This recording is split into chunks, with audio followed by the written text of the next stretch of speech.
Does mic work? Yes. Okay. Welcome, everybody. Welcome, commissioners and public. This is our October meeting for the Advisory Commission on Special Education. Before we get started, let's start with our pledge. Janine, will you lead us in the pledge?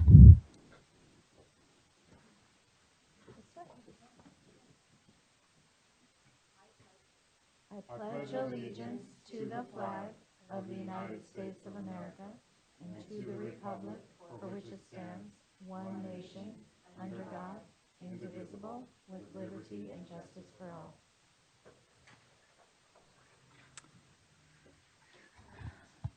Well, roll call. Matt, will you do roll call for us? Thank you.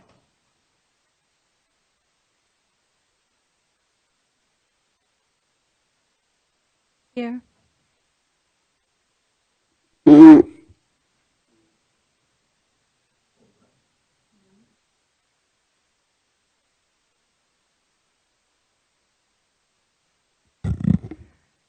Here. Here. Here.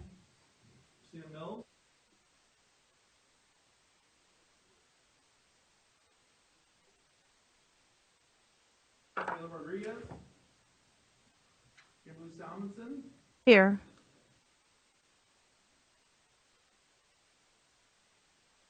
Here. Here.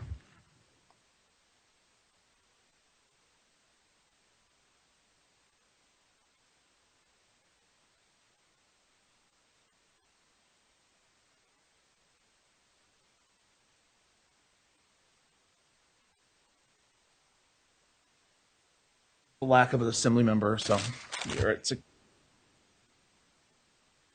So everyone wash your hands. Don't put your hands to your face. No germs, no one getting ill, nothing like that. Well, I really appreciate those of you that made the trip up to Sacramento today and took time away from the work that you do to be here and help us. I'm really excited about the agenda. We'll go over that in a minute. For those of you that are lucky enough, like I am, to be part of a school site, this time of year is my absolute favorite, especially in elementary school with all of the apples and scarecrows and that time that we all felt like the world was new and anything was possible. And when I get to walk around campus and the children are also excited to be learning, and I just encourage all of you, go to an elementary school this time of year. It's really, really a happy place and wonderful. So I just want to say that thank you all for coming. I know that you lead busy, busy lives, and your input to the discussions that we have is so informative and makes a critical difference to how key people are looking at important issues for our students in California. So I thank you very much for that. I also want to wish an easy fast for those of us that are celebrating Yom Kippur and Shana Tova. I think I pronounced it correctly. I called a friend of mine, and she coached me on saying that correctly. So I want to send those wishes on behalf of the commission. We do have a full and exciting agenda. I'm going to pass that to David so he can go over that for you. Good morning, everyone.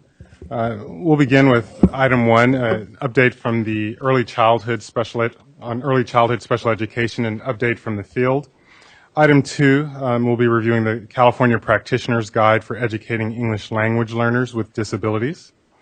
Item 3 has 3 components. We will be looking at the 2020 World Languages Framework, the 2020 Arts Framework update, as well as a review of the 60-day public comment process. We'll be breaking for lunch at that point, and we actually at item 4 we have an adjustment to our agenda. Unfortunately, the student who had planned to be with us is ill, and so in place of item 4, we're going to adjust the agenda by moving item 9 to that agenda slot, commissioner updates and liaison reports, where we'll have an opportunity to hear from commissioners as well as our liaisons regarding your activities since our last meeting. Moving into item 5, we will have a legislative update. Moving into item 6, general public comment, a short break. We have a presentation from Dr. Patty Matheny regarding alternative dispute resolution. and we will end our day with information being shared regarding National Disability Employment Awareness Month, which is October, and so kicking off that event and the activities associated with that. I want to thank David and Matt for working so hard to develop a great agenda for us and have some really important things to think about. And I hope that all of you find something that you can contribute to our conversation so that we can inform everyone in the field about your expertise on the subject. So I'm very happy to welcome Noelia Hernandez and Sheila Self, both from the Special Ed Division, and they're going to be talking to us about early childhood special education.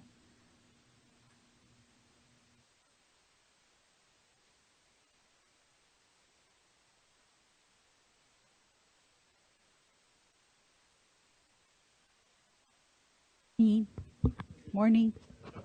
Can you hear it? Okay. Good morning. My name is Noelia Hernandez, and I'm the administrator over the Programs and Partnership Office inside Special Education Division. And with me this morning, I do have a team of my early childhood team.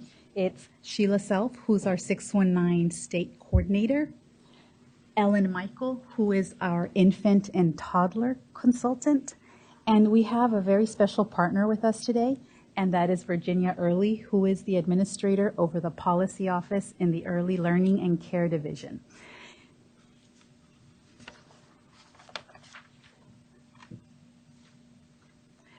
So let's begin. The reason we're here today is to provide you this very important update, to give you an overview of what we have been doing inside special ed with all our statewide technical assistance projects. We also want to kind of give you a brief update on what we've been working with our early third floor partners. And we've also want to illustrate how all this work ties back to ACSE's mission of one coherent system of education. So I want to start this presentation with a quote from the Special Education Task Force report, because it's something that we use as a backdrop and as foundation to our work when we start thinking about it. Across the street, all the policymakers always talk about the Special Ed Task Force report, and always, as they're mapping back into some of the initiatives, it's what is that report saying? Are we meeting those recommendations? Are we doing what are they doing? So basically, so here it is, one coherent system of education. Oh, okay. One coherent system of education where all children are considered general ed first, and all educators, regardless of which students they are assigned to serve, have a collective responsibility to see that they all receive the supports they need to maximize their development and potential, so that they can participate meaningfully in this nation's economy and democracy. With that, I'm going to hand it over to Ellen, our infant and toddler consultant, to kind of speak to the data that's been the impetus for us expanding some of our statewide technical assistance projects. Ellen? Thanks, Noelia. Like Noelia said, I think the data is an important component to kind of ground our conversation as to why we've done quite a bit of what we've done. As you know, there are several indicators that guide the measure of the compliance and effectiveness of our state's implementation of IDEA. Our work is guided mostly by indicator number 6, which is the least restrictive environment in a preschool setting. This indicator utilizes two components to measure whether preschoolers with disabilities are educated within the least restrictive environment. The first component measures the percentage of those students receiving a majority of their special education care or related services in a regular early childhood program. This consists of 10 or more hours of instruction per week. The second component of this indicator measures the percentage of students attending separate special education classrooms, a separate school, or residential facilities. As you know, the Special Education Division compiles data in relation to these indicators to create our annual performance report, and this data shows the progress and guides our work. So we're going to take a look at the outcomes for indicator number 6. This data shows the first component of the indicator. So this shows the percentage of students who receive a majority of their education in a regular preschool setting. As you can see, the state set a target for steady growth, which is indicated by the green solid line. The actual outcomes are shown in the dashed blue line. Although there was nearly a 10% increase in 2015, most recently there has been a 7% drop in regular classroom placements. So this drop was the impetus for our all hands on deck approach and really taking a look at what we're doing and how we can improve. This second graph shows the concurrent data in the second component of the indicator. It shows an increase in 2017 of the percentage of students receiving care in a separate special education classroom, school, or residential facility. To tie back to the Special Education Task Force that started this presentation, we believe that all children are general education students first and should have access to the least restrictive environment. Our team has analyzed data and has expanded many of our projects and partnerships to meet this evident need. The last thing we wanted to look at in terms of data today is the disability categories that have the least and most access to a regular classroom setting. Something that stands out about this graphic is the large percentage of children with autism, an intellectual disability, or multiple disabilities who are placed in separate classrooms. Those children that have the most significant cognitive disabilities do not have as much access to their regular classroom settings. We know that this is just a brief overview of the data. However, it is what has led, to the increased collaboration between our unit as well as other units and to expand our projects and partnerships. I'm now going to turn it over to Virginia Early, who is going to discuss some of these collaborations that we have formed together. Thank you so much to my partners with the Special Education Division and for all of you for inviting me here today to come talk to you about how we're working together in the Early Learning and Care Division to collaborate on special education. So the Early Learning and Care Division oversees a number of different early learning and care programs, but one of the things we've been concerned about is that a relatively low share of those children are having access to an inclusive environment. And so when we look at our state preschool program, the data we have isn't perfect, but in 17-18 it looked like about 3% of our children in state preschool had an IEP, which is way below what we would expect if we were at a fully inclusive setting. And so I'm going to talk about some recent investments that the legislature has made and that we've been working together closely with the Special Education Division to implement. But just for us, the top line here is what can we do to make our programs more inclusive so that we can provide those mainstream settings that we know are good for children.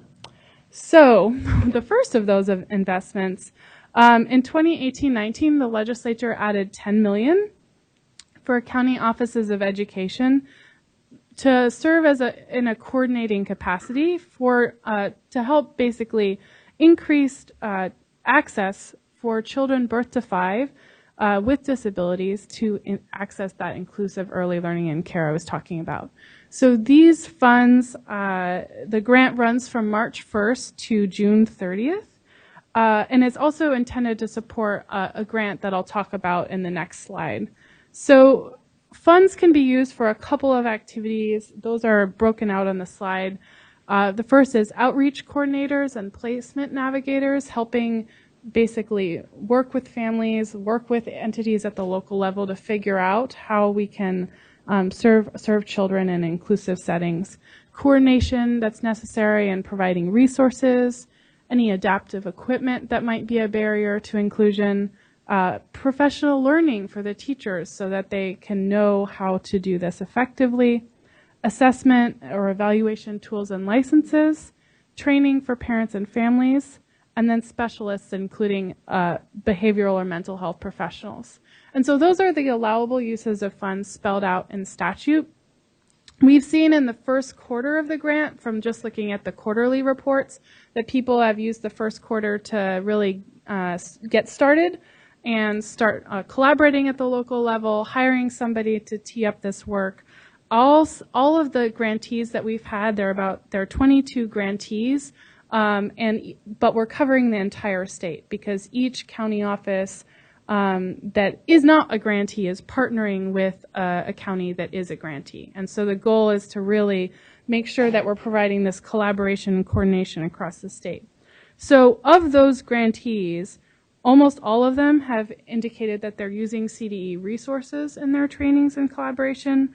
A number of them are planning conferences and symposiums and getting access to training, working with the SELPAs. But this was just the first period from March to June, and so we're expecting a lot to happen between June of this year and June of 2020. So we look forward to what's coming on that. And we know that there are a number of local entities that are involved from, like I said, the SELPA, the R&R agencies have been involved in gap analyses to determine what some of those barriers are. And these, for those of you who maybe aren't as familiar, these are resource and referral agencies that are responsible for providing resources to parents at the local level. So we're really excited about that and look forward to seeing in our next quarterly reports how these counties have continued to roll out this effort. So as I mentioned, one of the other uses of these funds was to help counties plan for this another grant program, and that's $177 million. Of that, $167 million was added last year, another $10 million was added this year. And that's to increase access itself to inclusive early learning care, focusing on anything else that's needed around professional development, anything else that's needed around adaptive equipment, but also focusing on what's needed around facility renovation or new classrooms to make those settings inclusive and accessible to children with disabilities, to have them included along with children who are more typically developing. So this funding source is available for LEAs specifically. They can apply on behalf of a consortium of community-based organizations or other providers in their area, and that's factored into how we score them. So the grant period for this grant, because we had to have the other coordination grant teeing folks up at the local level to be able to apply, that application deadline is October 18th, so in a couple of days here. And then the grant will run from December 12th to June 30th, 2023, so over a couple of years. So far, we've received 235 letters of intent. So we're really happy to see this really engaged local education agencies and partners wanting to work to increase inclusion and apply for the resources that they need to do so. So one of the other areas where we're really partnering closely with the special education division is around the preschool development grant. So the preschool development grant, for those who aren't as aware, there have been 3 rounds of it so far. It's funded out of the federal Every Student Succeeds Act, or ESSA. The first round, and under a number of years ago, was really for expansion of slots for preschool. But the second round, which was released last year and which California was a recipient for, has been more about systems building. And throughout that, there has been a focus on focusing on inclusive settings and so forth. So part of what California has done so far is a strategic plan, a needs assessment, and some activities around parent knowledge and choice, professional development, and increasing quality. So just a couple weeks ago, the federal government released a third round of funding for more, and it's more money. So it's, and it builds on our previous preschool development grant. So we're in the process of applying for that grant. We're working in close partnership with the governor's office and a number of other agencies I'll talk about in a moment. But this is really building off of a lot of this previous work. There's a huge focus throughout on inclusion. So around sort of starting to implement pieces of our strategic plan across the board, especially those that focused on inclusion, working to think about how we can maximize families' choice into inclusive settings and to settings that are high quality, disseminating best practices, increasing collaboration, but there's also a new component around data sharing, monitoring quality, and effective decision making. sprinkled throughout is a strong focus on partnering closely with special education partners and with health partners working on health programs. So as part of our current preschool development grant, we've had a state stewardship team that the Special Education Division has been part of, along with the Department of Developmental Services, Department of Social Services, state libraries, a number of other divisions in CDE, and others. And so we are really leveraging a lot of the things that state stewardship team has said for our current preschool development grant as we look to the reapplication. One of the things we're looking at, for example, is our Part C to Part B transition and what we can do there under the grant. Now, this is a governor's application, so they have the final say on what ends up in our application, but we're really encouraged to see some of the things that are bubbling up and the opportunities we have here to really include a deep emphasis on how we can be serving children with disabilities. So I think this next slide is yours, Noelia. Yep. So the other project that we have is we were just awarded this grant last month, but we were working on this past summer really hard. So Sheila and I actually had met one of the senior directors from SRI Education Center for Learning and Development. She's actually based out of Davis, and I believe we met her in DC at a conference. And so we started working with her on other issues around how to integrate our data systems and collect data for birth to 3 to be able to make that a seamless connection for our families and our kids, and even us at the state as in terms of how we share our information. So we worked with them over the summer along with some of our other partners in the 3rd floor. I keep saying 3rd floor, that's where you guys are housed. We're on the 2nd floor. But this grant, we don't have a cute acronym for it yet, but it's $4 million federal funds over the course of the next 4 years, and it's from the Office of Planning, Research, and Evaluation in the U.S. Department of Health and Human Services. And basically the goal is going to be to identify the barriers to the inclusion of a child with disability in subsidized childcare. And so we'll be taking deeper dives of what that looks like around statewide and collecting that data. And so right now it's so new, we still have to get together to start the planning for how we're going to implement and collect and roll out this project.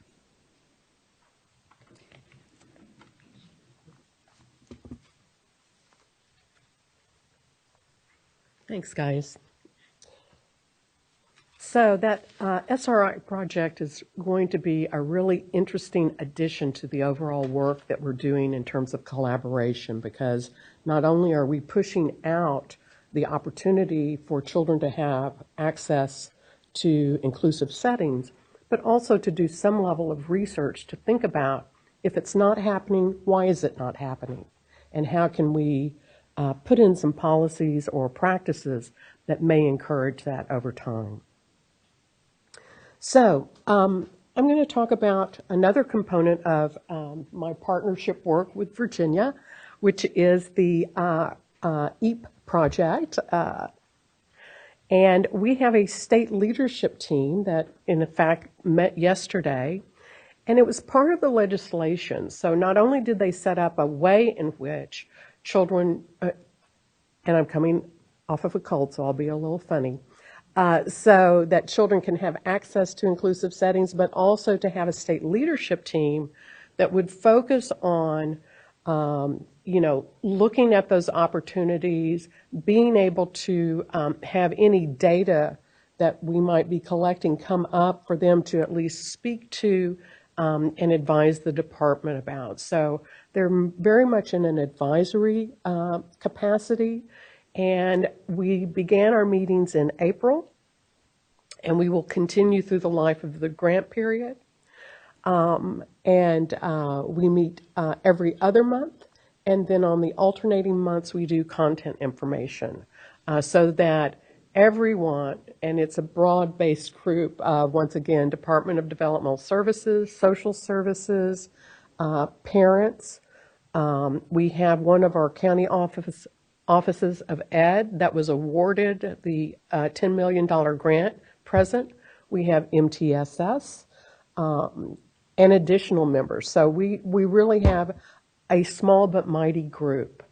And one of the tools that we're using is what's called benchmarks of quality, so that we can ensure that what we are doing as a state advisory is in line with the activities that are going to be coming out. So our vision is one system, all children, better together. And so our vision statement we've come up with, and we also have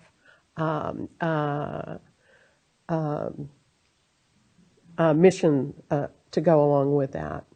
So our cross-divisional collaboration, so both early childhood and, I did, thank you. Yeah. Once again, the cold's working against me. I wash my hands all the time too, just to let you know. So I wanted to show you visually kind of what we have in terms of SED, state-funded technical assistance for children with disabilities. So we begin with, at the center of all of our work is improving child outcomes. To begin with, we have supporting inclusive practices, a very robust program that works at the local level with leadership teams who may be struggling with how to format, how to begin those processes. Maybe they've had some success but need to redouble their efforts. We have our preschool foundations, once again from Virginia's Early Learning and Care Division. We have the Desired Results Developmental Profile, which measures all of our child outcomes, and we report those outcomes to the Office of Special Education Programs. Additionally, once you have inclusive practices in place, then we have another TA component that deals directly with teaching practices called Embedded Instruction Teaching Practices. This is a practice-based coaching model that occurs over the course of 3 to 4 years. There's funding attached to that. We bring in both special and general ed partners at a local level to provide them training on how they can improve practices with children with disabilities. Because once we start pushing into general education, one of the concerns is, how do we do this? And so we're trying to utilize this program to understand from a teaching practice perspective what the how is. We've had great success with this, collect a lot of data. We utilize 15 coaching sessions over the course of a year. So it's not a consult coaching model. I always like to make that distinction because we have some that are, if you get in trouble, call me consultation. This is an intentionality behind practice-based coaching as an evidence-based practice.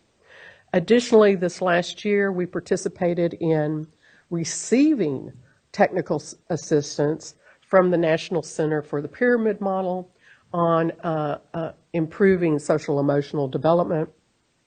And then finally, family engagement, and we have a partner with the CESA partnership that does that. So another component of our work is that we have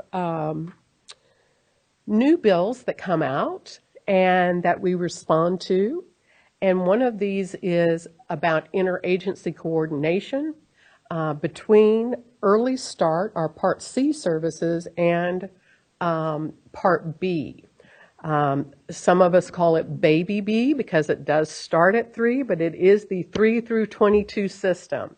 And that little piece in there is the piece that is really challenging to develop and work in supporting practices because we currently do not have a full universal preschool yet, and the Early Start program discharges children on their 3rd birthday.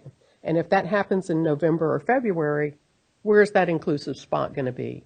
Because all the slots are filled, right, for that classroom. So those are some of the challenges that we look at. So we want to make sure through the process and conversation that we're going to have better continuity, moving from one system to another. We want to make recommendations on any state regulations or funding, and to implement these regulations and make sure that we are not just meeting for meetings, but we're meeting for an end goal and a purpose. So I mentioned briefly about our preschool least restrictive environment with supporting inclusive practices and embedded instruction. Those two really work hand in hand about creating those inclusive environments through intensive work with school districts, and then moving in to look at teaching practices. What do I do when these children are enrolled? So we do planning goals and action steps. We engaged in focused observations. We utilize videotaping so that teachers and coaches can view that. And we collect a lot of data to ensure that what we're doing with fidelity. So our impact in terms of practice-based coaching is we now have 28 coaches across the state. We have 231 teachers who have participated. I don't really know the breakdown between special education and general education. Not really an issue. We want everybody to come on board. We have 148 classrooms who are participating in the program, and the targeted children, we have 3 per classroom, at least 3 per classroom. And we've had 464 children who have benefited from embedded instruction in order to make gains toward their IEP goals and to move along the preschool foundations in terms of our state curriculum. We are taking this year to take a step back to plan again for how to move forward and reach that tipping point to where we can, expand further. In doing so, we are also looking at, because the pyramid model from NCPMI utilized practice-based coaching, how to embed both of those at the same time with the embedded instruction. So we're working with our University of Florida mentors, and we now have about 6 coaches that can provide training to teachers, to coaches with fidelity. Here's just a visual of some of the sites that we've been working with over the course of time.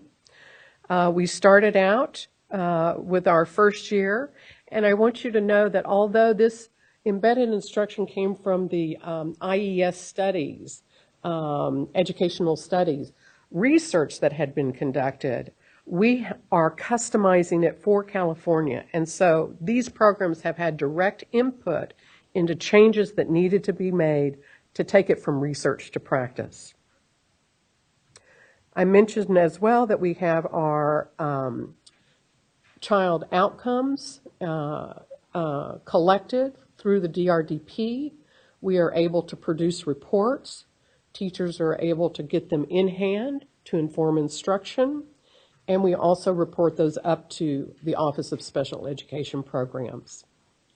Additionally, these reports that we are able to put in teachers' hands are shared with families. So it's a very transparent system in terms of what we're observing in terms of child progress and what we're able to report to families over time. Additionally, the DRDP is used with our Early Learning and Care Division, Head Start, and Special Education. It is one instrument that is sensitive enough to special education students, no matter what setting they are in. I mentioned our Support Inclusive Practices. It's the most dynamic. You just are inspired when you attend one of their trainings. You learn so much. I attended the I Belong series over at the Sacramento County Office of Education, and I learned so much. They had speakers. They're talking about universal design for learning, classroom arrangement, all of the things that preschoolers need in order to have access, participation, and equity within the classroom. So we have 8 exemplar sites. 3 are specifically from preschool. And in 1920, we have 45 LEAs. including the exemplars. So within the context of this program, schools come in and begin their work, and then through the evolution of that progress can become a demonstration site, an exemplar site. So it's a natural progress of receiving some technical assistance from the department and then being able to move on that trajectory to become a demonstration site and paying back, if you will, paying forward to other sites that will be interested in the project as well.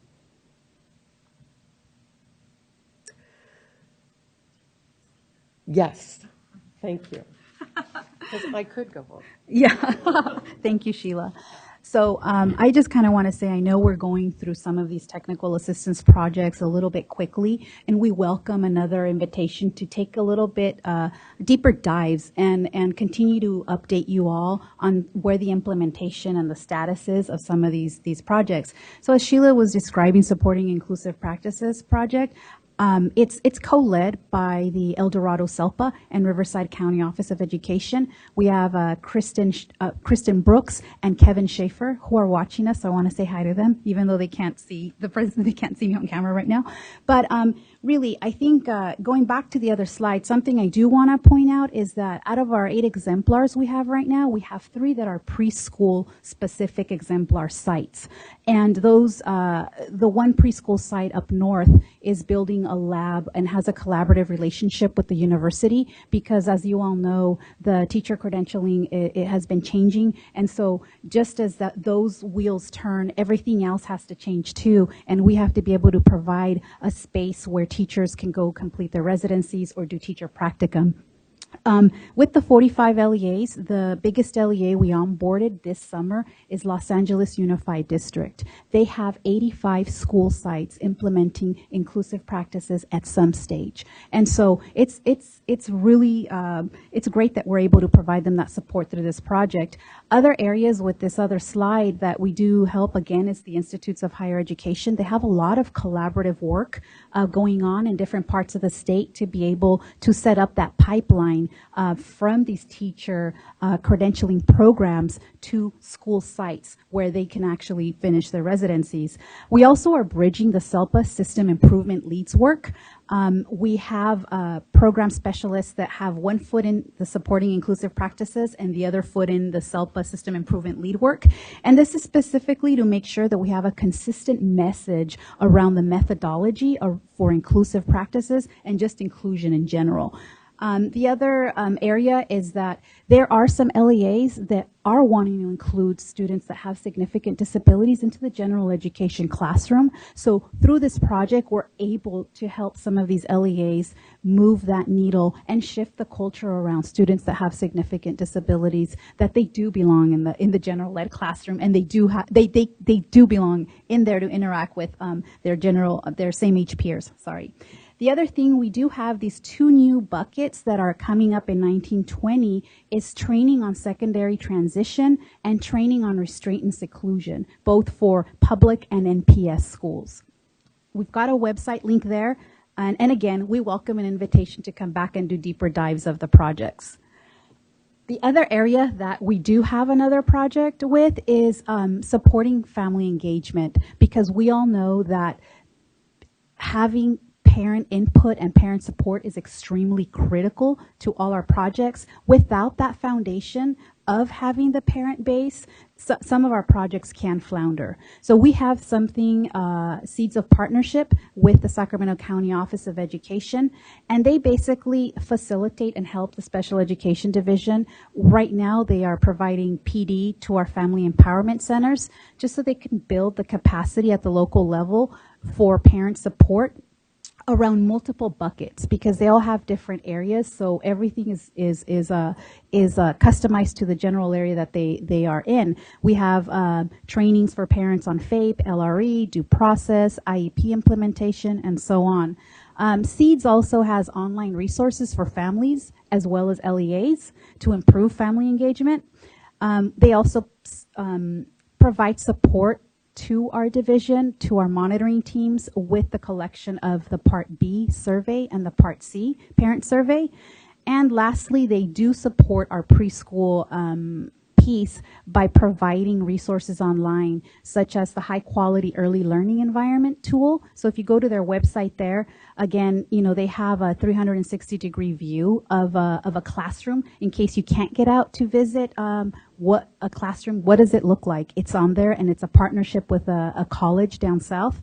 There's also something called the preschool planning tool that's based on the California preschool learning foundations. And so we have 3 different domains on there. So if you're a preschool teacher and you're wanting to differentiate your instruction in the classroom and you don't even know how to begin or where to go, we have this tool there that you can actually input, search a topic, click a few boxes, and it'll produce a PDF lesson plan for you. So that's that. And then Sheila back again to talk to you about our national projects. Right. So we are associated with many different early childhood national projects, one of them being the National Association of State Directors of Special Education, in which I'm a vice chair of the executive committee of 619 coordinators. So there's really 3 branches. This is a state director conference and association, but over time they've added an affinity group for data and for all of the state 619 coordinators. Every state has a 619 coordinator that specifically focuses on preschool issues. We also, I'm a commissioner with the Division of Early Childhood, and when we talk about SRI, one of those conversations that Noelia mentioned was with Kathy Hebler, and she is one of my DEC colleagues. And so it was really a very natural fit to talk about her role with the DAISY Center and how to move forward with that SRI application, co-application for research. I mentioned previously the National Association for Pyramid Model Innovations. We're receiving technical assistance and continue to do so. We have shared leadership for the state leadership team. Impact Inclusion is the name of the team between the Division of Special Ed and Early Learning and Care. And we are currently in progress of applying with the Early Childhood Technical Assistance National TA Center for assistance on inclusive practices. Now you might wonder, why are we approaching that at 2 different ways? Well, the reason for that is we all are on a learning journey in terms of how we can improve inclusion within the state of California. This is going to give us some new ideas. There will be cross-state activities. 2 of our state leadership team members will be participating with my partner from Early Learning and Care, myself, and then 2 of the state leadership team meetings to learn more about how do you actually do implementation, figuring out how some of those levers might work. And in fact, we had Kristen Brooks with the Supporting Inclusive Practice Group do a presentation yesterday for our state leadership team. What kind of things should we be thinking about? What really was effective as you were rolling out programming, and what might we need to consider? So there will be additional quality indicators as we move forward through this technical assistance process, but we can't get enough of inclusion right now.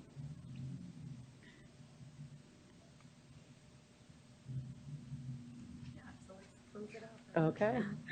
So we want to tie this slide back to that quote that I opened up with, just to make sure that we do hit, and that you know that we are hitting some of those recommendations that came out of that task force report. So what has happened since then?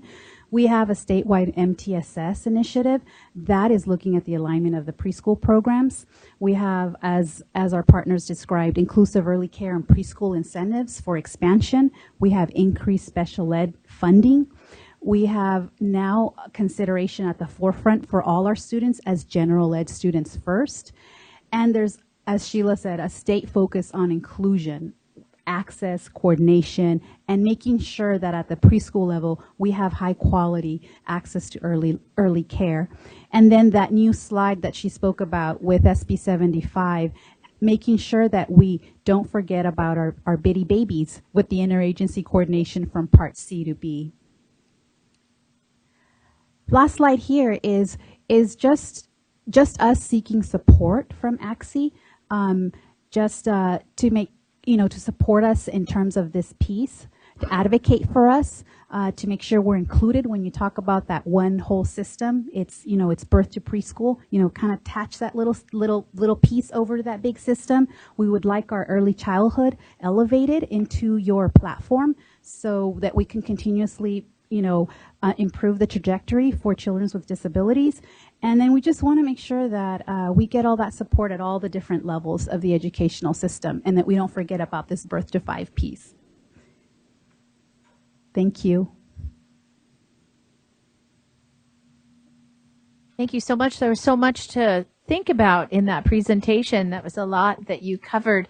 I just want to ask if any commissioners have any questions or comments. Janine, you want to start? I want to say thank you so much for that presentation. It was very informative. And also, I think it's great that we do get involved and help students, obviously, early on. But also, I'm wondering if this is where it's appropriate to ask this question as well. If some of that funding is going to go towards training and professional learning about assessing and evaluating students, of preschool students. Because the number, and I'm not too clear on the graph on page, well, it's our page, but the preschool says least restrictive environment by disability. It says, I'm concerned about the emotional disturbance, 61.5%, and also having students in, being identified in preschool as specific learning disabled. So I think there's concerns there.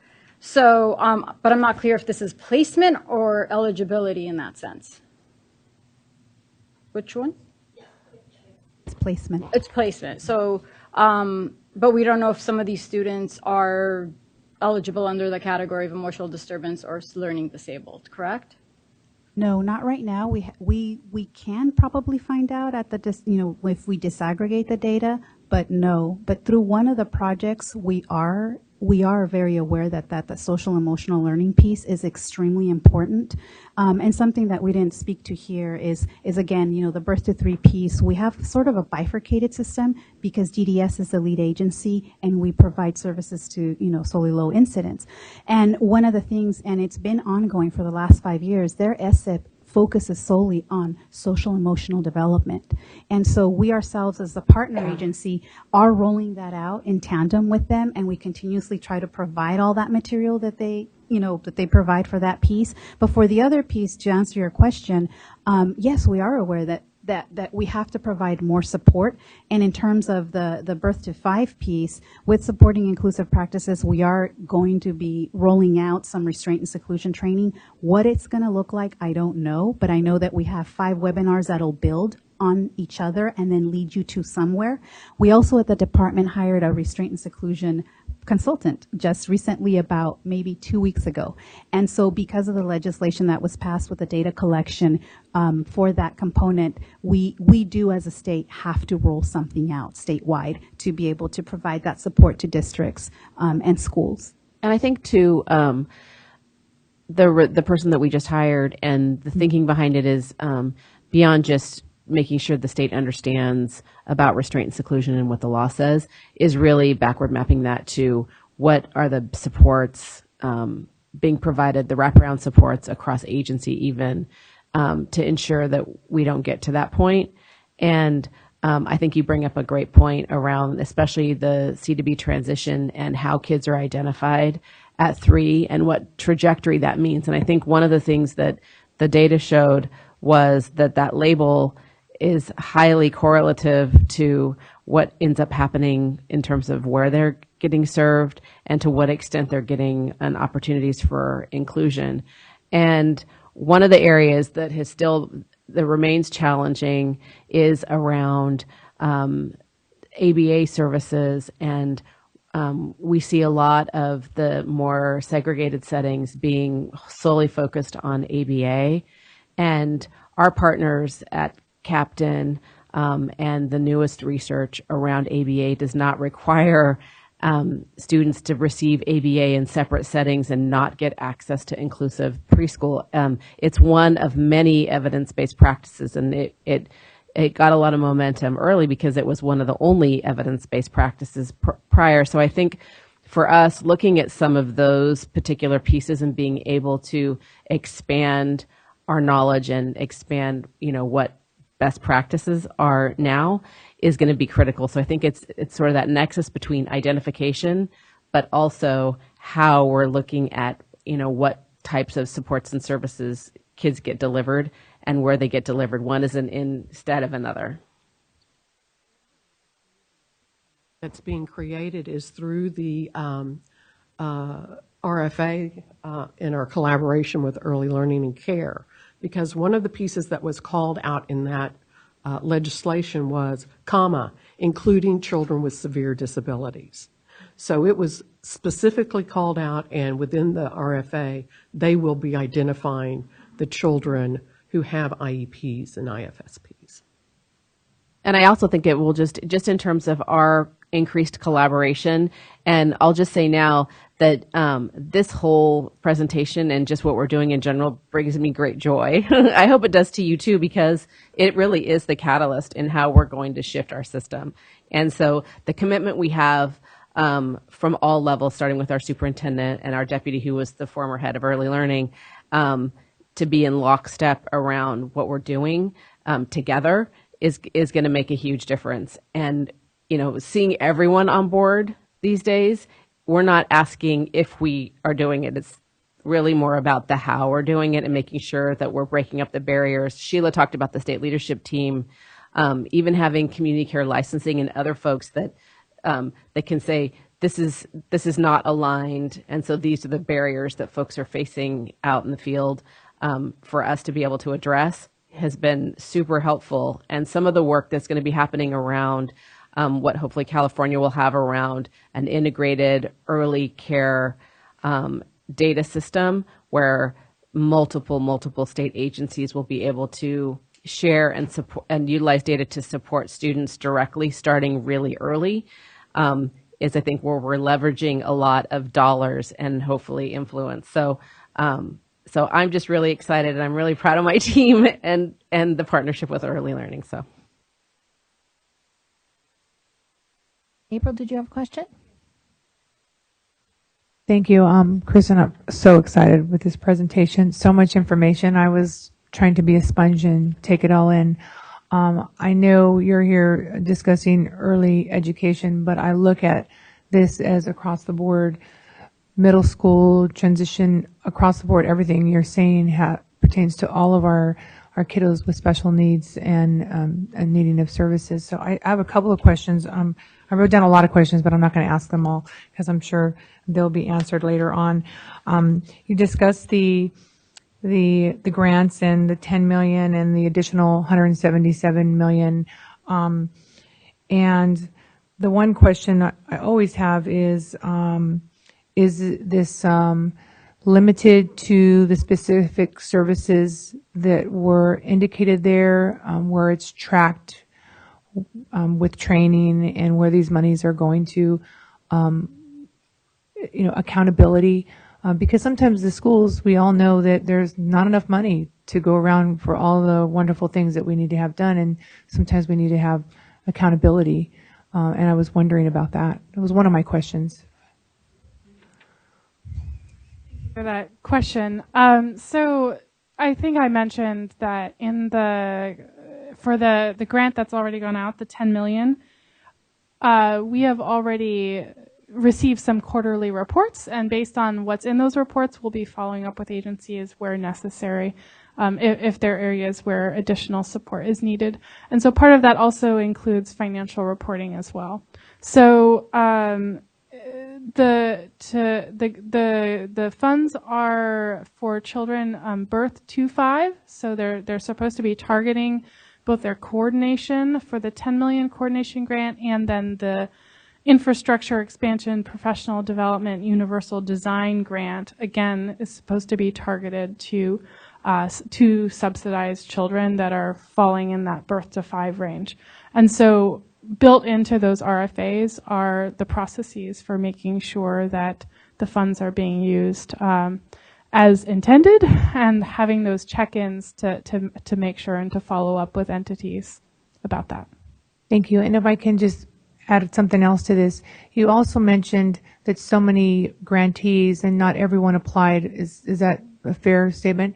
I'm surprised that not everyone it's not mandatory for everyone to apply.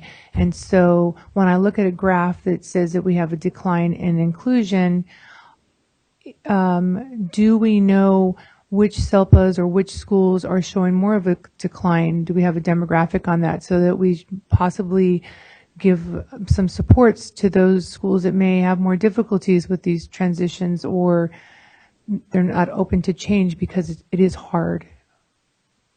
So we have other processes when we identify local school districts that are not meeting some of our state performance indicators. Preschool least restrictive environment is one of those.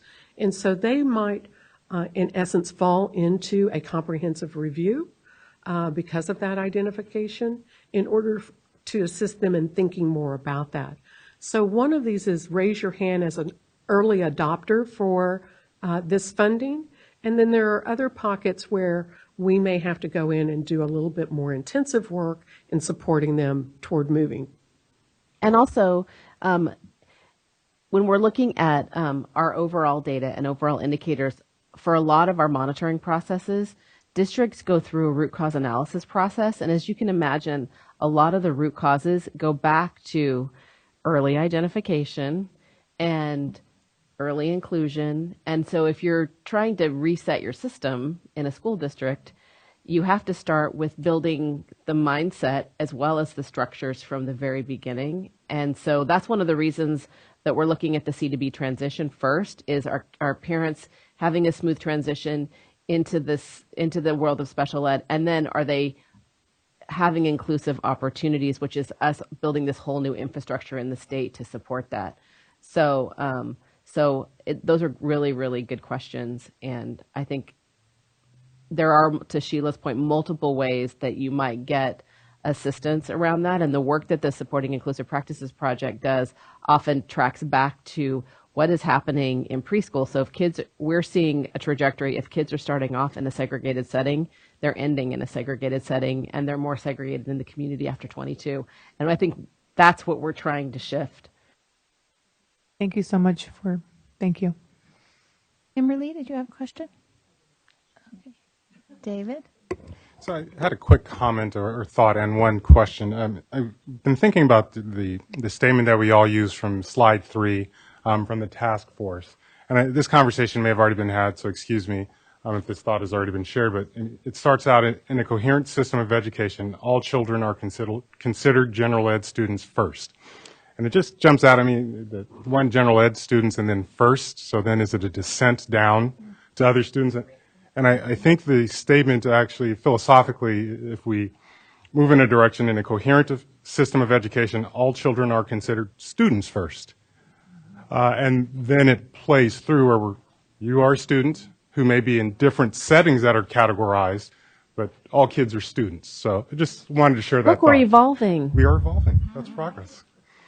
And my quick question regarding the data on slides 5 and 6, was there a policy shift or data collection shift in 2016? Because it just seems like 4%, the flop. There is anything that we might be able to point to? Okay. Perspective. We were just as puzzled, I think, but what we're doing is trying our best through all our projects and through all our collaborative efforts to see where we can hit those areas, not just in the classroom, but I think through some of our projects, we do look at all the barriers, and then we also identify all the cultural issues that exist within that mindset as we try to move the needle. Thank you.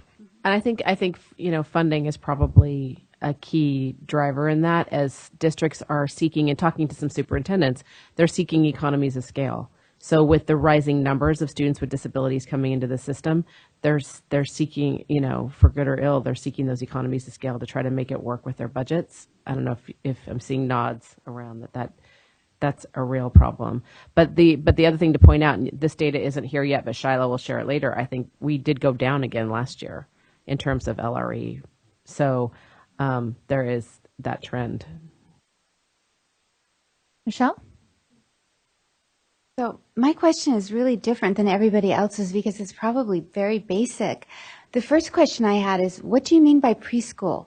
Is it TK? Is it the new pre-TK? Is it child care? And I'm saying this from the perspective of as a mom who had a baby late in life, so I'm not that far removed from looking for preschool. My daughter had early intervention and then an IEP at 3. She wasn't intellectually disabled and she wasn't autistic, so she was not eligible for any kind of special education placement. And it was up to me to find an appropriate preschool, which was, of course, private, and pay for that, which was not the problem. I was just looking for a place where someone would have some training to be able to support her because she had expressive, receptive language. She didn't understand and she didn't speak. And somebody needed to be able to understand what was happening there in order to support her behavior and also so that they wouldn't overreact to her, understanding that she didn't understand. That was all on me, and that was not that long ago. So I'm wondering, when you talk about preschool, who are you talking about? Because if you don't have a child with a very significant need, but you have a need, like, who gets to be served by this? I like to say I actually went through the same thing you did, where I have right now a first grader who went through, early intervention. I had no transition whatsoever. And then in preschool, I had to figure it out and try to, we had an IEP meeting, and I think for a whole year I just battled the district, and it was all me. And I didn't even know where to look for the resources, and look at where I work and look at who I am. And so part of my frustration too with the system is that C2B piece, and then what we mean by preschool is true because there's so many multiple entryways once that your child turns 3. And there is eligibility requirements. There is private, like I paid, and now that I'm now in first grade, part of that realization is that had my IEP team determined that my FAPE in the LRE was in one of the state preschools, which is free, I could have gotten in there. I didn't mind that I paid, and I still had an inclusive environment, and the services were pushed in. But in retrospect, speaking to that, those are the pieces that are critical for parents to know, so that we do all the legwork for them and that they just have that information and they're not out there like you or me for like 2 or 3 years trying to figure things out, trying to sort out this system. It's really the roadmap, and it's also the more training we have across all environments and the more we have inclusion as the expectation across all environments, the more we have people who are trained everywhere, as opposed to just you have to find that one place in the district that might have a speech therapist who comes in. Right, and then also private preschools need so much support because they are still the main provider of preschool because, there's income limitations and all kinds of things to entering preschool. And I think we're well aware, too, across the state, the areas that don't have sufficient preschools or state preschool programs. And Virginia can speak to the different types of models that are available there. And I think that's the intent of the legislature and the governor with all the money that he's kind of throwing at us is we're trying to move towards something that's called universal preschool, where we don't have all these different buckets that have all these different areas that just sort of like, no, I can't go there, I can't go there, I can't go there. And so go ahead. So from a early learning and care perspective, typically in our division, and it might be, I can't speak to the way that the special education defines it, but our California state preschool program serves 3 and 4-year-olds. So, and right now, and then we also have the transitional kindergarten program that serves a specific subset of children who are too young for kindergarten. And so those are typically what we talk about when we're talking about pre-kindergarten programs from our division's perspective. We also have a number of early learning and care programs that serve children before age 3.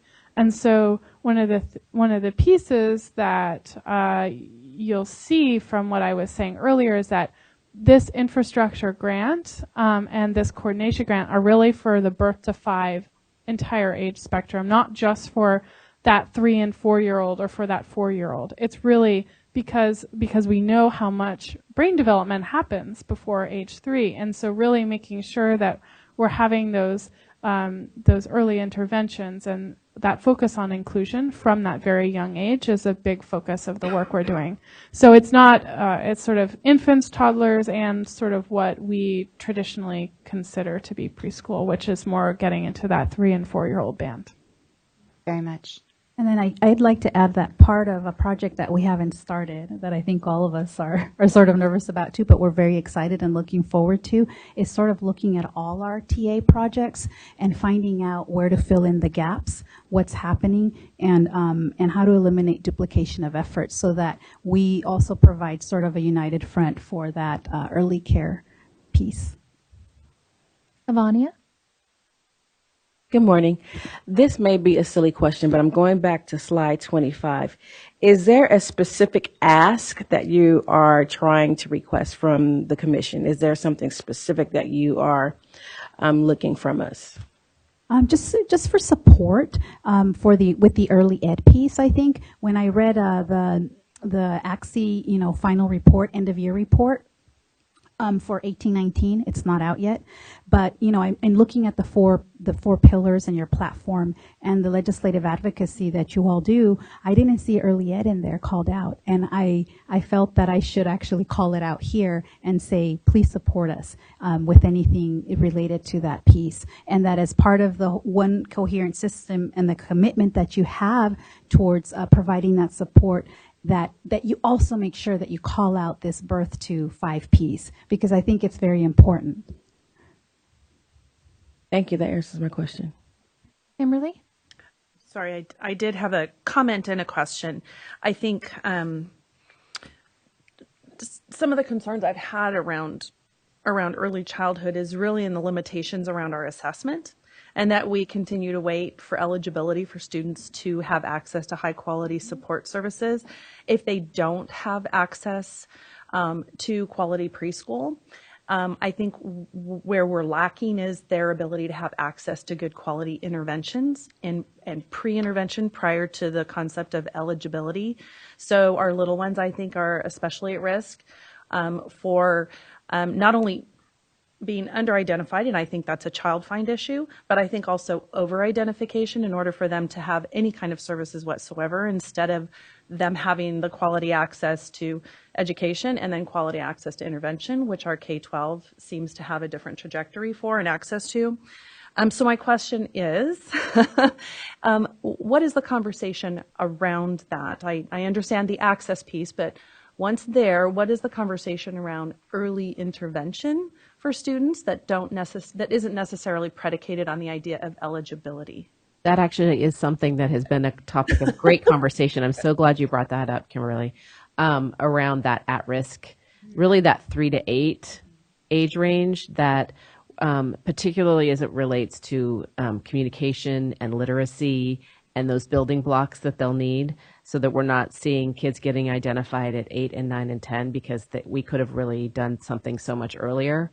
So I think that's going to be a big conversation over the fall and the next year. And I encourage you all to talk about it, to continue this conversation around early ed and early intervention, because it's sort of it'll get us to the tipping point around that. Thank you. April? This will be quick.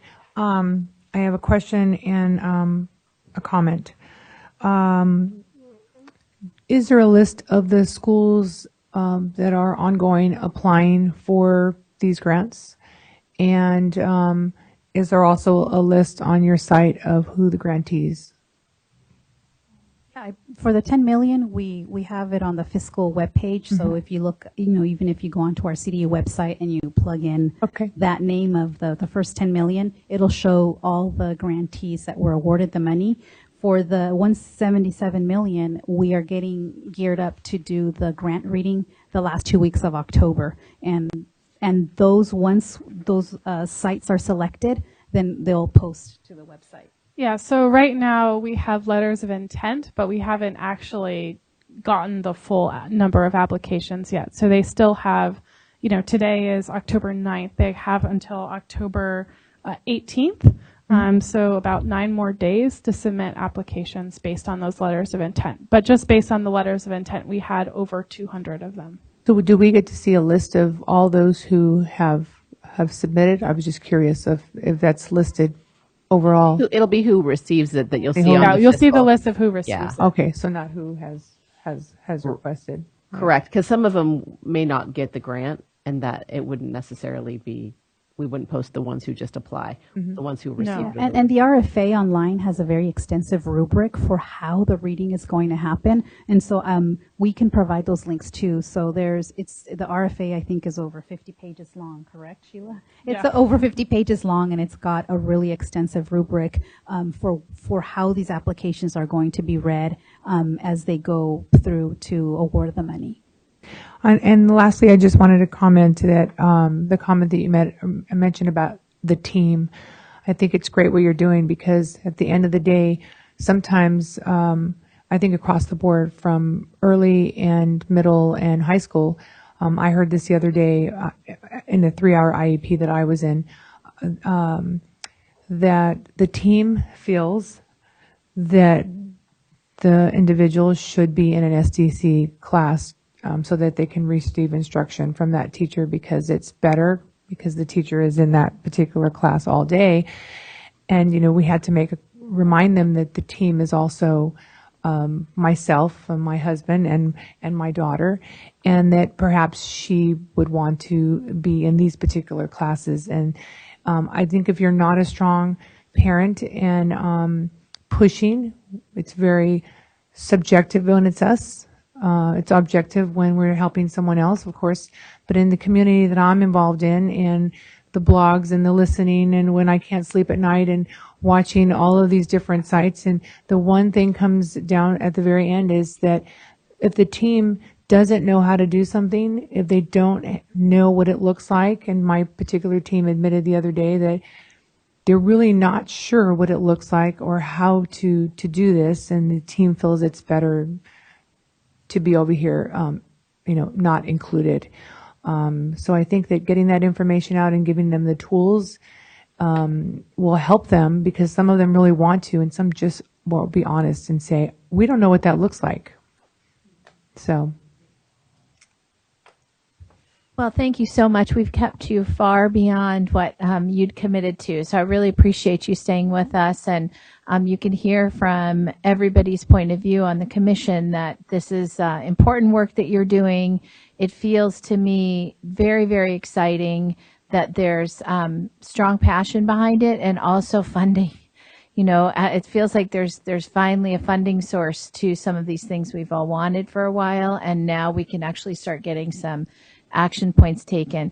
I love hearing, I'm just going to call it April. I love hearing April's voice as a parent. There's several of us as our parents of students with disabilities, but we also work in education. So we tend to sort of think as our educator hat on and less as our parent, but it's really nice to have a voice again of a parent that is not necessarily working in education, to say how important this work is to families, especially when their children are so young and just starting to enter into the school system. I saw at my school this year at Kindergarten Roundup when the parents of students with disabilities are just facing so much to try to understand and to take in. And I was thinking, boy, we need to start a coaching model or a mentoring model or, best friend model, something so that someone can kind of lead you along, because it's at those tender years of preschool.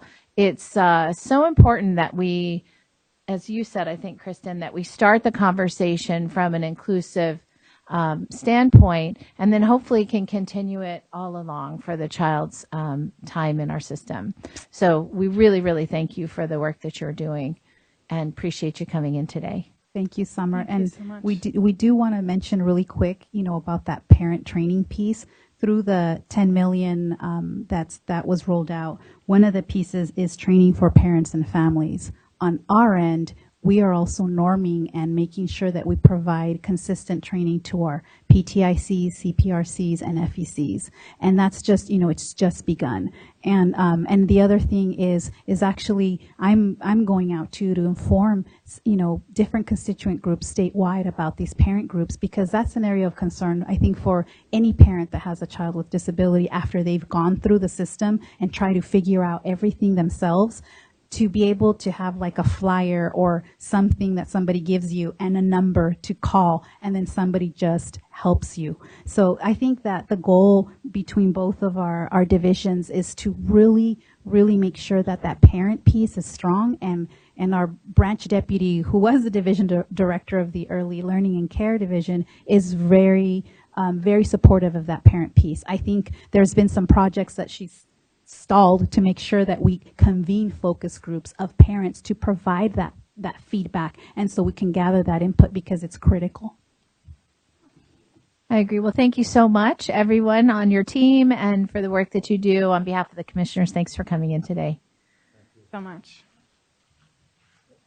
We're running quite long, but I think it was such an important conversation. I didn't want to try to draw it to a conclusion, because I think it was really rich, everything that everyone shared. But I also want to say that this next item is really, really important and powerful, and I want to sort of reset and give a lot of attention to this. I know as a teacher... Public comment. Sorry.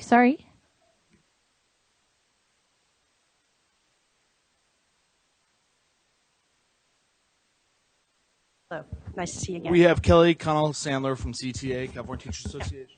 Actually, you have Kelly Connell-Sandler, mother and educator, at this moment. I am heartsick as a parent that you went through what you went through. I am also a parent of a child who needed early intervention, a hearing, talking, singing child who lost her hearing on a plane. It happens. You don't realize that until it happens, and you have a deaf child. But it wasn't because of the deafness. Language acquisition, word acquisition determines, reading acquisition determines everything. What in the name of God has happened to communicably handicapped? In my district, we have always had speech paths working with anyone identified by the age of 2, not even 3, so that they entered kindergarten with a fair chance. I am just surprised and so saddened by that in any district. So I would just say on the district level, fight for that. Fight for that program, because then the kids at least enter communicably handicapped specifically for part of the day where you really just address. I was lucky enough in the 60s, I am that old, to have worked with Peg Bloom at Columbia when One Word at a Time came out, which determined what is language acquisition. From that, you learn what is reading acquisition, expressive and receptive first, expressive. But without words, how can they communicate? And they do not have to have one of, my child happened to be profoundly deaf for a while. Thank God her hearing miraculously was restored. But that isn't why she qualified. I taught preschool aphasic. I mean, it exists, and it hasn't gone away. Those kids are still born. They're on delivery tables every day. So sometimes I'm just astounded at what I hear in individual districts. So my thing would be go back to your districts, go back, and Kristen, I don't see at the moment, but I'll talk to her. I don't understand, because that program still exists in my district. And I hate to, and also I taught it at San Jose State. I taught it at Montclair State in New Jersey. That communicably handicapped preschool and all the way through is critical. The one-on-one, taught in the morning, I'm going to finish my one sentence. I taught in the morning, got in the mommy station wagon, drove to UCSF 3 days a week and to San Jose State 2 days a week from Pleasanton. I never had to go, what day is it? So that my kid could get the help they needed, but the help was there. I've taught it. I put my kid in it. Please go back and get it for our children. Okay, that's it. Thanks. Thank you so much. Okay, so I'm going to introduce our next item on the agenda. We have Veronica Aguilar, Director of English Learner Support Division, and our own Kristen Wright that are going to share with us about educating English learners with disabilities.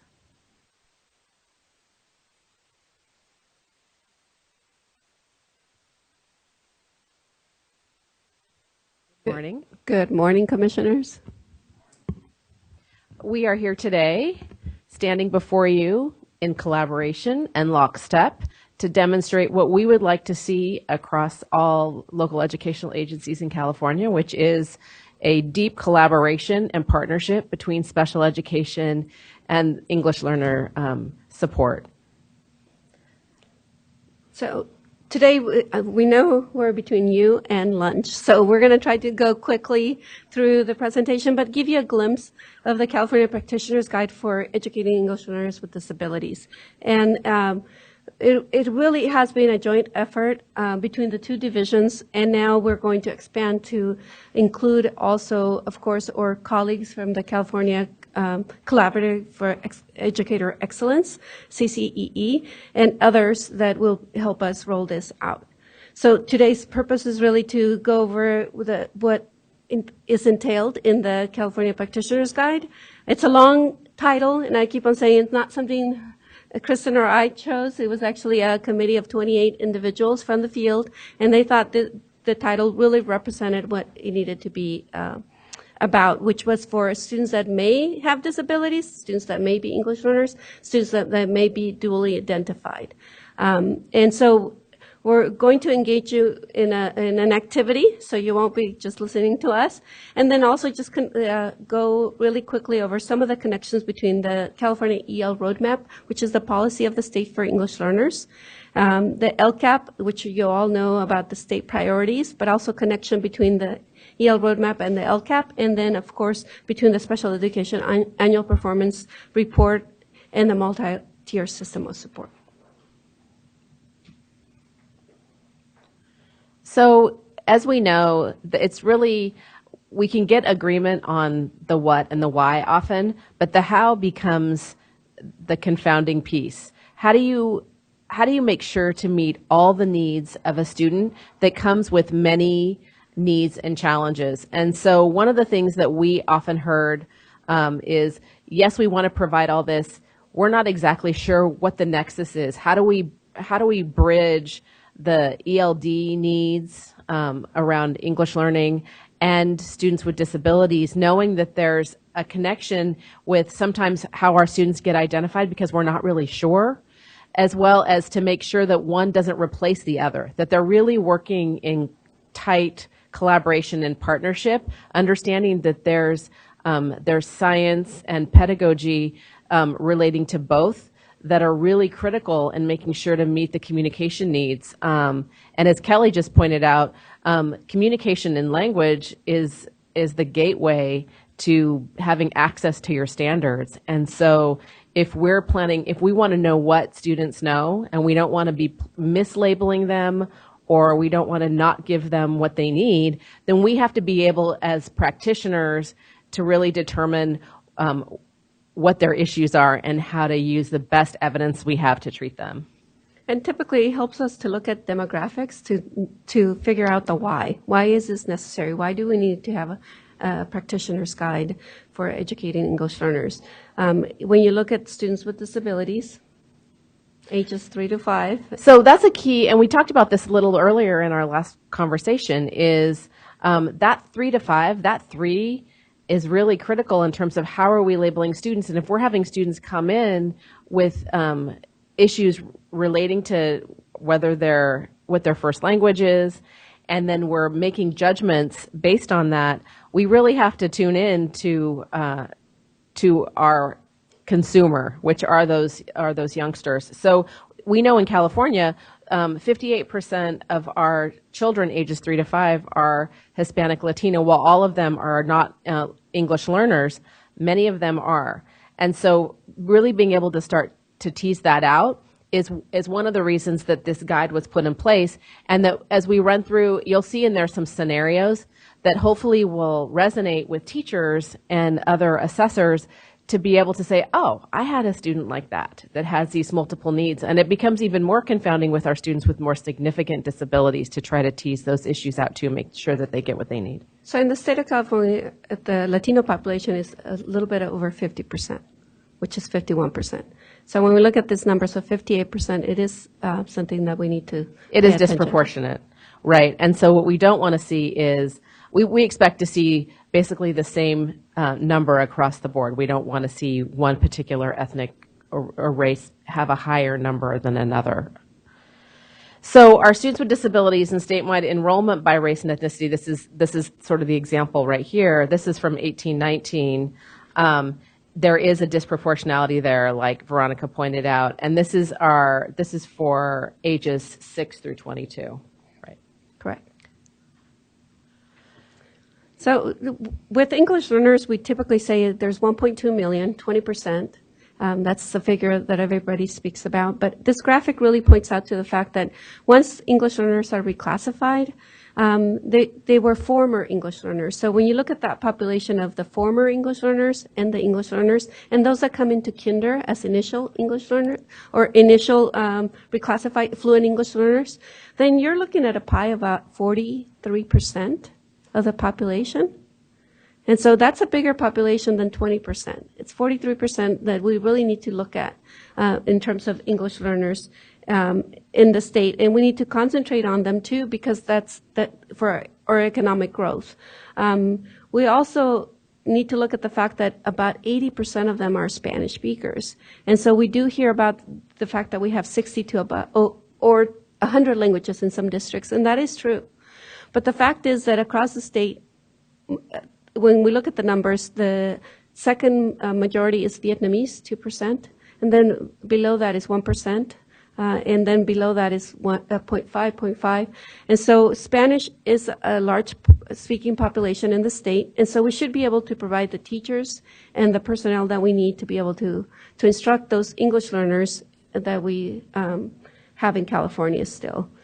We also have had a big shift in the policies in California in 2016, the California EDGE Initiative, which is the Proposition 58. At that time, the voters really decided that the research shows how having more than one language is beneficial to all students, not only to English learners, and that passed by over 70% of votes. So we're implementing that new proposition, and now we have dual language immersion classrooms, which means students are learning in two or more languages, and the majority of them are Spanish speaking, but we do have Cantonese, Mandarin, and other languages. And I think part of the guide is also to say, with this new context in California, can we dispel some myths? I started teaching in 1986 when we had bilingual programs. And so there was a myth that if you needed to receive special education services, you needed to be removed from those bilingual programs because you couldn't deal with it. It was too much to deal with. But we know from the research that it's not too much to deal with. So if the student is placed in a dual language immersion classroom, they should remain in that dual immersion classroom and then have push-in, much of the conversation that you were having earlier. Because it's not the setting that needs to be different from them, it's the services that they need to receive. And so... it's correct. Okay. That's correct. Because now it's out of the end.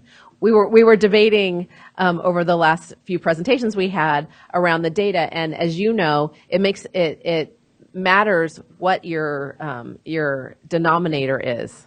And so when you're looking at this slide, our denominator are K-12 students. So I think to make that really clear, one of the issues that's come up around us comparing the data is that children are not technically English learners in our system until they take a test later. It's not, the only way that they're really sort of identified initially is through a home language survey, which is not necessarily reliable. It could be based on a lot of things. And so we just want to be really careful in how we're couching this in terms of what population we're talking about, right? Right. So 28% of our students with disabilities are also English learners. That's the impetus that we need to be able to say we really have to understand the dynamic between English learners and students with disabilities as single children with multiple needs. So you've seen this slide numerous times. One of the things we look at in here, and these are our students in the local control funding formula student groups that are also students with disabilities. And the thing to point out here is sort of what Veronica mentioned earlier, that we're looking at whether there's a disproportionate number. And what you see here is if you are in one of those categories, there's a higher likelihood that you'll be identified as a student with disability. And so that's an area that we really have to think about and take really seriously, in that the purpose of the local control funding formula is to provide more support to students who have multiple challenges. And so we need to make sure that we're providing that, and we should be seeing a reduction over time. Between 17 and 18, it remained flat for English learners.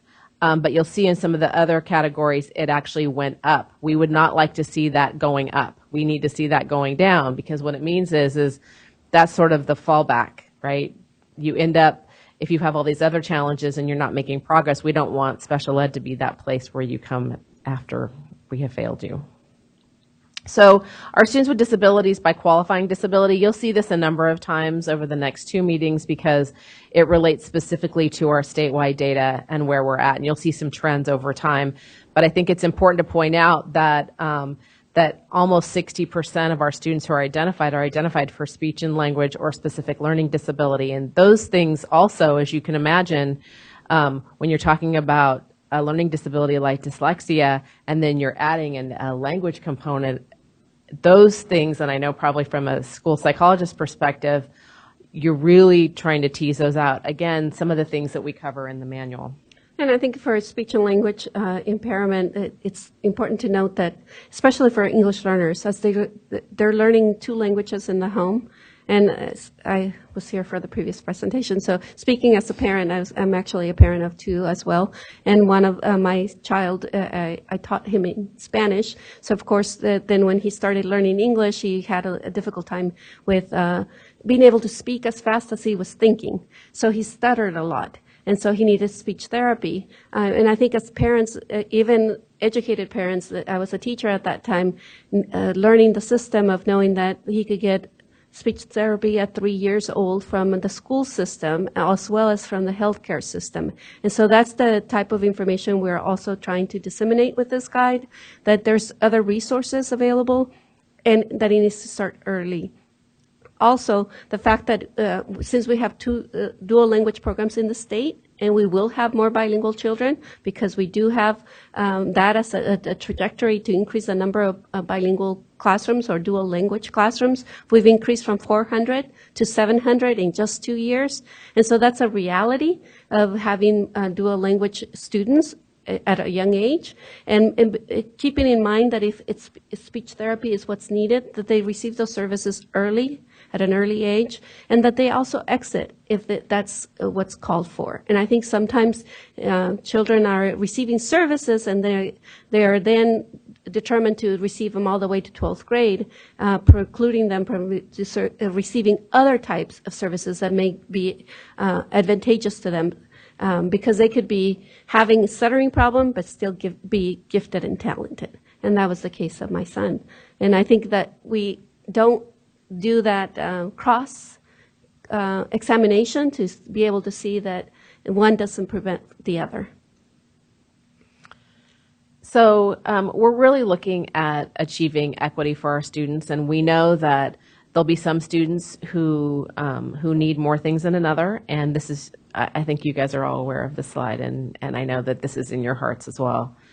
So the guide itself, we're going to walk through a little bit. It's really grounded in that idea that each child's a unique person with unique needs, and we're just on a relentless pursuit of trying to make all the connections and crossovers across all of our divisions to role model in the state that we don't expect you to have to go to each place, that it's really up to the adults to coordinate the services and the training so that everyone feels well prepared to teach and treat all the students that they have in their classroom and know where to go for the expertise. And so one of the advantages to this is that, you know, we'll be building out more around the system of support, around resources in this area. But again, we don't want one to replace another. We really want them working closely in tandem. So we have the legislation that really called for the guide to be developed, and it's for TK or kinder through 12th grade. And when it was chaptered, it was really stated to us that it needed to be done in 2 years. That was a fast timeline. It needed to be out by July 1st of 2019. And so we were able to do that. The governor signed the legislation, then amended it in 2017, and then the actual product, which is posted on the website, and it's available to everyone free of charge. It contains 14 required topics. The required topics are in the education code itself. There's 5 sections containing 9 chapters and appendices. And we want to make sure that you have a little bit of time to see the information that is contained within the chapters. There's a pre-referral, referral, assessment, instruction, exit, and reclassification sections. The manual is not intended to be read cover to cover because it is quite large. It's really intended for people to come into the entry points that they need. If it's a school psychologist, they need different things than the speech therapist or the actual teacher in the classroom. So we actually want to make sure that we take a little bit of time for you to see those pieces. And I understand that you did receive a handout that has a table of contents. And I was told that we could actually stand up and do an activity. So, right, Kristen? Yep. Okay, so the 4 people on this, 1, 2, 3, 4, if you could grab your document. And so that's the snapshot section. And please stand up against the wall. And then the 4 people on this side face one of the people on this side. Yes, take your document. Take your document with you. And here's the instructions. Once you have somebody facing you, right, the audience can do it too. And those online have a link as well. Right, so you have the actual document, right? So could you please stand up and make 2 lines? Yeah, does everyone have a copy? The one with the outline. Okay, and here's the activity. So for 2 minutes, you're actually going to peruse all the documents. Okay, I'm actually going to time 2 minutes. And then once I say, thank you. Once we say time, the people facing, the people that have the back towards the wall will speak for 2 minutes about what they like and how they could use it in your current role as a commissioner or when you're back in your regular role wherever you're coming from. Okay, and then 2 minutes later, I'm going to say time. The people facing the individuals facing the wall will then have 2 minutes to also express their thoughts. Yes. Table of contents and all the pages after. So peruse them all. 2 minutes. Okay, is everybody clear over here? 2 minutes. Okay, quiet.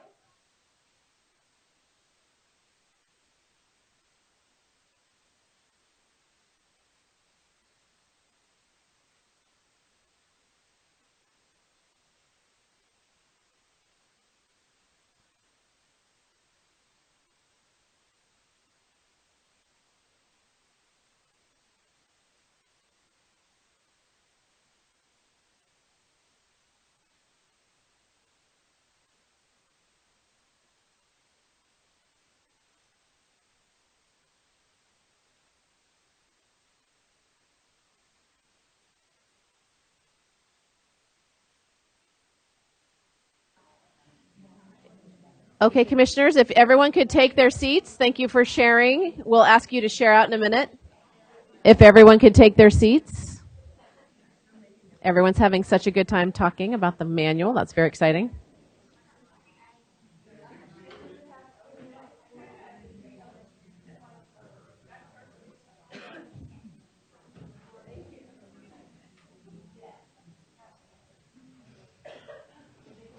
We love the level of engagement happening about the manual. This is very exciting.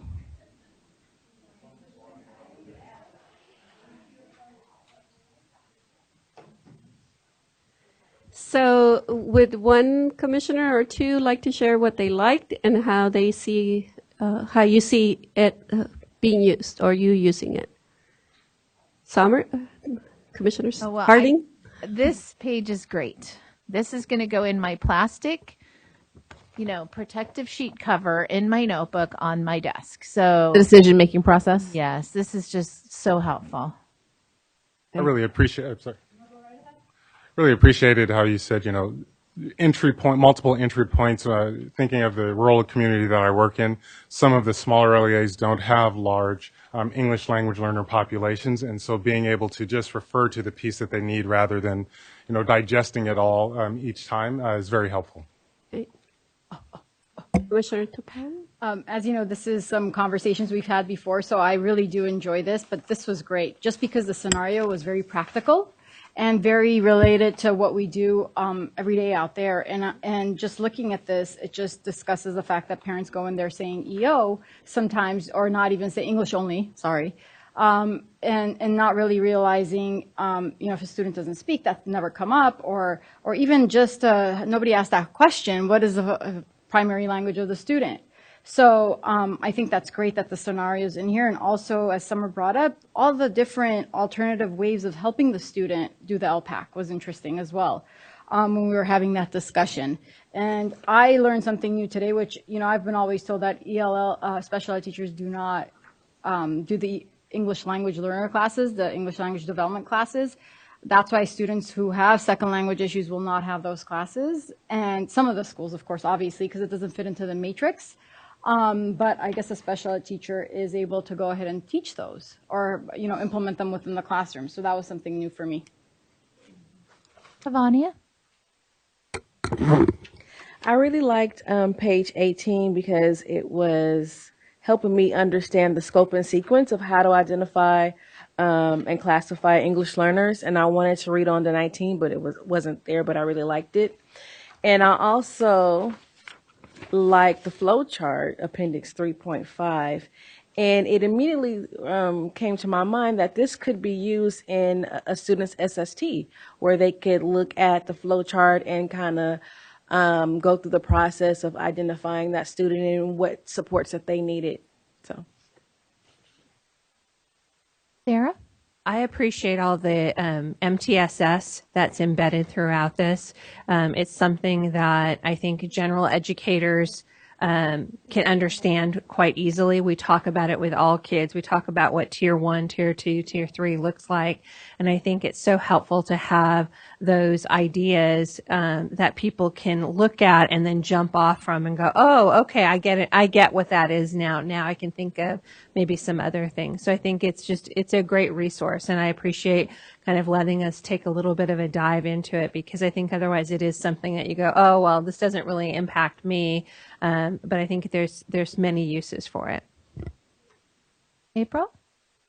I just want to say thank you, and thank you to my partner, David, because, coming from a standpoint of a parent, we look at something like this different, and we know that parents are going to be looking, have access to this as well. And, I appreciate not a lot of acronyms, because we're assuming that everybody knows what all the acronyms mean. It's an easier read for those who are going to be a little bit intimidated by looking at this. We assume that teachers, because they are so smart, and they are, that they just know everything, and parents are looking to the teachers for guidance. And I know personally that I appreciate when someone says to me, I don't really know, let's look. And I always think about Isabella when she was born, and when her pediatrician came in the room with something similar to this and said, let's check mark off what tests that we need. And every time I would meet with him, let's make sure we got all these tests, even as she was growing up.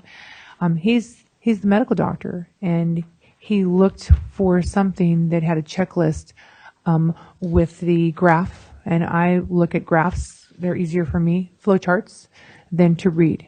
The examples are great, and some kids may have dual diagnosis and English learners. What do you do with them? Teacher's going to be doing a little research, reading this before they come in for that meeting, and it's going to be a win-win. So we as parents appreciate doing your homework and saying, I looked at this before, so this is what we can do together. So thank you. Well, thank you for taking the time to do the exercise with us, and it actually has a dual purpose. When we do the trainings with the field, is to remind individuals that we could go through the slides and tell you what's inside of it. Well, we know that through brain research that we remember about 10% of what we hear, but when we interact with it, when you read, when you're talking to someone about it, when you're listening to someone, then you remember about 70% of that. So if nothing else from this whole presentation, you'll remember the time that you were standing, because oxygen goes to your brain when you stand. And when you sit for a very long time, you start getting tired. It's real because of the oxygen not getting to your brain. So we are also trying to model, when we go out and present this, the guide, how we should be presenting to others as well, because we want people to be engaged in the work and then to teach children the way that brain research shows us it's best to teach them, and also for adult learning theory. So with that, we wanted to just put it in context of the continuous improvement cycle that we are undergoing as a state. This is part of the state system of support. This is another tool, another great resource that can be used by practitioners in the field that are working with students with disabilities that are also English learners. And so I mentioned before the various entry points, and you also mentioned it. You saw how it could be used with parent engagement communication through the multi-tier system of support, through the different structures that we have in place. And just to reiterate, if a child is in multilingual instruction, then this also provides information as to how to maintain that student in that program. So we wanted to bring it all together and mention really quickly just the LCAP priorities, the annual performance report, and the EL roadmap. They all have various indicators. So we have the indicators for the LCAP, the indicators for APR, and then the EL roadmap has 4 principles. Now, are you familiar with the EL roadmap policy? When I've gone out to the field, that's still trickling down, because the board adopted it just 2 years ago. And so many districts are still finding it new. And so it's relevant for us to speak about it, because this will change the settings too. So I think we could skip this one because everybody's familiar with the LCAP priorities. But it's important to note the importance of this work because of the dashboard. Right. So if we know that last year and the year before that the majority of districts who qualified for differentiated assistance in the dashboard qualified for students with disabilities, and if we also know that a disproportionate number of students with disabilities are also English learners, then we can draw some conclusions around why it's so important to be meeting the needs of students with disabilities who are also English learners. And as districts are drilling down into their own data around their root cause analysis around students with disabilities and how to increase the outcomes of their students with disabilities, it would be an important, and one of the reasons we include the slides of the crossover data, like the data between the local funding formula groups and students with disabilities, is for districts to be able to look at their own local data to see how disproportionate they are, because there may be some clues there about that early assessment, the early intervention pieces, and really being able to tackle some of these language issues much earlier that will eventually lead to better access, better outcomes, and definitely increased literacy, which is that gateway. So for our you'll hear more from Shiloh, I think, tomorrow about our annual performance report, which we'll be asking for your approval of to move forward to the board. But just around some obvious things, I did a presentation, but Veronica, I've been going across the state doing the same presentation we just did for you to anyone and everyone who will listen, because we think this is so important that all local educational agencies at all levels know, and particularly directors of curriculum instruction and others who are setting the professional learning in place. But one of them came up and said, this has a direct correlation with our math scores also. And because the assessments for math are so language-based now, there's there's a double value add around kids getting access to math and being able to demonstrate what they know in math, especially with so many word problems.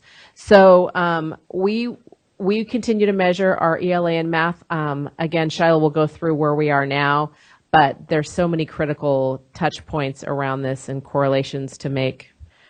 I'll let you go ahead with the English roadmap. So I think mainly to just bring to the awareness the fact that the principles in the EL roadmap calls for looking at English learners as assets, which hasn't been necessarily the case in the past.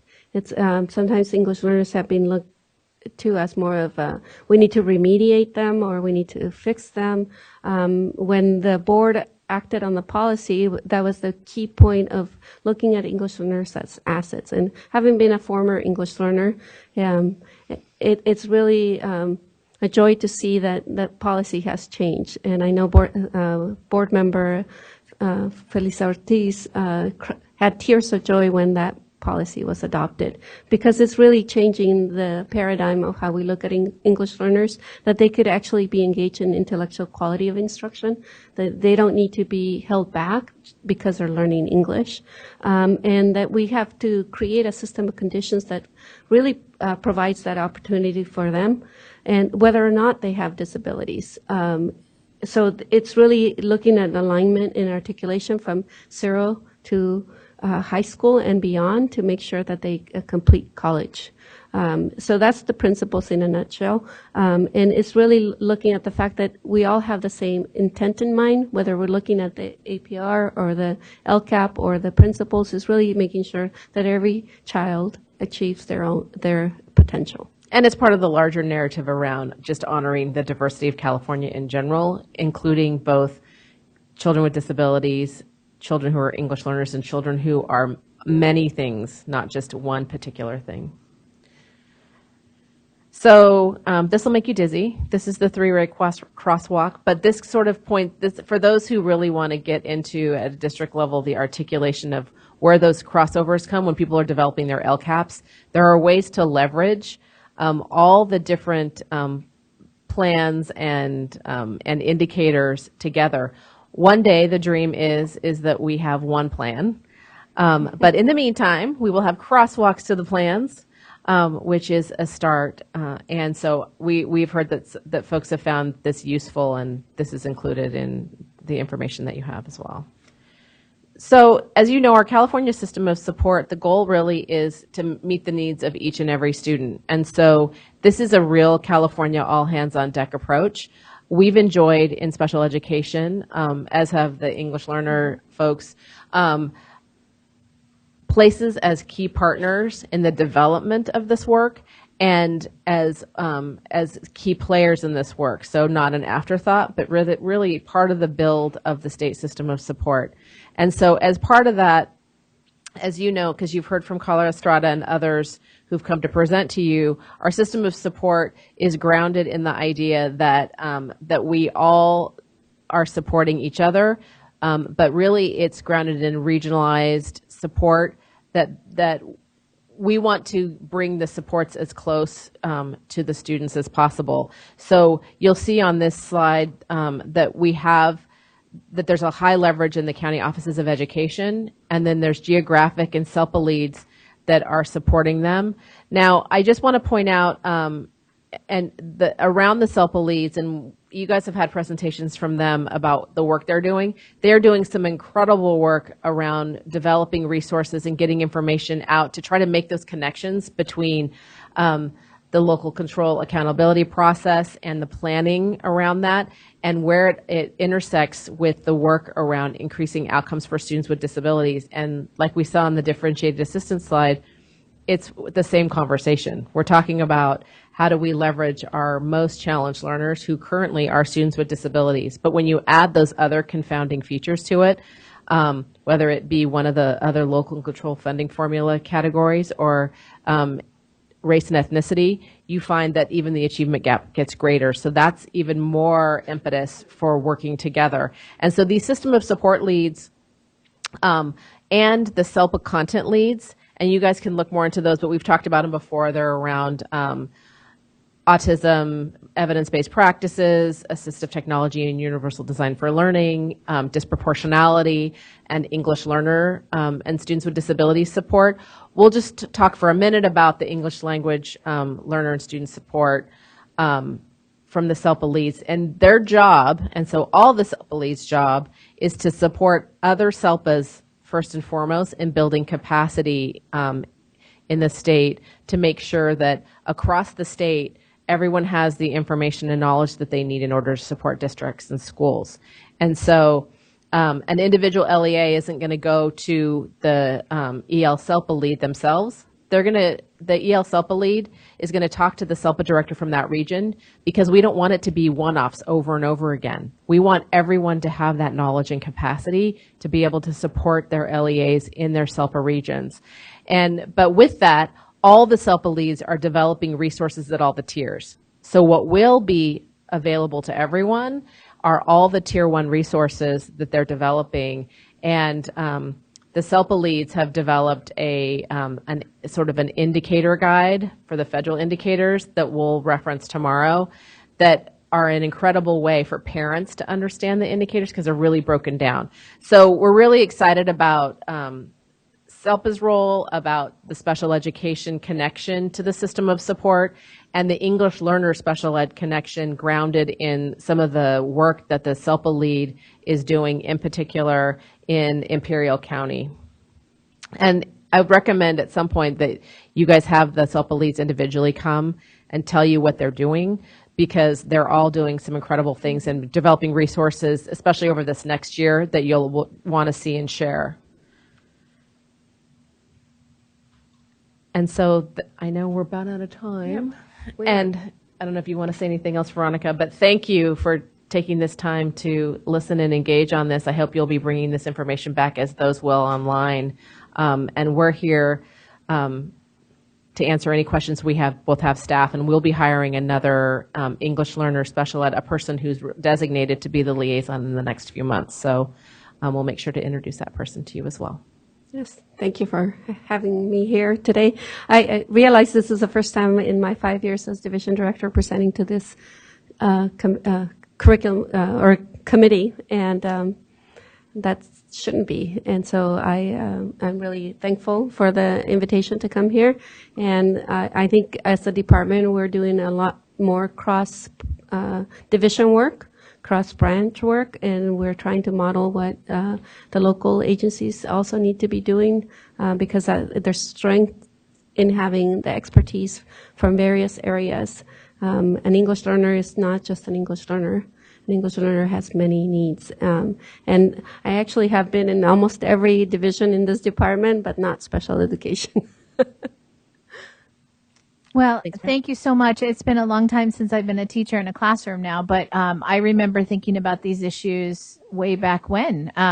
And I was met with a lot of non-starter kind of conversations as a reply. So it's so great to see the collaboration between you two as directors. I love to see that. And I also, when I was looking at the guide before this meeting, I did notice that some other commissioners did some work on this too. So I think Kimberly, you were involved, and Kyla was involved. Anyone else that I noticed those two names jumped out at me. So thank you for including us in the development of this document. I think it's really a powerful document. And if we can get it in the hands of people, I love that practitioner's guide in the title, even though it is a long title. If we just say it's a practical guide, you know, people will grab it and actually look at it. So thank you so much. I think it was a great presentation. Thank you. Hey, commissioners, we've had such a full morning. Public comment? No? Okay.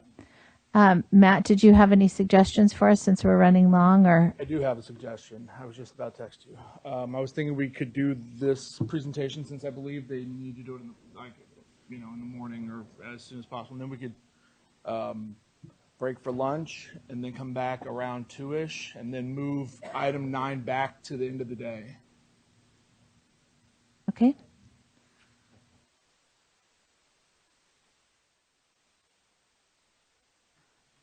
All right, we took our 5-minute stretch break, and we're back ready to focus on our next item on our agenda, which is our California 2020 World Languages Framework.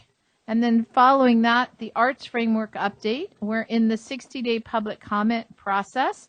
So I want to welcome Letty Kraus, who's Education Programs Consultant, and Alejandro Hernandez, for also an Education Programs Consultant, both with CDE. We're looking forward to hearing about your new framework. Wonderful. So I'm Alejandro Hernandez, and I'm the lead for the developments of the World Languages Standards, which happened last year, and the World Languages Framework, which is still happening this year. And I'm the other person, Letty Kraus, with the arts, same story, arts standards last year and arts framework currently. And we're combining our update into one because we're on the exact same timeline. So to provide a little bit of context, I'd like to guide you through this timeline. The focus group, we held 4 focus group meetings in August of 2018. The information that we collected from those focus groups informed the guidelines for the development of the frameworks. After that, the State Board of Education appointed 20 members to the Curriculum Frameworks and Evaluation Criteria Committee, which for short we call the CFCC, and they approved the guidelines for the development of the framework. From February to August of this year, the CFCC met 6 times. During those meetings, they informed and guided the development of the frameworks. Just recently, a couple of weeks ago, the Instructional Quality Commission, the IQC, approved the draft frameworks for the arts and for world languages for public review. The next step after that is to have a 60-day public review period for each of the frameworks, which happened actually started October 1st. In January, the IQC is going to meet to recommend changes to accept some of the input that the public submitted and possibly not accept other recommendations. And the IQC will also have their own recommendations for edits to be made to each of the frameworks. After that, the frameworks will be updated and they will go out for a 60-day public review period for a second time. Soon after that, the revisions will be made, and the State Board of Education is scheduled to adopt the frameworks in May of 2020.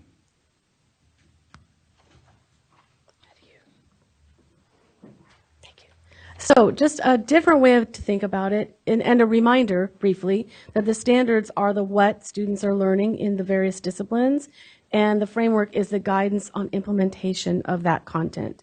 And so this slide is just to kind of show you the different roles of the different bodies that are involved in this process.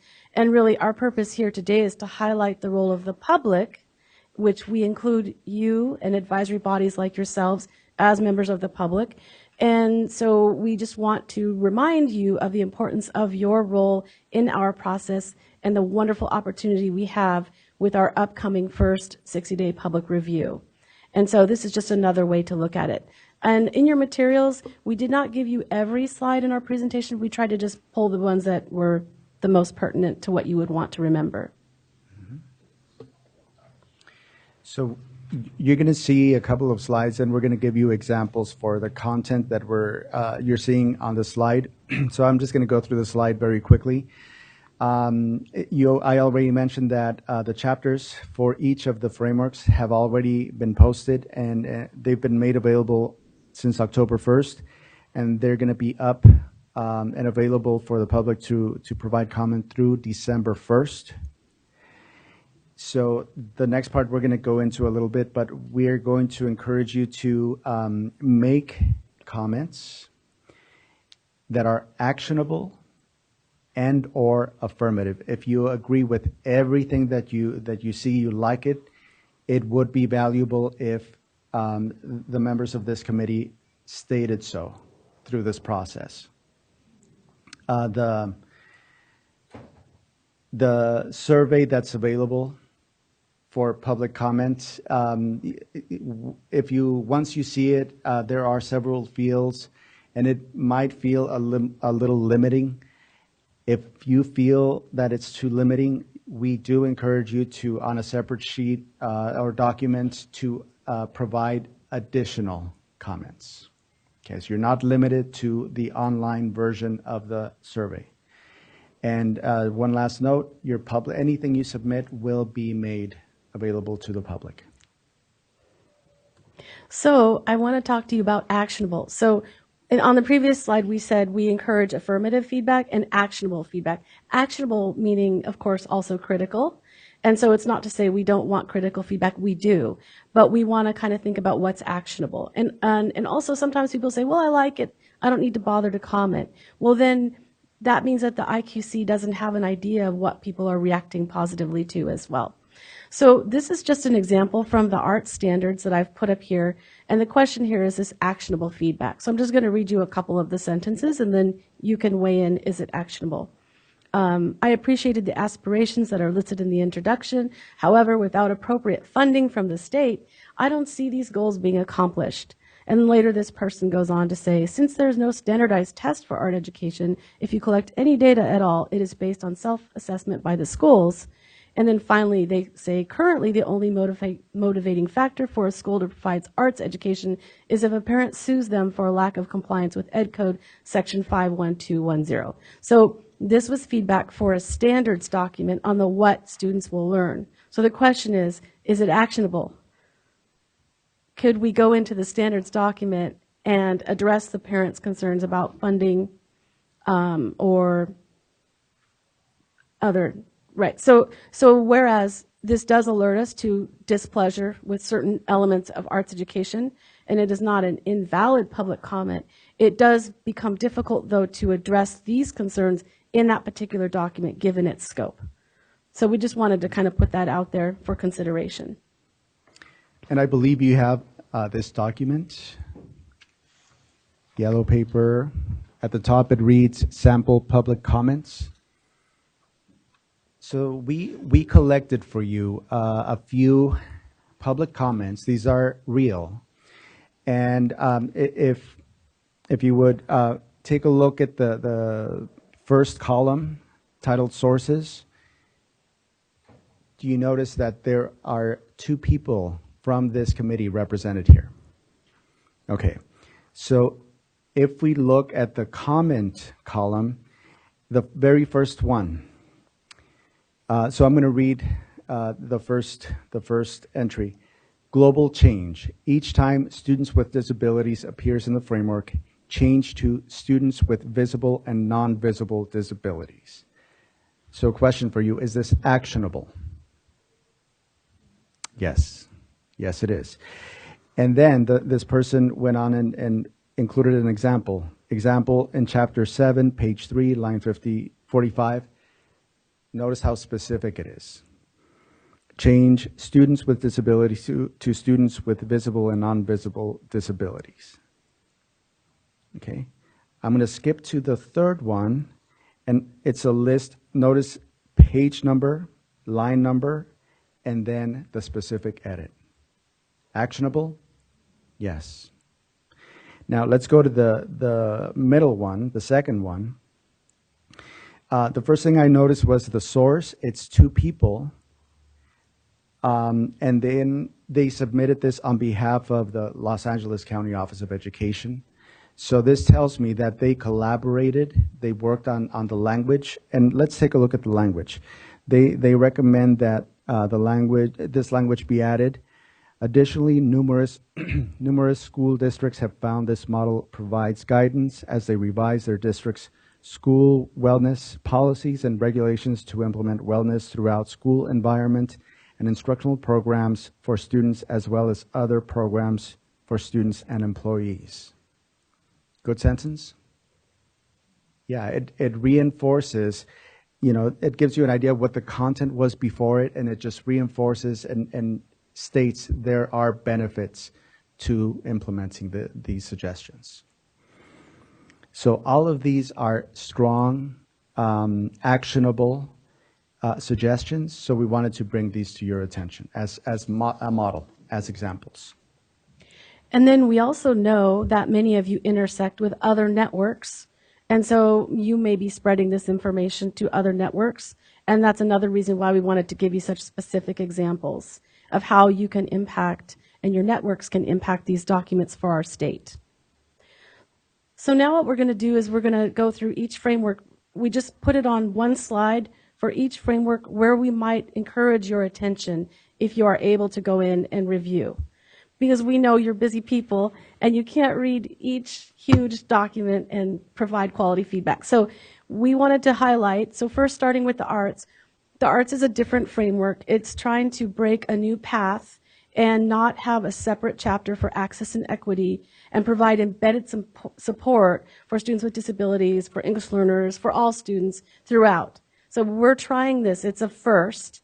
And so we're just know that it's different that way, and our intent is to try to embed support. So with that in mind, we have an 8-page guide to reading and using the framework that is directed to users of the framework and hopefully providing different entry points like the previous document that was discussed. We're trying to do the same thing with the arts framework. So I would encourage you to read actually all 8 pages of that, but there is a section on access, equity, and inclusion where we try to address this idea that this framework exists within a huge landscape of frameworks and supports. And so it's not going to try to do everything for everyone, but it's trying to embed support that's discipline specific. Chapter 1, Vision and Goals for a Standards-Based Education. I directed you to a couple of places where we're trying to do this idea of embedded support. Chapter 2, the instructional cycle, the same thing. You're going to find that there's a supporting learning for all students in Chapter 2 and all of the discipline-specific chapters as well.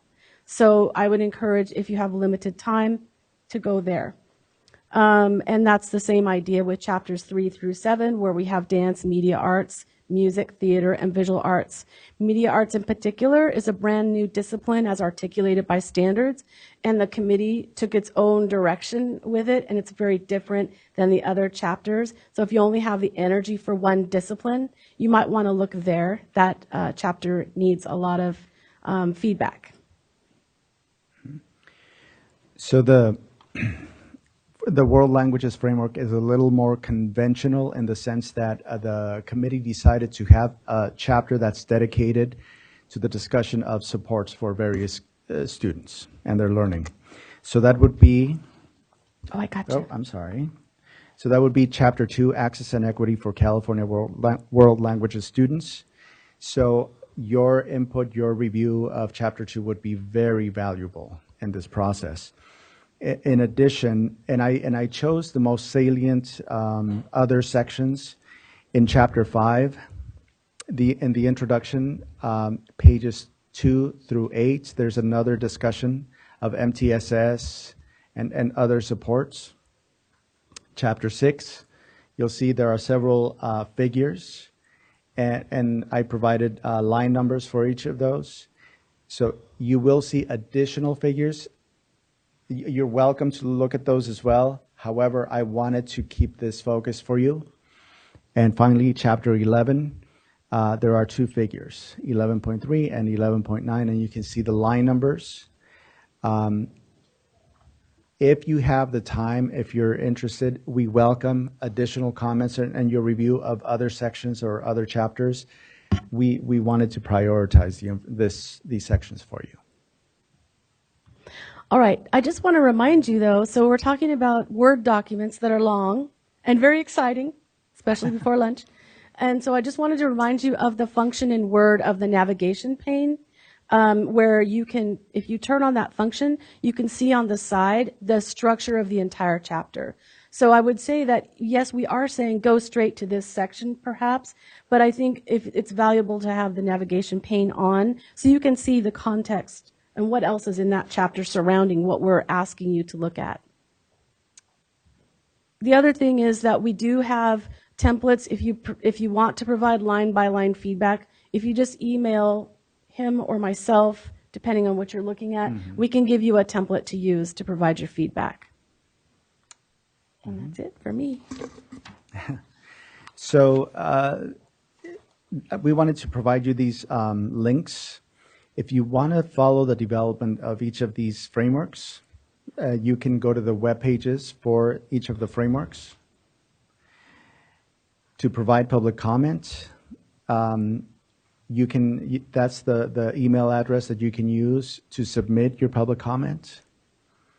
And we provide updates of meetings and deadlines and so on, and exciting news like, you know, the availability of a resource and so on through our listservs. So if you want to join the listserv, we would encourage you to do that. And you'll be up to date as much as we can. We do that. And those are the links that you can follow. And that's all we have. Are there any questions? Thank you so much. I do want to share in preparation for this meeting. I've looked through many frameworks over the years, but I have never had the experience of looking at two at the same time. And so it really did highlight for me, and my own personal opinion, how approaching it from an integrated standpoint is so much more palatable from the lens that I wear as a commissioner here. I just always struggle with frameworks when they have that separated chapter and then a list of, as soon as I see a list, I just think, well, what if I'm not on that list? Or what if I'm on the lower end of that list, you know? So I just think we run into problems when we start pulling out chapters on equity and access. And I'd love to hear the other commissioners' point of view on that topic for you, because I think we're in an interesting position where, as you said, this is a new way of looking at it, trying to integrate it through. And for those people that are working on future frameworks, I think this conversation might be really informative. Commissioners, does any of you have any thoughts on that integration piece? As we've had the conversations this morning and recognizing the way the world works now, where we're entering a document where we need, I think having that integrated approach so it's unavoidable in terms of acknowledging and incorporating students with disabilities and their needs into the conversation and the frameworks. I think having it embedded and integrated throughout the document helps us make sure that everyone is having that in front of mind.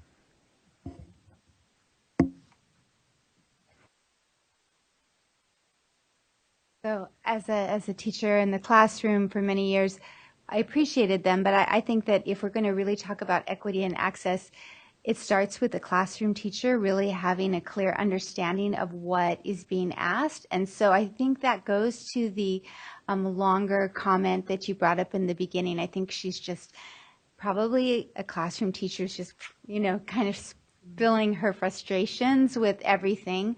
But at the core of that is, what can we give teachers that will actually reach teachers, that just kind of sums up the basics of the standards and what needs to happen. And then from there, the team of teachers at the school site can really address equity and access. But if they're overwhelmed and don't know how to distill it to its key factors, I think that's when you get people just walking away in frustration. And so that's one thing I know with technical assistance, if it goes out with these documents, to just have that in mind and have a clear plan about how it can reach teachers. It never seems to, actually. My experience has been it's very limited. It might reach districts, it might reach even principals, but it's really not making its way into any professional development. And so I'm sure that I know for a fact, having many arts teachers as friends, having worked in an arts high school, that they have been waiting for these. So I know teachers are waiting for them. It's just trying to make sure that we give it to them in a way that they can really digest. Okay, thank you. Any other comments from commissioners? Just a question. In terms of the specific feedback for each framework, is there a place for us maybe as a commission to maybe make kind of not a policy statement, but kind of a directional statement as we're thinking about the additional frameworks around the choice of integrated versus a separate chapter? I believe that there's a discussion, and I think even the math framework, which is just getting underway, is going to take the integrated approach. I think the thing with arts, why it went first, even though we're concurrent, is really because we were talking with Kristen Wright early on and recognizing that all of these different disciplines are really serving a wide range of people within, and it would just seem like an easy place to start. And especially because I was able to work with Kristen early on. She invited me to a meeting and this sort of came up. So I think that I can't say that officially, but I believe that that's a direction that we want to take. And I do want to mention that there are examples embedded throughout the World Languages Framework. So it's not that it's isolated to one chapter. The committee was adamant about having this guidance provided in one chapter because they were thinking of professional learning and teacher preparation and the induction process of new teachers, sending them to a distinct chapter so that when they encounter these kinds of supports elsewhere, it'll make a little more sense. So it's elsewhere. Something that's different about the arts framework is that someone who's teaching, let's say, music may only read that chapter or primarily that chapter, and that's why it was important to embed it in each of the disciplines. That doesn't hold true for the world languages because teachers will be teaching all of the standards. Yeah, there's not separate language chapters. Mm-hmm. So it's kind of a yes and approach for world languages where we're just a yes. I guess. Yes. I'm someone that feels so strongly that the arts really inform the human condition. And so when I was reading the framework and it was an integrated approach, it felt so complete to me, as if, not only through the subject matter, but through the approach, we were talking about all of humanity. And that was only because I was looking at both at the same time, right? Had I been looking at one, it probably wouldn't have registered so strongly. But when I looked at the other, it just felt like going backwards to me. It just felt like going backwards to a place where we aren't talking about having all the work we've done in the past several years to just break down silos and really think of all students as all students and everyone as everyone.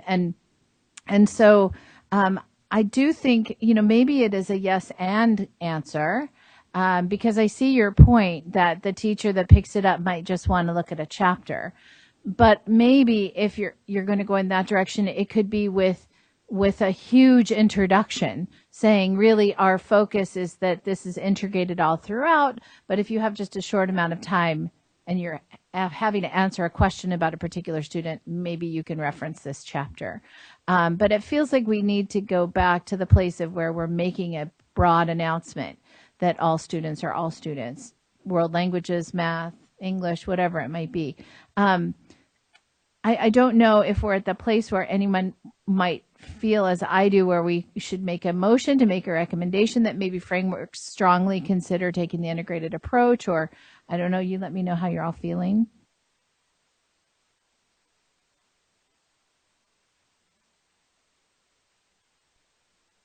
Okay, I love that you're both here, and I hesitated in bringing up my comment because it felt like, with you both here, I had to say, like this one, not this one so much, and I don't want it to feel that way because it's really the traditional versus the forward model. And so it feels like we're at that point where maybe writers of frameworks that are coming up might, if we have a chance to think about it as a commission, we might have a great impact in being able to share, which platform might work better.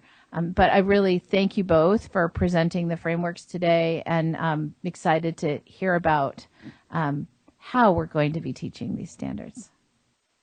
One more quick question. You said math is coming up. Would you say math looks more like world languages in terms of the chapter pull out and then the standards are taught, or more like arts where it needs to be specific for each?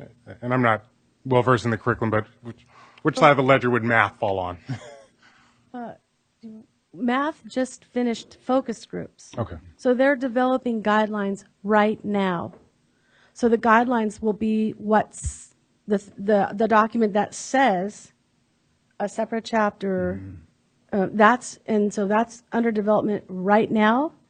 and public comments might come in for math, stating a particular perspective about that. And so if any of you have a question about how to do that, you can contact one of us and we Yes. can direct you for that. Thank you so much. Public comments? Are there any public comments? Okay. So prior to dismissing us all for lunch, I know I'm hungry. But I know that we're going to have a really great afternoon full of a more deep conversation. And at the very end of the day, we're going to have that piece of commissioners sharing out what you're doing in the field and what we need to know about you. Maybe take some time at lunch to think about what you might share, because when we do that at the end of the day, it's always we're all so tired and everyone sort of says, nothing, I didn't do anything. So please do share all the ways that you work in the field that would help us understand how you're representing our stakeholders. I think that'd be really great. And maybe at lunch, it's a nice headspace to think about that. So we are adjourned now until 2 o'clock. Did you say, Matt? 2 o'clock. And then we should be back on schedule with our agenda. Thank you, everybody. All right, it's 2 o'clock. I hope everyone had a great lunch. And I was just thinking about the morning meetings, and we all were commenting that it was just such great information and a lot to think about. And the afternoon, as I look into it, is the same. So it will be a really full day. Our item number 5 is a legislative update. And we want to hear about the last 2019 session and get some updates. And we're lucky to have Alejandro Espinosa, our second Alejandro of the day. But I'm sure you're first in many people's eyes, so we will appreciate that. You are a legislative representative from our Government Affairs Division at the CDE. So thank you so much for enlightening us.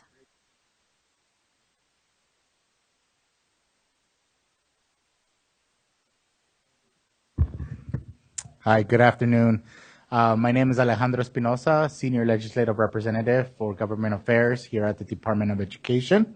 Happy to be here and provide you all with an update on where we're at. We're actually in the last week of the legislative year. The governor currently has until Sunday, October 13, to take action on legislation. There's still currently pending legislation awaiting action. Typically, by this time, we have a sense of what's being signed and vetoed, but this governor is being a bit more strategic, kind of spacing his action throughout the 30 days.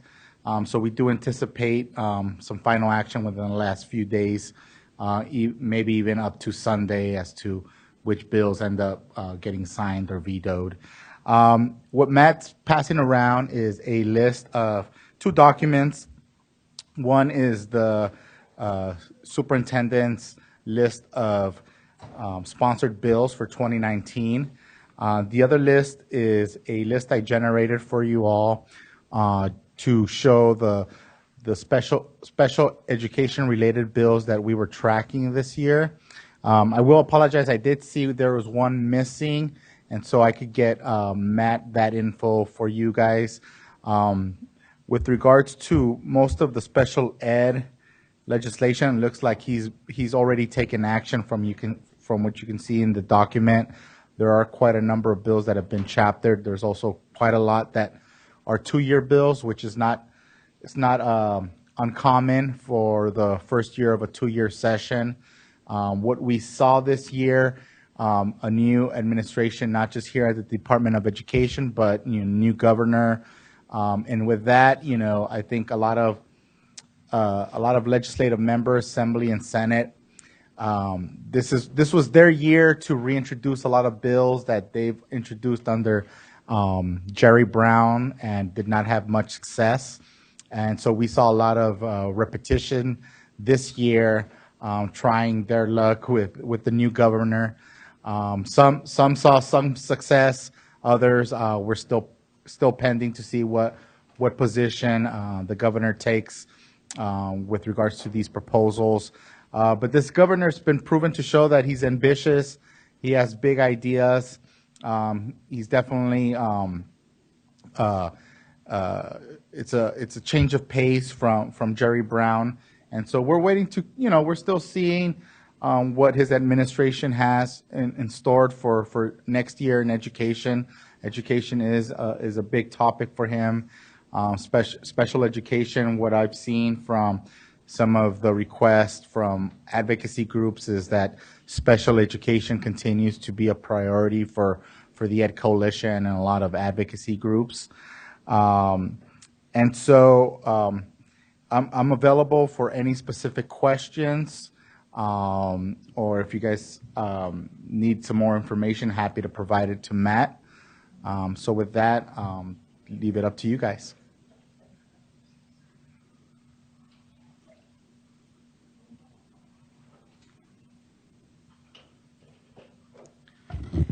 Alejandro, could you talk a little bit more about what the priority bill list? So is this something that came out now or a year ago, and it talks about sponsoring or co-sponsoring? Is this? This is a list of bills that the superintendent took positions on. They're not necessarily special ed bills. It's just the bills that the superintendent took an official position, whether it be sponsor, co-sponsor, or support. There's one that was special ed related, AB 1172, which I'm happy to report that the governor did sign into law. And so this legislation came out of a lot of the incidents we saw in recent years with regards to non-public schools and agencies, and some of the incidents we saw with student safety. And so this piece of legislation, we're trying to include safeguards to ensure, that the safety of students is being met, that appropriate staff are the ones providing the services to students, and that non-public schools and agencies have the appropriate staff with the appropriate credentials working in those institutions.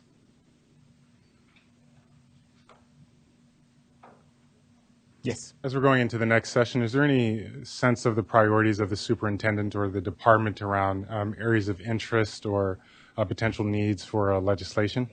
Yes, that we're currently going through that internal process at the moment. We're vetting proposals that have come up through our different divisions. There's nothing that I can say or report to as far as any specific proposal. It's still kind of fluid, but we're hoping to have a list of what our priorities will be hopefully in the next few weeks. I will say that the superintendent is very supportive in closing the achievement gap, and providing and ensuring that students and schools have the necessary tools to provide that education. And so he's very interested in looking at the student, not just at their academics, but looking at the student holistically and ensuring that students are receiving the appropriate services and setting them up for success. Along those lines, is there anything with regard to mental health services? At the moment, we are exploring different proposals with regards to special education. Unfortunately, I don't have much detail I can share at the moment. I will say that what I've seen, some communication from the governor and from the legislature, that special education will continue to be a priority this upcoming year. So you talked a little bit about AB 1172 and the non-public school bill. Could you give us any, when you read kind of the summary, sometimes it's hard to really understand what impact do you foresee this having on school districts or as parents who may have students in non-public schools? What do you see as the kind of next steps from this bill being passed? So with this, our goal is to ensure safeguards. And so, for example, the bill strengthened the contracts between districts and non-public schools to ensure that both entities are ensuring that the student is, one, receiving services, two, their safety is not put in danger. There was recent incidents with Guiding Hands and other institutions where we saw incidents with students being hurt or even passing away. And so we were looking at and trying to see how can we ensure that folks are sure that students are being taken care of. Another component is ensuring that non-public schools and agencies their staff is being trained. So there's a training component to ensure that they're properly able to handle situations, whether it be behavioral or anything related to their specific condition. There's also some cleanup language in statute.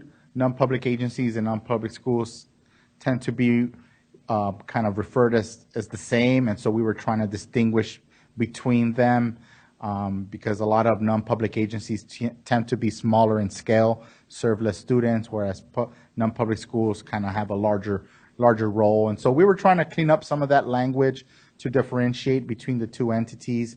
Another component to is ensuring that the administrators working at these non-public schools have the appropriate credentials.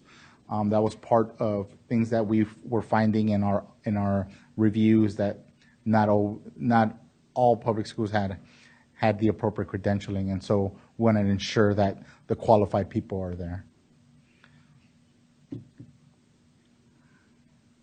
In relation to AB 605, and understand that it's been improved, but it was recently with a group of administrators, so I'm saying this more for a public comment and consideration. Understanding the bill and the intent, the group of administrators I was with expressed some concerns about logistically, having those AT devices follow a student, because sometimes the AT device might be an app on an iPad or connected to some other device, and so the concern about time and effort, and as well as financial resources to transition the device, might be more expensive than simply replacing it later on in the future. And so I just wanted to voice that in terms of support for the intent and spirit behind it, and certainly the need, which logistically it might pose some challenges. Right. No, I appreciate that. I mean, we're setting up, staff is preparing, for the upcoming year where all these bills take in effect January 1, right? And so we anticipate, providing some technical assistance to districts. Usually the first year or two, there are some bumps, right? And so we're hoping to provide some TA, some leadership, some best practices, and hopefully minimize some of these issues. Can you share with us which, if you know, bills on a 2-year cycle might be pushed forward? It's hard to say. I mean, they're all eligible to continue. A lot of the bills end up being stalled for a number of reasons.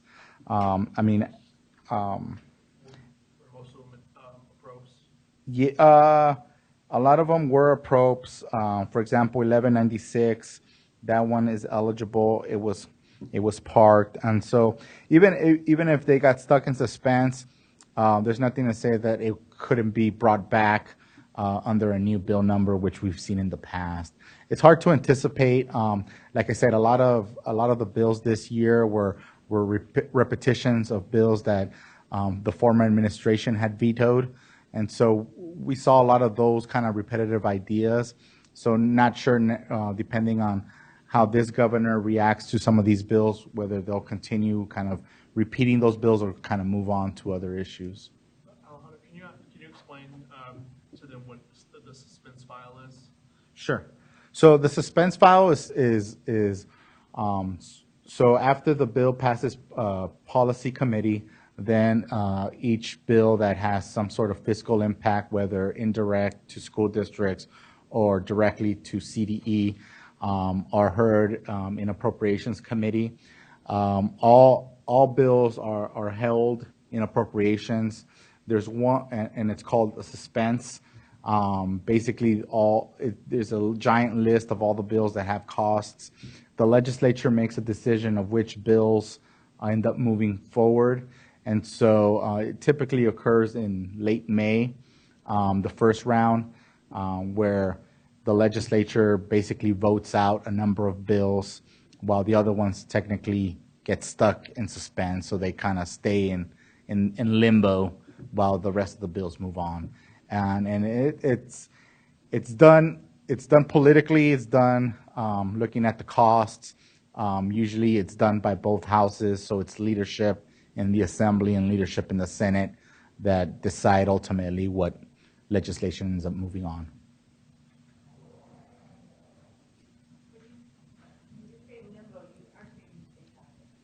They die. I mean, they die there in the, yes. Well, they'll die, but again, you know, we've seen bills die in suspense and then come back the next year, right? Slightly tweaked, but same idea. As the superintendent transitioned in this year, I think everyone could recognize the intent around the listening tours and the transition team so that he was receiving feedback in the department. Is there backing up, you know, for members of the public, are there other channels or ways to share perspective from, say, a parent that might influence, you know, the priorities of the department or the superintendent? Yeah, I mean, we're open. I mean, we do get feedback from just citizens or parents, concerned parents. You know, we don't have an official channel. It comes in through many ways, right? It's just depending on how vocal the parent is. A lot of times they may be part of a larger organization, the PTA, for example, which will, and a lot of times we'll work with them. They'll share with us their priorities. There's other organizations like the California Administrators Association. We got the School Boards Association, CTA, and so a lot of those folks end up kind of organizing a lot of the parents and teachers, and so we're able to hear from them through those organizations.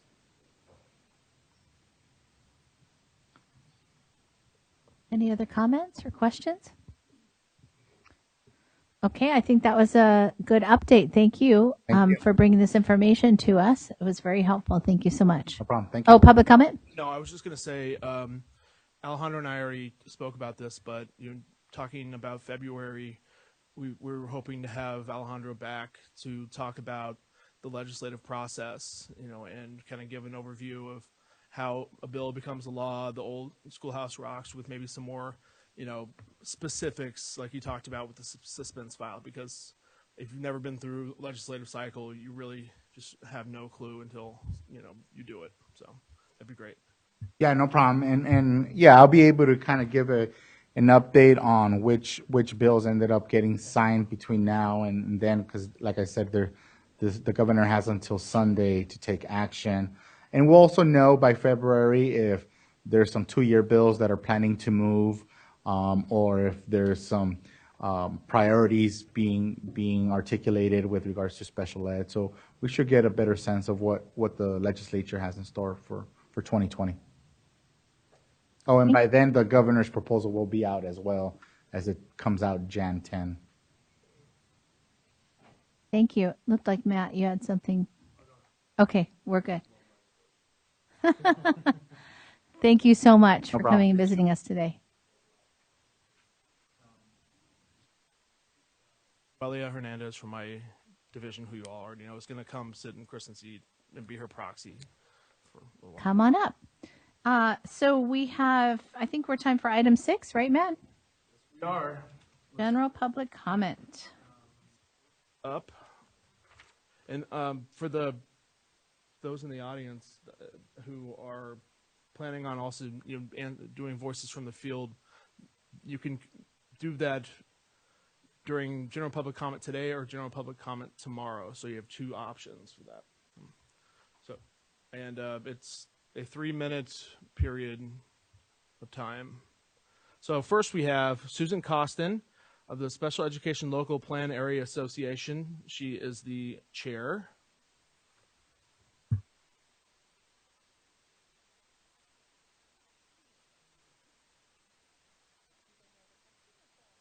Another question, or shall I read the question? All right, let me go ahead and just read the prompt that they have given us to respond to.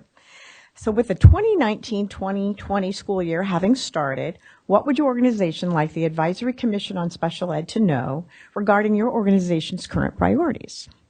So I'm going to share that with you, but I'm going to give you a little brief intro of a SELPA because I'm not sure everybody is aware of what a SELPA is. So the Special Education Local Plan Area Administrators Association of California is a consortium of professional educators from local educational agencies, or in some cases, a single LEA that provides special education services or supports for children and families. Some of the responsibilities of the SELPAs are ensuring program availability for all children with disabilities, data management, personnel development, budget planning and review, evaluation of special education programs, program specialist services, and community awareness. So the three current priorities right now that I'm going to share with you are, the first one has to do with the systems of support. We're currently engaged in various aspects of the system of support in collaborating with the local education agencies, our county offices, to align the various accountability measures within the statewide system of support. In collaboration with the SELPA System Improvement Lead and the SELPA Content Leads, our association is looking forward to contributing to improved outcomes for students with disabilities. The SELPA Leads are members of our organization, and together we are committed to providing support to LEAs, both large and small, to build capacity, sustain improvement, and effectively address inequities. Our association is focused on being a leader in the expansion of support provided to LEAs throughout the statewide model. And if we had some time one day, I'd be happy to share with you some of the fun things I'm doing with my county office and my SELPA. We feel like we're kind of really pushing the envelope and really collaborating a lot in a lot of wonderful ways. The other area of focus is the data collection process. All last year you've been told that CaseMIS is going away. It's gone. CalPADS is here. And so it has been a very interesting, challenging experience for all of us. So we've all been attending lots of CalPADS webinars, SACE webinars, CalPADS SACE webinars. Lots of training is being provided at the state SELP organization, and we are pushing down that knowledge and expertise as much as we possibly can. So we're spending lots of wonderful time with CDE staff and our local partners, really trying to support everybody through this change in process. And then the third major focus for us right now is the local plan template. We have been working with CDE over the past year, trying to develop that. It is finalized. We still don't have the exact final version in our hands because they have new software, and the new software is going to allow it to be fillable and expandable, and that's coming to us very soon. But for the most part, we do have the template, and we've been providing training. CDE has been providing us some trainings, and internally within our organization, we have a number of SELPA directors that are very knowledgeable in local plans, so we're all helping one another go through this process. That's it. Thank you.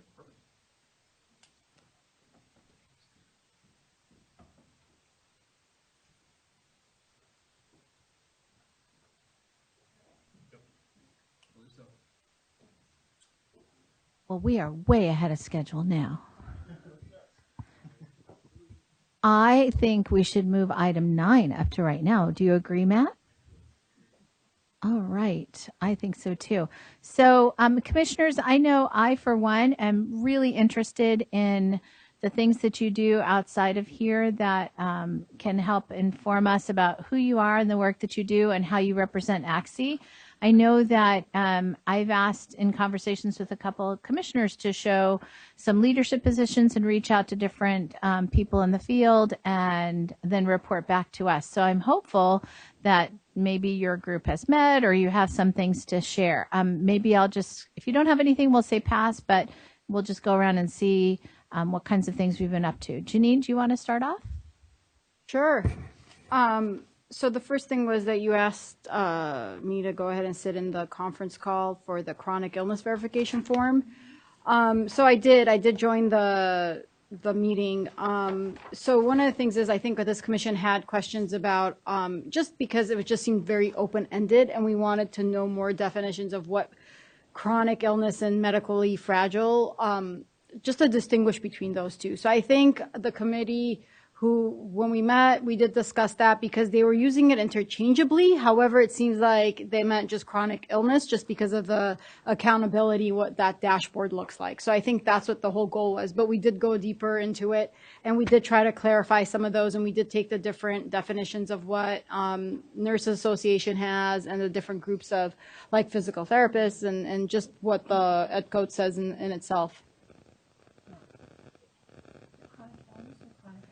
Okay, so no, it's chronic illness verification form to be able to say the student was medically for chronic absence. So exactly. So, but they were using medically fragile in there as well. And I think we were kind of confused about that because it's not, I mean, what is really medically fragile? I think it came down to because the form and what they were looking at was not really matching. So looking deeper into it, we did a few things. And then, so there was questions about how charter schools do it. There was questions about truancy. How do how do they track it? What are the forms? How do these things get completed? Do they, when they're truant or somebody, students truant, what's used, right, to track that? So that's a systemic issue internally within the school system. So that was brought up. And then as well as, changing some of the wording in here as well. Just they were going to run it by legal just to make sure if it was okay, because there's looking at conditions that are temporary versus long-term, and we want to make sure that's clarified as well.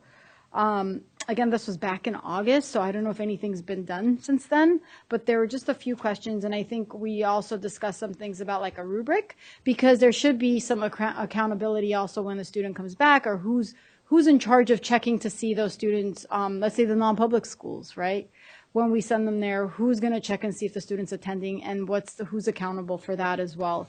And we talked about provisions of services and maybe just reevaluating it every 3 months with the doctor just to make sure that it's cleared, because sometimes it could be temporary in nature.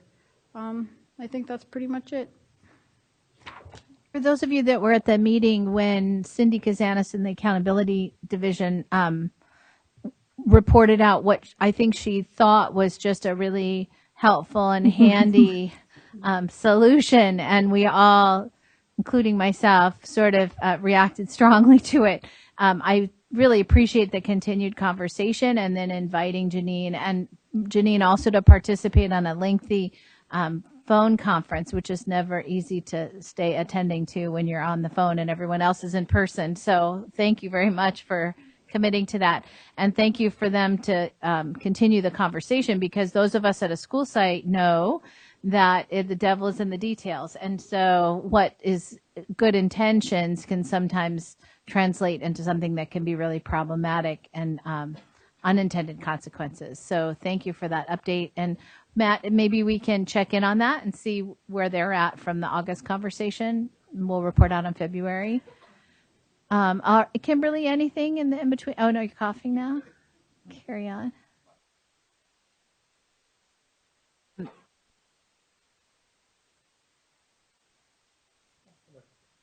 I want to just share an opportunity that I had to participate in an event yesterday that was organized by the iLead Charter School Network down in Southern California. It's kind of their fall symposium, their 4th annual, and it was led by their student support division, and 300 educators, general and special ed, all focused on MTSS, PBIS, without the kind of categorical labels related to that. And it was just a fascinating event to be a part of and to watch folks, really engage in the conversation on a very practical level.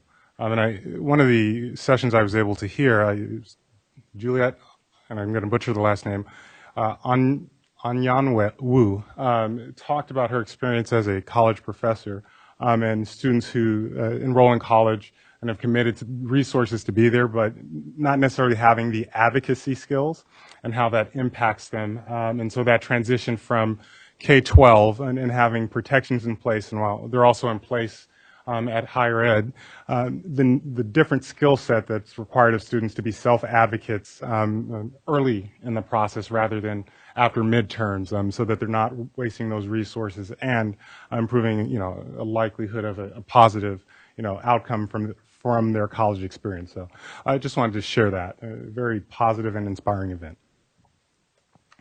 That's really nice. I'll share that my daughter, when she was at a UC school, really, I was so proud of her and her advocacy skills for herself. And it is a lot to navigate when you're a young adult.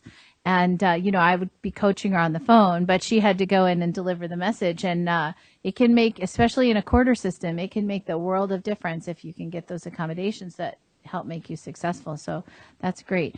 I'll take a minute, sort of a dual shout out to my new school. I'm a principal of a new school, new placement, and I have the privilege of working with a team of teachers that are 8 years into a dedication towards a PBIS model, and they were just recently recognized at the state level, at the platinum level. They are amazingly getting it done, and I've never seen a school this far along on that continuum. And I can tell you something, it really, really changes a school site when 100% of the teachers are committed to the program and you put length of years into the program. Boy, oh boy, the level at which children are able to be self-reflective about their behavior when teachers have committed themselves to teaching that system is life-changing for that child, really.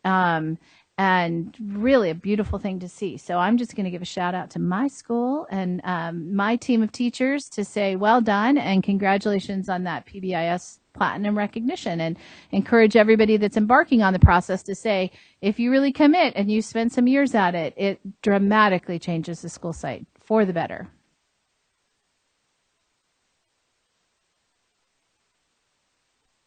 Pass.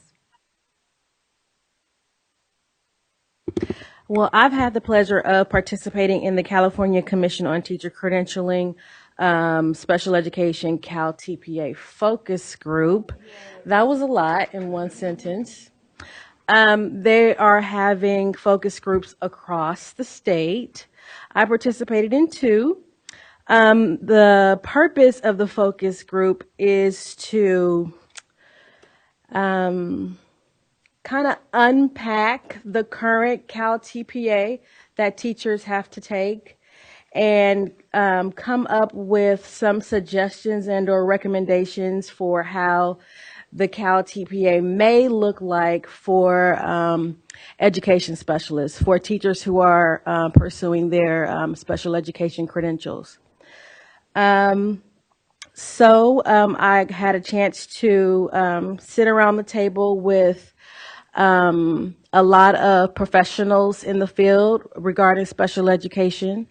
And we've looked at the Cal TPA, the one that's currently being implemented, and trying to see what components of the Cal TPA may apply to teachers who are pursuing their education specialist credentials, and what components may need to be added to a Cal TPA for teachers who are pursuing a special ed credential, and kind of unpacking it and coming up with some suggestions.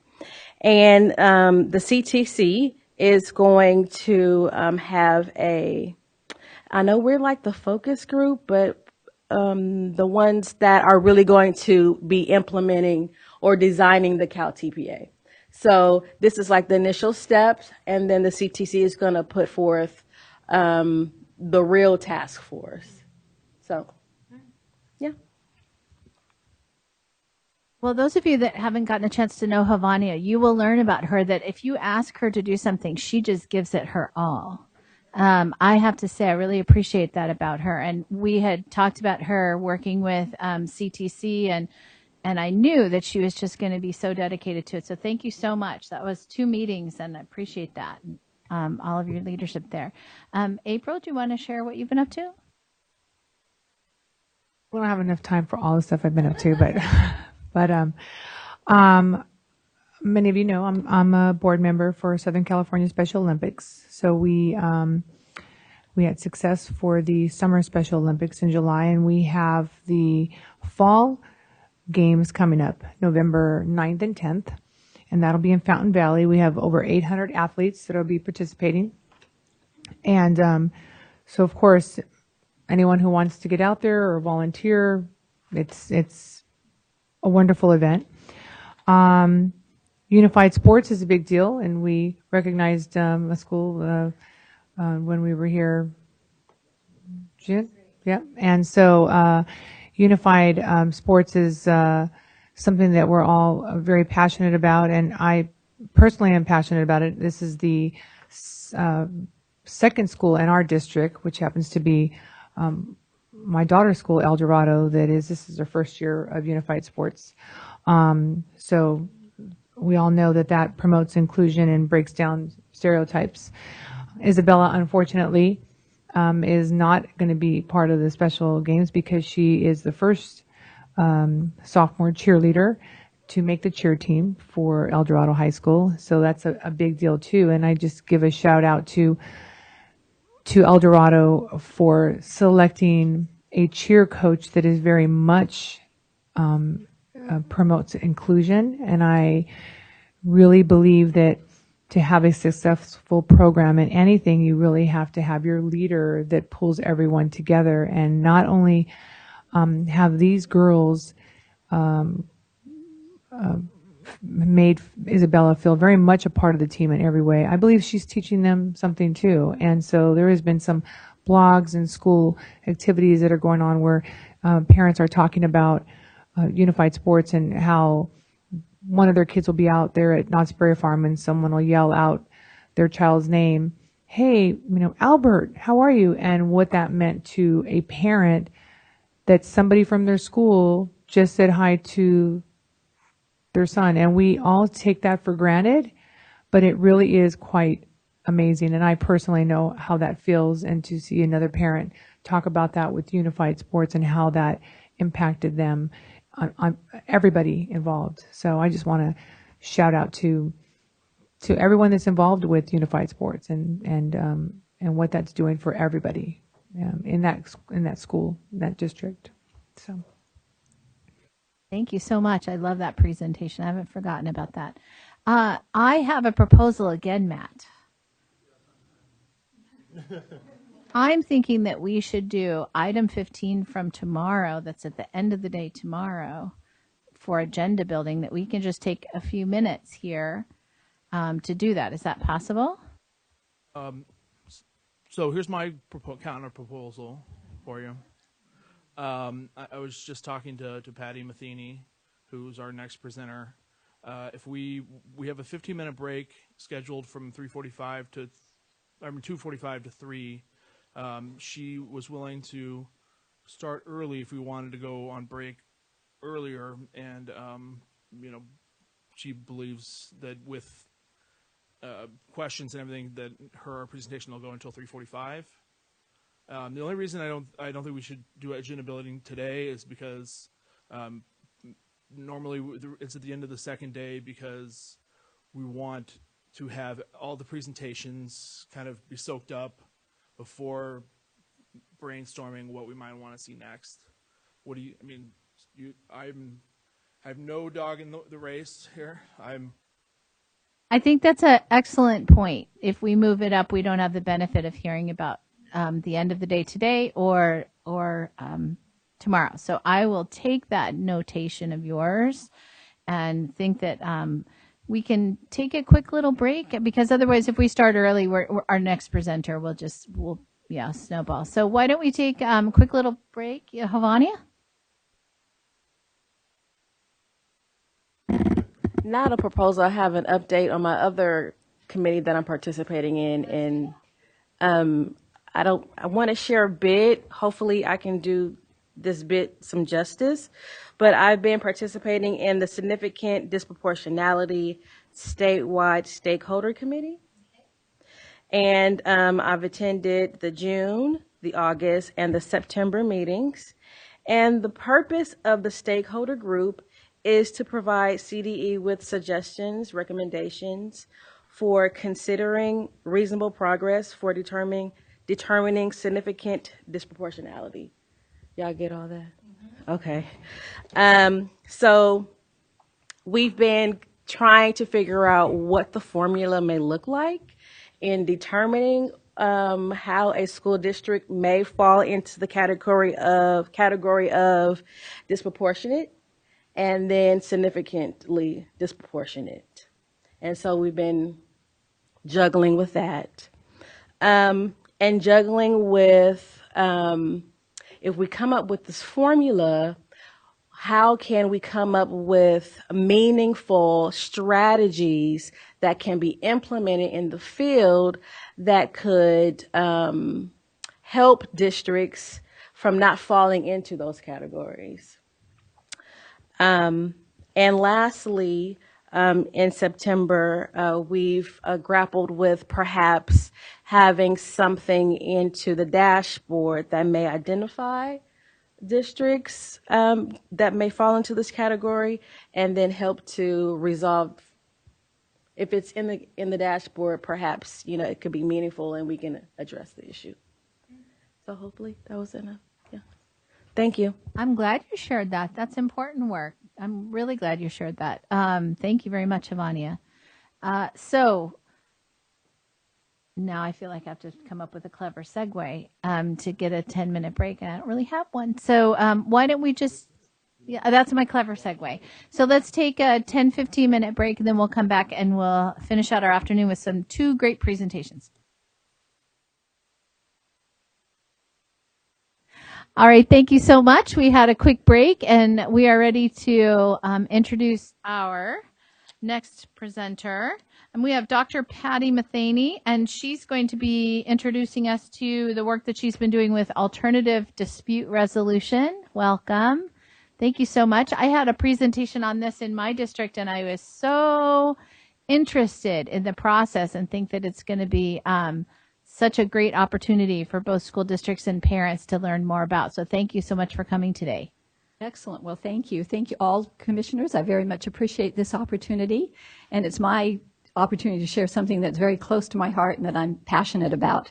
And so, as you know, I am the administrator for the East Valley SELPA, and I'll tell you a little bit more about that. But I'm also the chair, or have been the chair or the co-chair, for the State ADR SELPA Committee. And that involves planning trainings and conferences that I'll tell you about as well. And this year I have the opportunity to be the secretary for the SELPA Administrators of California. So it's been a great journey. So the East Valley SELPA is within the San Bernardino County, and we have about 11,000 special education students. And I've been the administrator there now for 5 years. And prior to that, I was an administrator in a local school district for 13 years for special education. And prior to that, a school psychologist. And prior to that, a teacher. And most of my teaching years were spent in early education. And in early education, we get to bond with the families and work with the little ones. And it's just really a great way to give to families and students. And as I moved and matriculated through being a school psychologist, I had much the same experience. But then when I became an administrator, I was introduced to the world of due process. And it's a very different world than when you're on the other side of the education field. And I found that it wasn't always possible as an administrator to get close to the families and build rapport and really do all together work for the benefit of the students. And so what I decided to do when I decided, and don't ask me why, but I decided to go back and do a doctorate and to explore due process and to explore what are some other options. What can we do in this field to really bond well with families and educators for the benefits of students? And of course, I came upon ADR, Alternative Dispute Resolution. And so for the last 4 years, I've been able to expand that work statewide, and I'm fortunate to be able to share that with you today. So let me take you through that. Is this my remote? Oh, no, you can just left and right on the keyboard. Okay. So here we go. So what are you going to learn today? You're going to learn what ADR is. You're going to learn about the California ADR grants. And you're going to learn what has resulted because of the ADR grants in California. And so ADR is the Alternative Dispute Resolution. It's basically a wide range of practices and strategies and techniques that we use in many fields, education is one, as a way for parties that disagree to come together and find resolution. And it's sort of a collective term for the ways that we can do these things that are called alternative dispute resolution practices. In respect to special education, the United States Department of Education has advocated for ADR for some time now. And the expectation there is that in education, specifically in special education, we will work collaboratively to avoid those time-consuming and legal costs that result in due process. And as a result, when IDEA has been reauthorized, each time it's been reauthorized, there's been more and more language around finding ways to come together to resolve differences that don't involve due process and litigation. And so each reauthorization has made those suggestions. And in the late 1990s, the Office of Special Education founded CADRE. And CADRE serves as a national center for dispute resolution in special education. It's located in Eugene, Oregon. And it works on a national level to build the capacity of states and school districts to develop alternatives to to due process and to build strategies for dispute resolution. So what does California do? So California has engaged in setting aside a specific amount of federal dollars for ADR grants to move forward with the ADR work. And so for approximately 12 years, starting in about 2003 through 2015, California selected 10 SELPAs to do and lead the work in ADR. And then in 2015, they expanded that work. They continued the work of the 10 select SELPAs, but they expanded the work so that more SELPAs could become involved and introduced an additional grant called the ADR-E, or the ADR Expansion Grant. So I'm going to take you through the structures of the grants in California. So there's the ADR grant. Like I said, that's provided to 10 SELPAs. These SELPAs have been involved in ADR work for quite some time. Each of them gets an individual amount, the very same amount for 5 years. And each SELPA gets a different amount. Together, those grants amount to $300,000 per year. Starting in 2015 and now continuing through 2020, CDE has been administering ADR-E grants. That particular grant goes to a different number of SELPAs each year. And so you can see here on this slide that in the years 15-16 and 16-17, there were 79 SELPAs that received those grants. And for that year, the grant amount was $21,097. Depending on the number of SELPAs that are part of the ADR grant, the grant amount changes. But each SELPA gets that same amount for that year. And so in 17-18 and 18-19, there were 104 SELPA recipients, and each of them got $15,823. And now this year, the last year of the grant, there are 113 SELPA recipients, and we each get $14,061. And so what has happened annually, that those amounts have combined so that $1,650,000 are available and are distributed annually in ADR-E grants. So combined, there's about $2 million in grants, in ADR-E grants. If you're doing the math, the additional $50,000 approximately goes to the Napa County Office of Education. They are the grant facilitator for the ADR grants. And what they do is they facilitate quarterly community of practice meetings for the 10 ADR grant recipients. And I've been able to become involved in that as well as an ADR-E grant recipient. And they also create and maintain a public resource directory online. And so the goal there is, of course, to expand the ADR work. So those are the ADR grants. And I'll summarize then ADR in special education in California. It's become repeatedly a part of the reauthorization of IDEA. The Federal Office of Special Education provides technical assistance through CADRE in Eugene, Oregon. The California Department of Education has provided grants from the federal grant dollars since 2003, and since 2015 has provided both ADR grants to 10 select SELPAs and ADR-E grants, expansion grants, now to 113 SELPAs. So this may be a time to take questions on the grants, if there are any, before we get into the work of the grants. Okay, all right, so we'll move in. So ADR in California. We want to understand, what are the SELPAs doing with this grant money? What's happening as a result of it, right? So there's a few things that we can look at to find out. There's grant reporting documentation, because these are federal grants. And also, the Napa County Office of Education, along with a few of us, engaged in some research on the use of the grants. So they collected dollar amounts that were spent, and they collected what happened with those dollar amounts, and they also collected what are the perspectives of the grant recipients. So I'll share that with you now. Because the ADR grants are federal grants, they have a life of 27 months, which means that there's a 27-month expenditure reporting period. We, recipients of those grants, have to report how we're spending the grant money through quarterly and now annual reports. And then the CDE collects specific data on that. So the most recent data available was provided to us by Allison Smith from the California Department of Education. I really have to give a shout out to Allison and her staff, including Penny Cobb. They've been just wonderful to work with during this process. And together we've grown and learned a lot about the grants and what's been done with them. And so the most recent data that she was able to provide to me is from 2016, 2017, and it's specifically on the use of the ADRE grants. So not the 10 select SELPAs, but the other SELPAs that are using the ADRE grants, the smaller amounts. And so the data from 67 of those SELPAs show that attempts that are made prior to complaints being filed, so ADR type activities that may involve resolution sessions or meeting with families and their representatives, there were 2,437 attempts in those SELPAs. Of those, 2,023 were resolved before the complaints were filed. So that's a success rate of 83%, which is really very encouraging. So it demonstrates that the expansion grants are really having an impact. In addition, CDE takes a look at what happens after the complaints are filed, because there's a period of time by which we can engage in resolving those complaints then. And what they found from the 67 SELPAs that reported is that 674 attempted to resolve those differences or those complaints, and 445 were successful.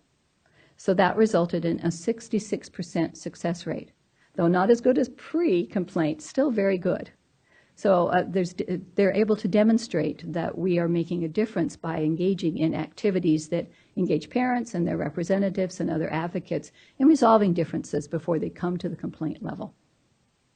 Data that was also collected was on how are we using this money? Besides being engaged in these activities, it is training people to be engaged in these activities. And these 67 SELPAs reported that they had trained 10,852 different attendees in training sessions. That's pretty phenomenal. Before the ADR grants happened and went statewide, we were not able to train these number of people or have these number of trainings. So that's really important data and important outcomes. Yeah, absolutely. I just want to make sure I'm understanding it correctly. So that first 83% was the school district reaching out on maybe an unsigned IEP prior to a family filing any complaint? It could be an unsigned IEP. It could be a complaint about a district not providing the services that were agreed to in an IEP.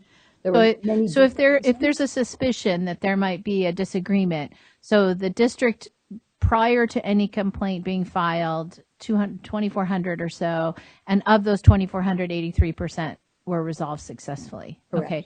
And so then the second is that a parent did file a complaint. Right. And 674, 674 of those complaints, we had a 66% positive So we don't result. have the number of the complaints that were filed, but what we have is the number of attempts that were made to resolve those complaints. So there were 674 attempts made to resolve complaints that were filed. And those were resolved 66% of the time using ADR strategies. Okay. I don't know on your slide because there's compliant and complaint. I don't know if that's what confused me. Typos. It's a typo because I kept going, wait, compliant? Are we talking about compliance? Which is it? Okay. Thank you for the clarification. Good point. One more thought. I'm sorry, in terms of the post filings, that 674 could include filings by the parent or the LEA, but then they still agree to have a conversation prior to the formal process. For a variety of reasons. Yeah. It could also be LEA staff, because there's times when LEA staff file complaints as well. Also, members of the community can file complaints. And Do you know if there's data, like are these people that are participating in, they've received this grant, so did they have the same kind of results prior to receiving the grant, or was it the instruction or the awareness from having received the grant that they had this better outreach? So that's a very good question. CD didn't collect data prior to the grants being administered, so it's hard to say. I think what we tried to do then, and you'll see this in a few slides, is what's the perspective of the grant recipients? in using ADR grant money and strategies, and we got a feel for that there. But it's a very good question, and it just wasn't happening statewide for us to know. They could probably self-report that they feel more successful at it. April, did you have a question? Just real quick on the training. Was the training done before, during, or after? I just wasn't. So I don't have data from CDE on that, but I do from the next piece of research I'm going to share with you. And it is a mixed bag. So it's before, during, and after through the course of time. But I do not have the data specific to what CDE reported other than the number of trainings received. Okay. All right. Shall we move on? Okay. We'll take a look then at the research that the Napa County Office of Education engaged in, along with the ADR community of practice and a few of us SELPA administrators. And so what they decided to do was to look for evidence and look at ways that the grants were being used. And they decided to do this through a survey of grant recipients, both how was the money being spent and what was the outcomes of that. And so in the spring of 2008, the community of practice and the Napa County of Education developed a survey and sent it to all grant recipients, so both ADR grant recipients and ADRE grant recipients. I'll go through how they collected the data in a moment. After they did, though, the Napa County Office of Education analyzed all the survey responses, and someone there on staff, Sharon Caballero, wrote a draft paper, provided it to me for input, and we revised it. Through the fall of 2018, we finalized a white paper and provided it to CDE in March of 2019. And then we also provided it to the statewide SELPA administrators in June of 2019, and we're providing it to you today.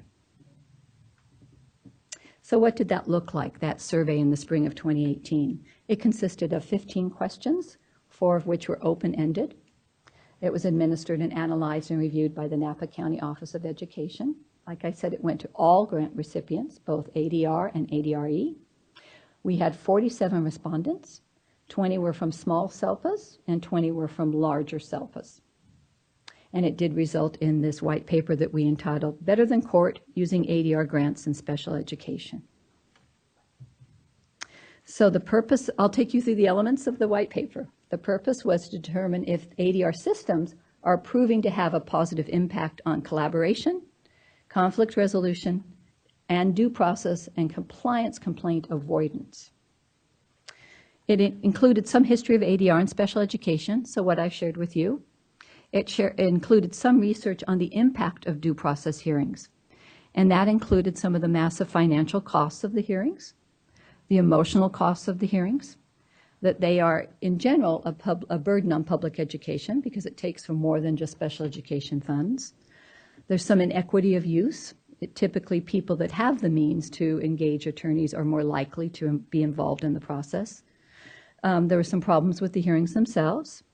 And there isn't any data at this point on the educational benefit to students from engaging in due process hearings. So there's quite a bit of impact and a reason to look at alternatives to resolving differences. And there is the survey structure, survey outcomes, and then some considerations for moving forward. So let's take a look at those outcomes. The analysis showed that there were basically 5 themes. One was providing professional development, both on specific areas of ADR, such as collaboration and communication, conflict resolution, improving relationships and partnerships with parents, and providing parent trainings. Another theme was creating and maintaining an ADR continuum, and I'll talk to you a little bit more about that as we move through the slides. Learning from experts, where some of our SELPAs hired vendors and agencies that do this kind of work. And then facilitating IEP meetings, which results from the training and often can involve a third person, an outside party, and then attending our annual SELPA ADR conference. So those were the 5 themes that we found through the research. So professional development happening locally and then statewide with the conference. Locally, many topics were reported. Topics on communication, conflict resolution, how developing teams, good team structure, facilitating team meetings, how to do mediation, steps of mediation, cultural competence, how to work with people of different cultures and different ethnic backgrounds in meetings, collaborating, partners as parents. Most of us do this in a variety of ways. Within San Bernardino County, we do this individually in our SELPAs. So I host 4 to 5 trainings for my districts annually. In addition, we do it regionally, so we come together as a region and we offer larger trainings in that region for all of the districts and SELPAs in Riverside and San Bernardino County, and we do that 2 or 3 times a year. So it's a fairly constant training cycle, and we engage people that are special educators as well as general educators and some parents. And we've also had representatives from Regional Center and other agencies that will attend our trainings. So we have a nice smattering of community members. In respect to the annual state ADR conference, we began in 2017, by moving it to Riverside, to the Riverside Convention Center from Sacramento. When it was in Sacramento, it was able to accommodate about 200 people just because of the size of the facilitator or the facility. And in moving it, we've been able to move it to the Riverside Convention Center that accommodates 600 people. And so over the years, we've grown it from 200 to 400 to now 600, our cap. And it's been very well attended. So I'll give you a little information about that conference. Like I said, it's held at the Riverside Convention Center. We have SELPAs from throughout the state there. The northernmost from Humboldt, the southernmost in Imperial County. We're able to host at the convention center as well as get government rates and host people at 3 local hotels that are within walking distance.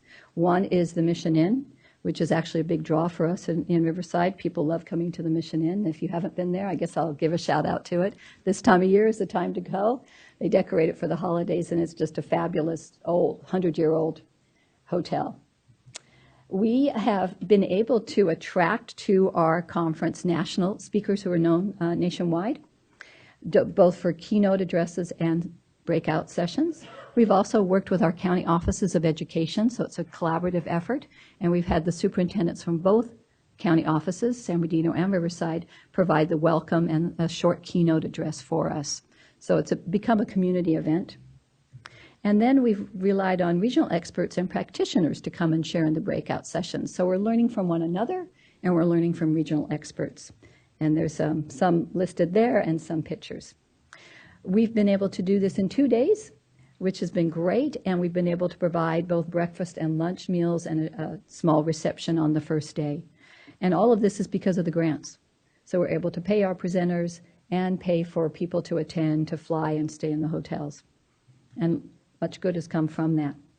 So in respect to, back to our survey, in respect to the professional development sessions that the 47 respondents reported on, 27, it should be 27 large SELPAs and 20 small SELPAs reported attending a combination of 200 different trainings and having 4,078 people trained.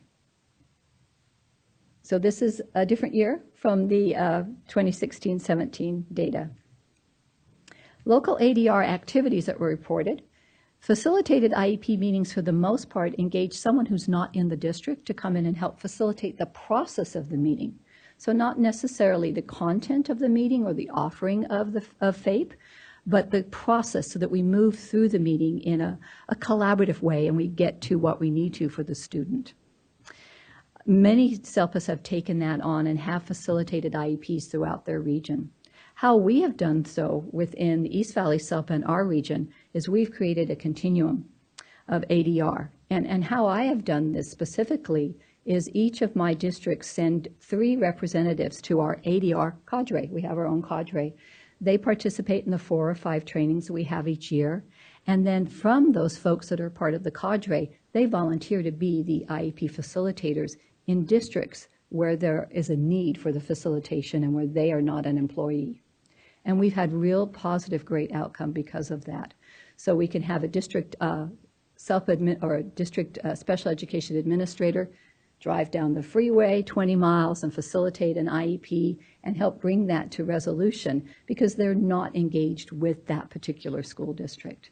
And this year alone, we've already had 2 of those sessions in the first couple of months of the school year. So it's resulted in a nice continuum and also good ADR work. Some of our SELPAs have brought in experts. So there's a couple of companies, more than a couple, there's a few companies that have sprouted about because of ADR work. And they exclusively work with districts and SELPAs to do this kind of training. And coaching. The coaching has been very productive. SELPAs have reported having those folks come into their meetings and coach staff through these strategies has been very beneficial and has resulted in avoiding due process and complaints. So what are some of the outcomes then that have been reported?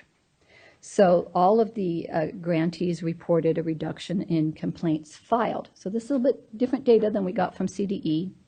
And they all reported that it really allowed for building collaboration and working with their parents and families. They reported specifically that they believed 538 CDE complaints. I think we got the I and A correct that time, right? 538 CDE complaints were avoided in 1718. And that's just from the 47 SELPAs. And from that, Napa County surmised that most likely a significant number of due process hearings were averted or avoided as well. The perspectives of the ADR grant recipients, and this may get to some of your questions. All of them provided positive comments about their receipt and use of the grants. All reported that it allowed them to provide high-quality professional development. Most reported it allowed them to create a continuum of ADR options, and all reported it allowed them to collaborate and work with parents and families. So very positive outcomes. And how we modeled this then in the white paper is that by providing professional development, creating those ADR continuums, and collaborating with our parents, we reduced compliance complaints and due process hearings and requests. I see heads nodding. It's exactly how I feel. It's really been a very positive journey to move into the world of ADR. So as we move forward, what we are hoping is that the ADR grants continue past 2020. We're hoping for another 5-year cycle. We're hoping that it can expand to all SELPAs. And so a SELPA won't have to ask to be a part of this, but it would be an expectation that we're doing this. And that with the use of the grants, SELPAs must provide some professional development and the continuation of developing those ADR continuums and services. And the expectation that we'll continue to collect data on the use of the grants. So any questions for me? I'm sure that we do. I have some, but let me open it up to everyone else first. Anyone? See what we can do here. Okay, we'll go there. So, Patty, I'm curious, did you coordinate with the LA Times article yesterday about the rising I read cost? the LA Times article here on the way to my presentation, and I thought, how timely. And so for those of you who haven't seen it, I believe Matt may have put some extra copies in the back. But the point I just wanted to highlight, Patty talked about the total amount of the ADR grants is around $2 million. The article calls out that our colleagues in San Diego Unified spent $2 million to resolve due process cases. And so I just... In one district. In one district alone. And so I just wanted to put the need in some perspective against just the effectiveness of ADR activities. And so just as we are going into the next cycle and as we're thinking about where our resources go, sometimes was it an ounce of prevention is better than a pound of cure? Is that the idiom? So thank you so much for sharing. Yeah, absolutely. And I appreciate that comment. I think that's a good comparison. Hi, Patty. Hi, Sarah. Good information. I think what's important to note, though, is that there are districts and SELPAs that are doing ADR activities who are not grant recipients. That's an excellent point. Because I'm one of those. And we did that in my last district as well. We just decided not to apply for the grant and have the federal money and do the follow-up, but there's districts and SELPAs that still value the collaborative efforts, the working with families as early as possible and trying to resolve. And as Summer said, we're now bringing it into our current district that we're both in and moving forward with doing it. So it's great, but I don't want people to be surprised to look at the list of grant recipients and go, oh, if my district's on here, they don't care about families or working with families. That's not true. It's just those who chose to apply for the grant because they had specific things they wanted to do with it. And on that note, I think it may be beneficial then to have the recipients, or not just the perspective of recipients, but perspective of all of our SELPAs in respect to using ADR strategies and practices. We could expand the research. I just wanted to say thank you for this presentation and just to share the power of this process. Our county, and I hope I'm not misspeaking, it's been so long, it's probably 20 years ago, but had a grant, and I had the luxury of being ADR trained, and it was incredibly intense, and it was, a long 3 days.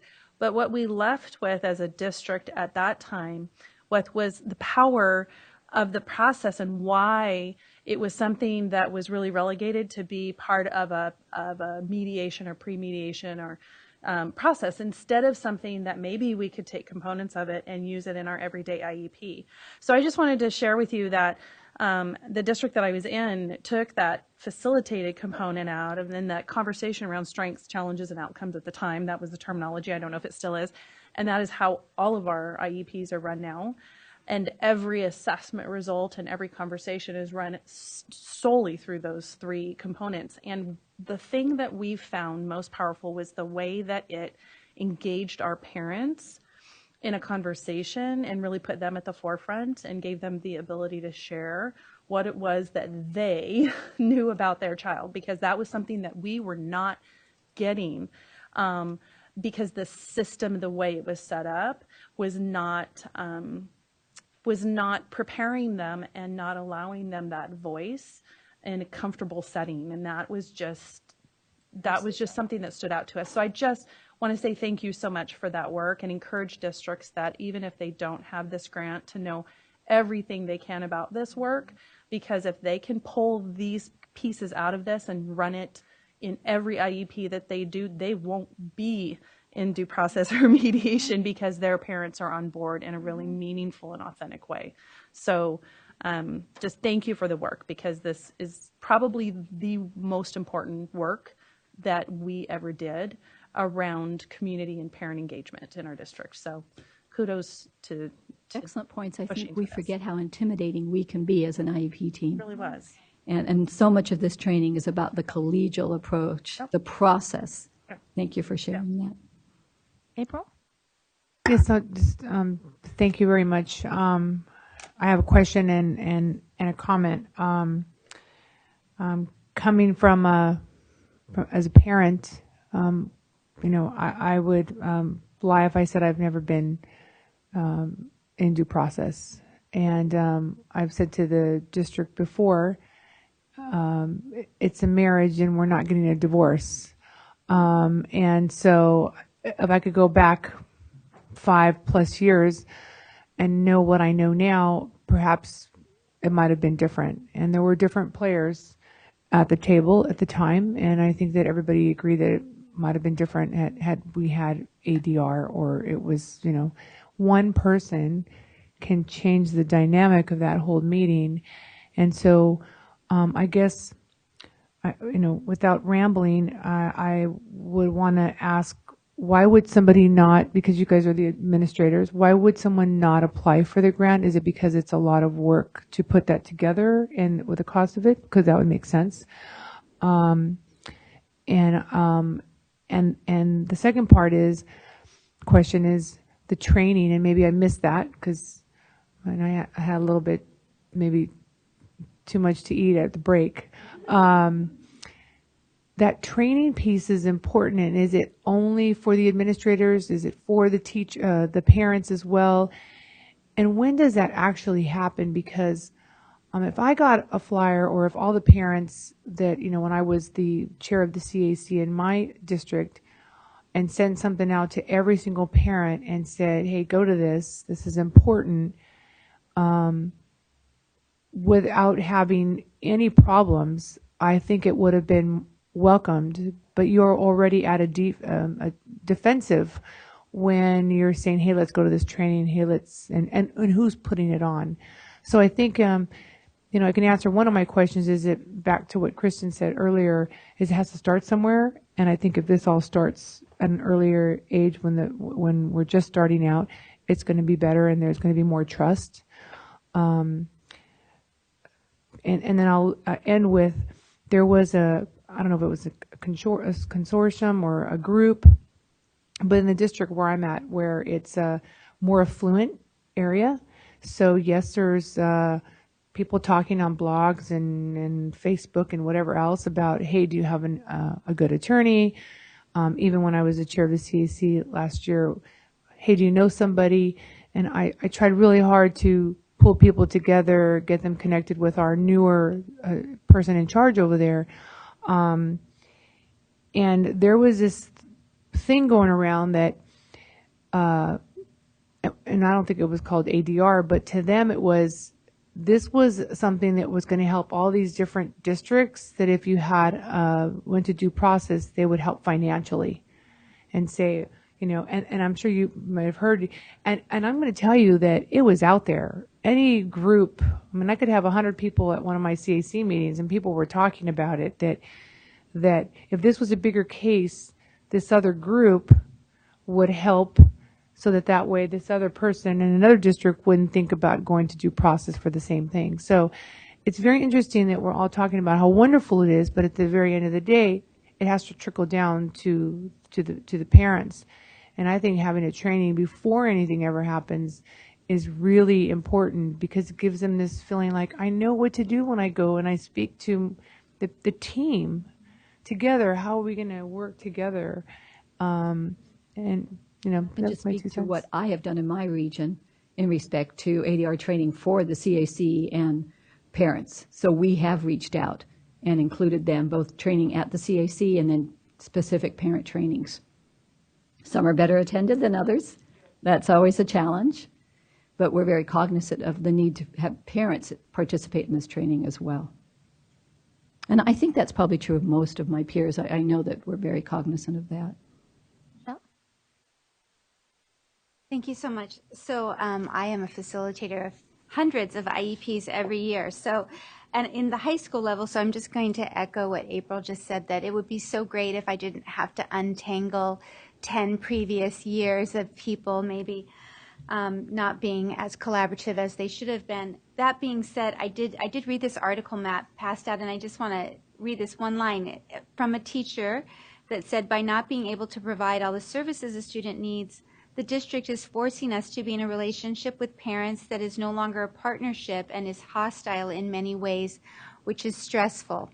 And having 25 teachers on my team, I can tell you the stress that they experience is just enormous at thinking that they're going to be the ones that cause the district to go into some kind of litigation. And the fact that they feel that they're put between what the student needs and what they can provide because of money. And there's just no getting around that, no matter how great our negotiation and our collaboration is. So that reality is one of the key realities that leads to tremendous amount of paperwork, and that also leads to the huge turnover in special education.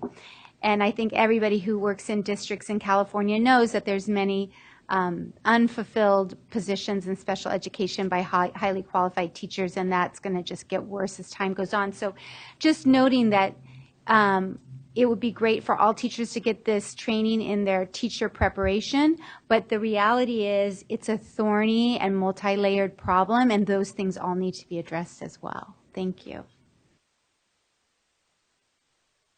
I just wanted to follow up on April's question. I don't know if everyone online or in the room could see us nodding yes when April asked the question, is there a reason why some SELPAs may have foregone passed on applying for the grant? And like myself and a number of my colleagues who are with larger SELPA organizations, when you do the cost to administrate the grant versus the amount that you would receive, it's not worth it sometimes, especially if you're already committed to the work. And so continuing to do the ADR work, but not having the administrative burden of some of the reporting requirements and data tracking in the same format. So that's some of the, I guess, consideration that goes into it. Thank you for that. Well, one of the benefits of being chair is I get to be the last voice in your mind before you walk away. And I know all of these people here have heard me say it, but I'm going to take the opportunity to suggest that maybe in the training for the grant recipients that you include administrators, because I'm a general education site principal and I just happen to love special education. And if I had $1 for every time a teacher or someone on a school site has told me that I'm the only principal they've ever met that gets it, then I'd be rich. And so that tells me that there's a lot of administrators out there that just don't feel confident in and understand their purpose in being the facilitator of just the site IEP. And just when I go into a school and I start reorienting an IEP meeting to start with asking the parent what's on their mind before we get started with everything we have to say, changes the tone entirely of that meeting. Just to allow them to say whatever they're grappling with at home or whatever is their biggest concern, just builds trust. And it's the simplest thing. And it's something that the facilitator of that IEP needs to do. And I think administrators have forgotten that that's their function at that table. And so I would really encourage the grant recipients to, extend it out, because whoever has to provide more training for site principals to understand that they're such a key player at that table, I'm just encouraging again, for that to take place, because I know it's really important. Any other questions or comments from everyone?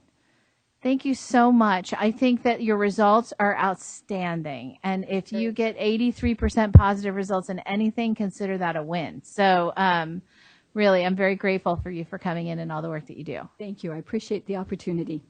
I'm not sure if you can hear me, but I do appreciate the opportunity. Okay, thanks. I just want to welcome Sarah Neville Morgan, who is the Deputy in the Opportunities for All. Did I get that correctly in terms of your title? Thank you so much for being here and joining our commission meeting today. We appreciate having you. And we are going to end the day on a high note, right? How many of you know that this is National Disability Employment Awareness Month? Did we know that? We do now, because we are kicking it off. So we are happy to have Joe Xavier, who's the director of the Department of Rehabilitation, come in and talk to us about this important recognition and things that we need to know about the work that's being done there. Welcome.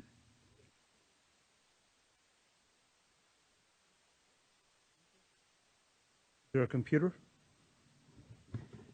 I'm trying not to close that computer because I know I'm going to mess up somebody. So, okay, good. It's out of the way, right? So, am I in the microphone? Can you guys hear me? Okay. So, first of all, thank you for inviting me to be here. It's good to see all of you, and I certainly cannot start this conversation without acknowledging our partnerships with Kristen and Sarah and the rest of the good folks here at CDE, the collective work that we're doing. A number of you we have partnerships with at the local level, which is also very important to the work that we do.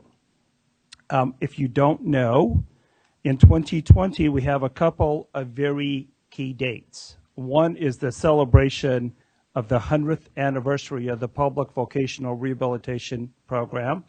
And of course, the other one is the 30th anniversary of the Americans with Disabilities Act.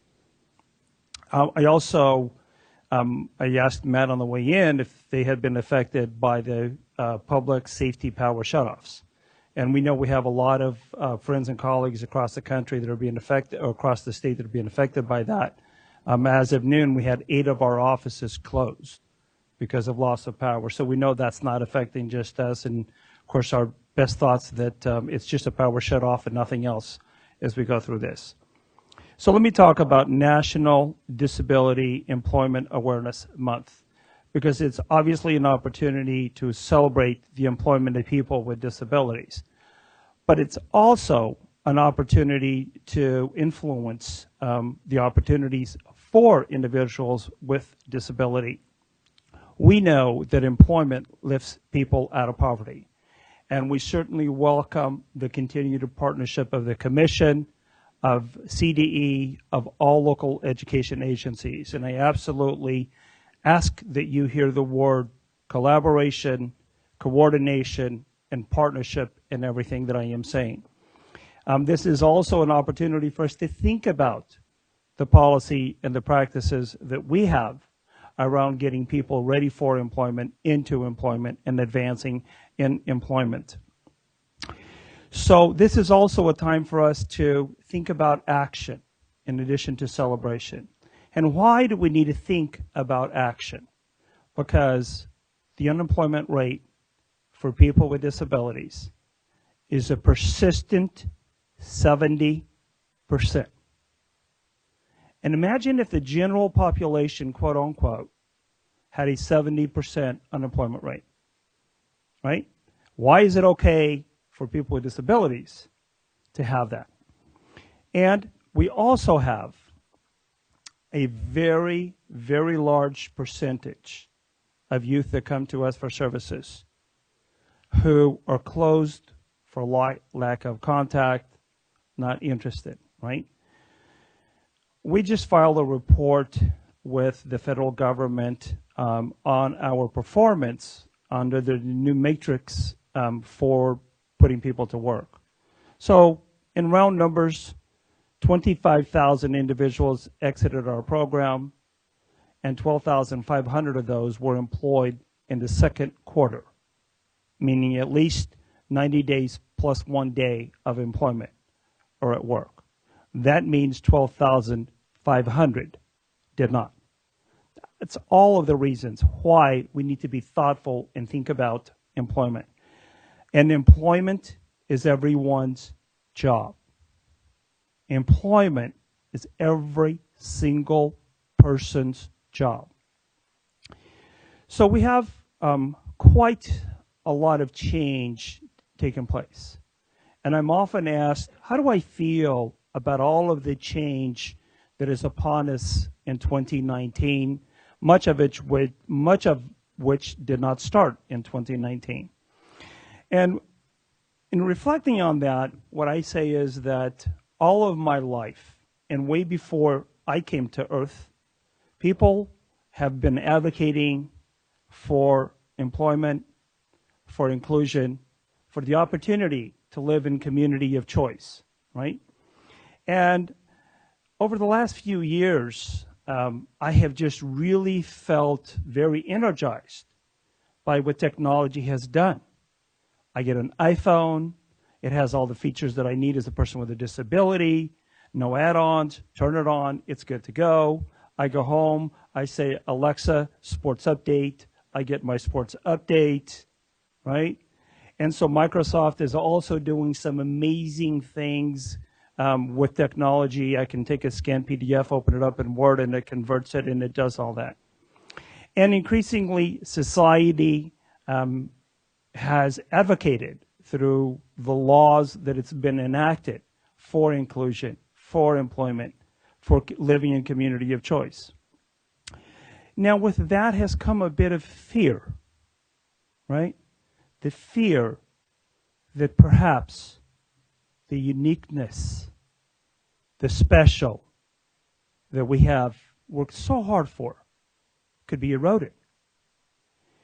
And the realization that I have faced is that what we as a disabled community have been advocating for is more real today than ever before.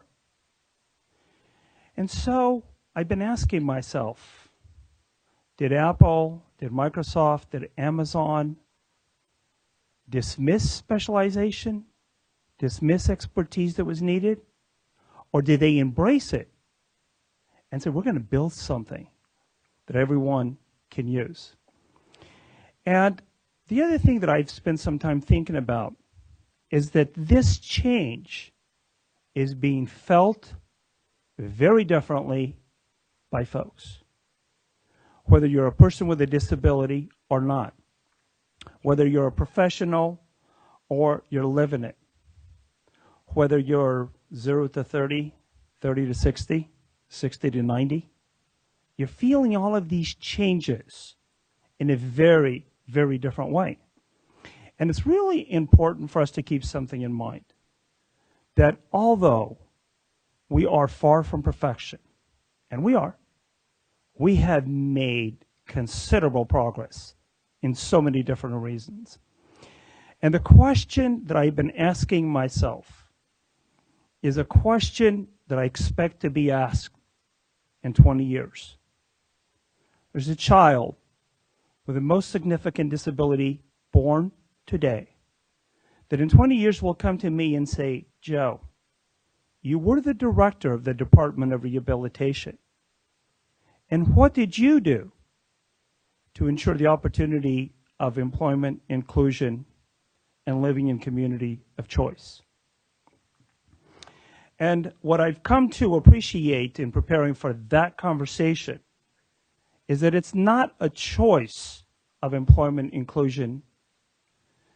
It's not a choice of unique, specialized expertise. Those are false choices. It's both. It's the expertise, the specialization in an integrated setting that is required. So when I talk about coordination, collaboration, and partnership, and you guys will tell me if I'm not on the mic, I assume? All right, I'm assuming coming through, okay. When we talk about this, we need to change our mindset from case ownership to a coordination, right? We need to think of this as a collective partnership between us and the youth. Not between us and CDE or us and an LEA. It's the collective, combined partnership with the youth and their family. And when we think of this, we need to think of person-centered, whole person. Person-centered so that we're driving to meet the needs of that individual. Whole person, so that we account for everything that individual and their family needs. And we use that in a universal approach to truly drive the systems alignment that is so necessary. And we need to realize that alignment, as I've mentioned, is not the elimination of the specialization. It's the alignment of the expertise, because every system, special education was created to support education. VR was created to support employment. Independent livings were created to support independence. So it's not the elimination of, when we talk about this, it's how do we bring them together in a seamless way to the individual. And it's in a way where the collective generates a greater outcome and a greater impact than any one single system can do. And it's changing from a self-contained structure to an integrated delivery services, an integrated system of delivering those services. And many, many of the programs, including at the top of the list, vocational rehabilitation, was designed to serve our grandparents. And we need to be designing programs to serve our grandkids. So let's talk a little bit about Department of Rehabilitation Student Services. You certainly know about potentially eligible services, and just a quick refresher, it's about job exploration, it's about work-based learning, it's about post-secondary education counseling, workplace readiness training, instruction, and self-advocacy. And we also have TPP, Transition Partnership Programs. Kathy Mowers-Moore is here with me today, who leads a lot of these efforts. And we have We Can Work, another methodology of delivering those services. But no matter the method, what we got to think about when we're talking about engaging with youth with disabilities, students with disabilities, is are they progressing into employment, whether it's through higher education, career technical education, vocational rehabilitation. Ultimately, at the end of the day, is do they have a career? Do they have a job that leads to that career? And it's not about setting up a new program. It's not about getting new money. It's about how do we collectively look at the programs that we have and the funding that we have and say, how do we make this work? And at the end of the day, when people ask me, what do you want from vocational rehabilitation? More people going to work and better jobs and erosion of poverty. I don't know another way to get folks out of poverty than getting them a family-sustaining wage. Employment is everyone's job. Employment is every single person's job, right? And if the choice is a family-sustaining wage or poverty, then we need to be realistic about what that means. Youth must be given the expectation and the belief that employment is possible, just like their non-disabled counterparts. Every system must start with a premise that an individual can go to work. Not that they need to prove that they can go to work. And as long as we see diploma as a path to advancing the education, or a means of advancing the education pathway, a means of accessing financial education and higher education, a means of opening the door to employment, okay? A means of eliminating lifetime institutional barriers, then it must be available to all. Access to the opportunity must be available to all. Public assistance must be seen as a pathway to that independence, not as the endpoint. It must be valued as a pillar of good health. And we must realize that it's working in the real world, real work for real pay. We must realize that we see youth as a member of a family, and we need to address that whole family's needs, not the youth apart from the family. What are the keys essential to that employment? What are the keys essential to getting that job? Do they have the hard skills and sufficiently demonstrable to get that job? If you're a teacher, do you have the credentials? Do you have the experience? Do they have the soft skills appropriate for the job? Personal grooming, hygiene, behaviors, mannerisms, etc. And disability-related competencies. Have they learned how to address their disability? Have I learned how to navigate my environment? Have I learned how to effectively use my technology? Do I know how to effectively convey as a blind person? What are the things that will help me to be supportive? And do I know how to do that? And having a mindset that is open to sharing and opening to learning. And the attitude that is appropriate to succeed. Do I believe in myself? Can I adapt when it doesn't go according to plan? Right? Those are the skill sets that we need in the workplace. And when we talk about the workplace, let's talk about the job, right? We need to help our youth to distinguish between the jobs and the hobbies. And I often tell people, the difference to me is simple. A job somebody will pay me to do, a hobby I pay to do. But I can only pay to do a hobby if I have something to pay with. Right? If I like the work, am I willing to do what it takes? If I want to be an engineer and I hate math, not so good, right? And are we training people for the jobs that exist? When my kids were growing up, a line that they would tell you, I repeatedly said, I don't care if you become an underwater basket weaver, as long as somebody willing to pay you to do it. Otherwise, how are you going to feed your family? And if I want a job that doesn't exist in my community, am I willing to relocate for that job? Because if I'm not, it doesn't matter how good I am at it or how much I desire it. If it isn't there, it's not a job. And you need a job to get experience and experience to get a job. And I ask you,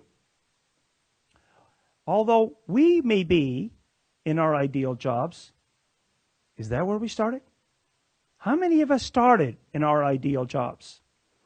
And when you have a learning mindset, you learn from every job. You learn from every experience. And that becomes part of what builds the hard and the soft skills that are so necessary. And of course, the broader the experience, the broader the skill set, the more marketable a student is, an individual is. Most importantly, we need to help our youth understand that the interview begins the first day of the job you're in, not when they post it. And those seem like very obvious things, but they're not so obvious when you sit down and you talk to folks.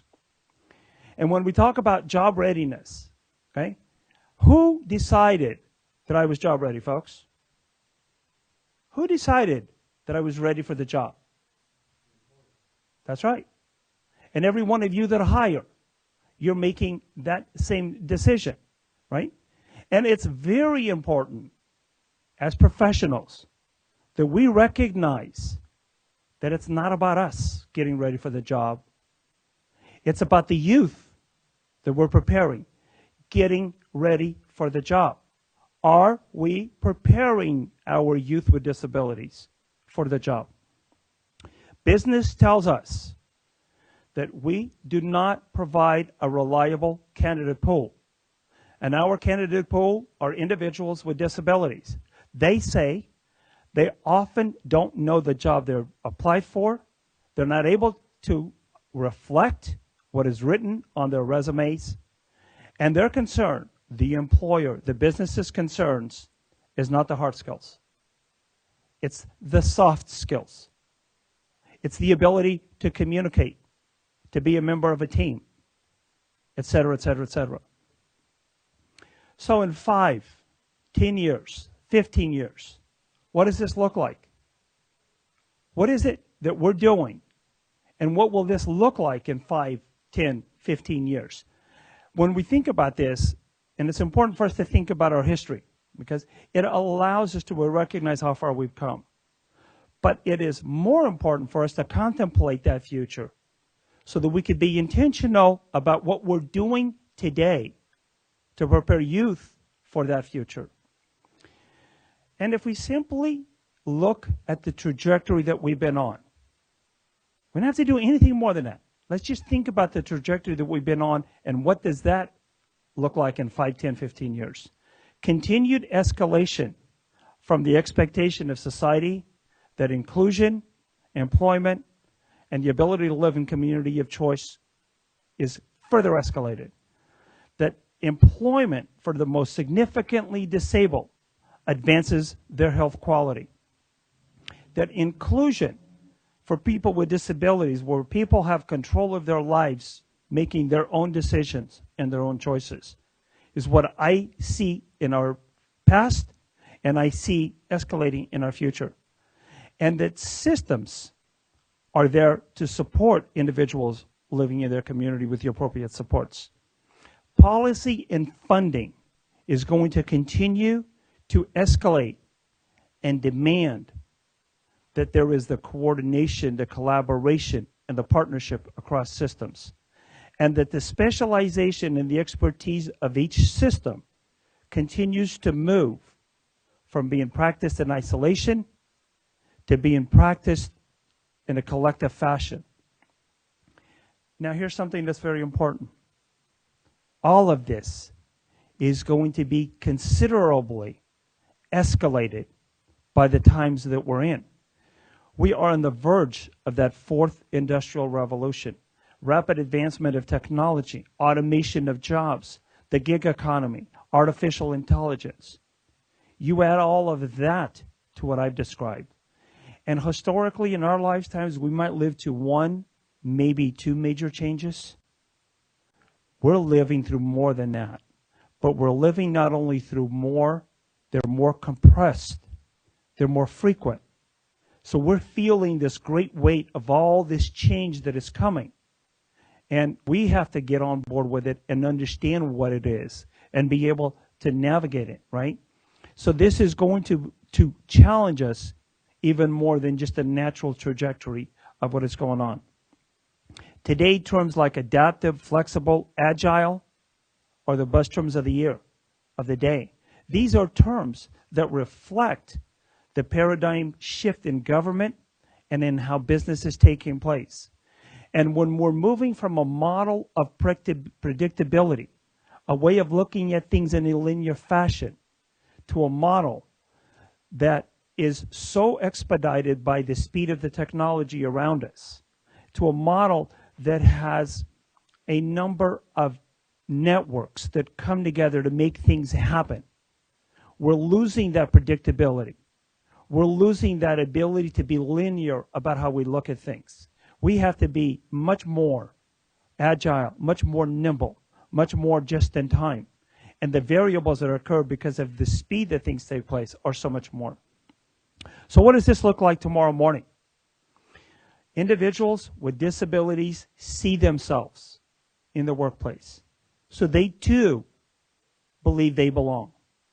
Education, inclusion, competitive and great employment, living in a community of choice. Inclusive education, Department of Special Education or the Special Education Division here, local education agencies. Competitive integrated employment. One can say, well, that's a lot of what DOR focuses on. And community-based living. Well, for those that are in the regional center system, that's a lot of what they may focus on. But inclusive education prepares individuals to work in that integrated environment, right? And it is the forerunner to competitive integrated employment. And competitive integrated employment is that forerunner to living in your community of choice with your appropriate supports, right? And students. We need to think that students are students before they're students with disabilities. They're general education students, learning, because it's not only important that they're learning with their peers, it's not only important that they have expectation from peers, from families, from medical, from education, that they will go to work. It's also an opportunity for their non-disabled peers to become aware, comfortable, and not think that disability is odd, right? We also need to prepare we also need to continue to address the implicit bias, education and information, because the more awareness that people have, the less they think something is odd and weird. So we have a lot of work that we have done and a lot of work that we need to continue to do that. So let me close this up and then welcome any questions that you have, right? We know that students with disabilities have become directors, they have become senators, they have become attorneys, they have become administrators, they become all walks of life. So we know this to be possible. What we have to do is to really figure out how do we do that for all individuals, all students with disabilities, all youth with disabilities. And there's a question that I've been asking myself that I would ask you to consider.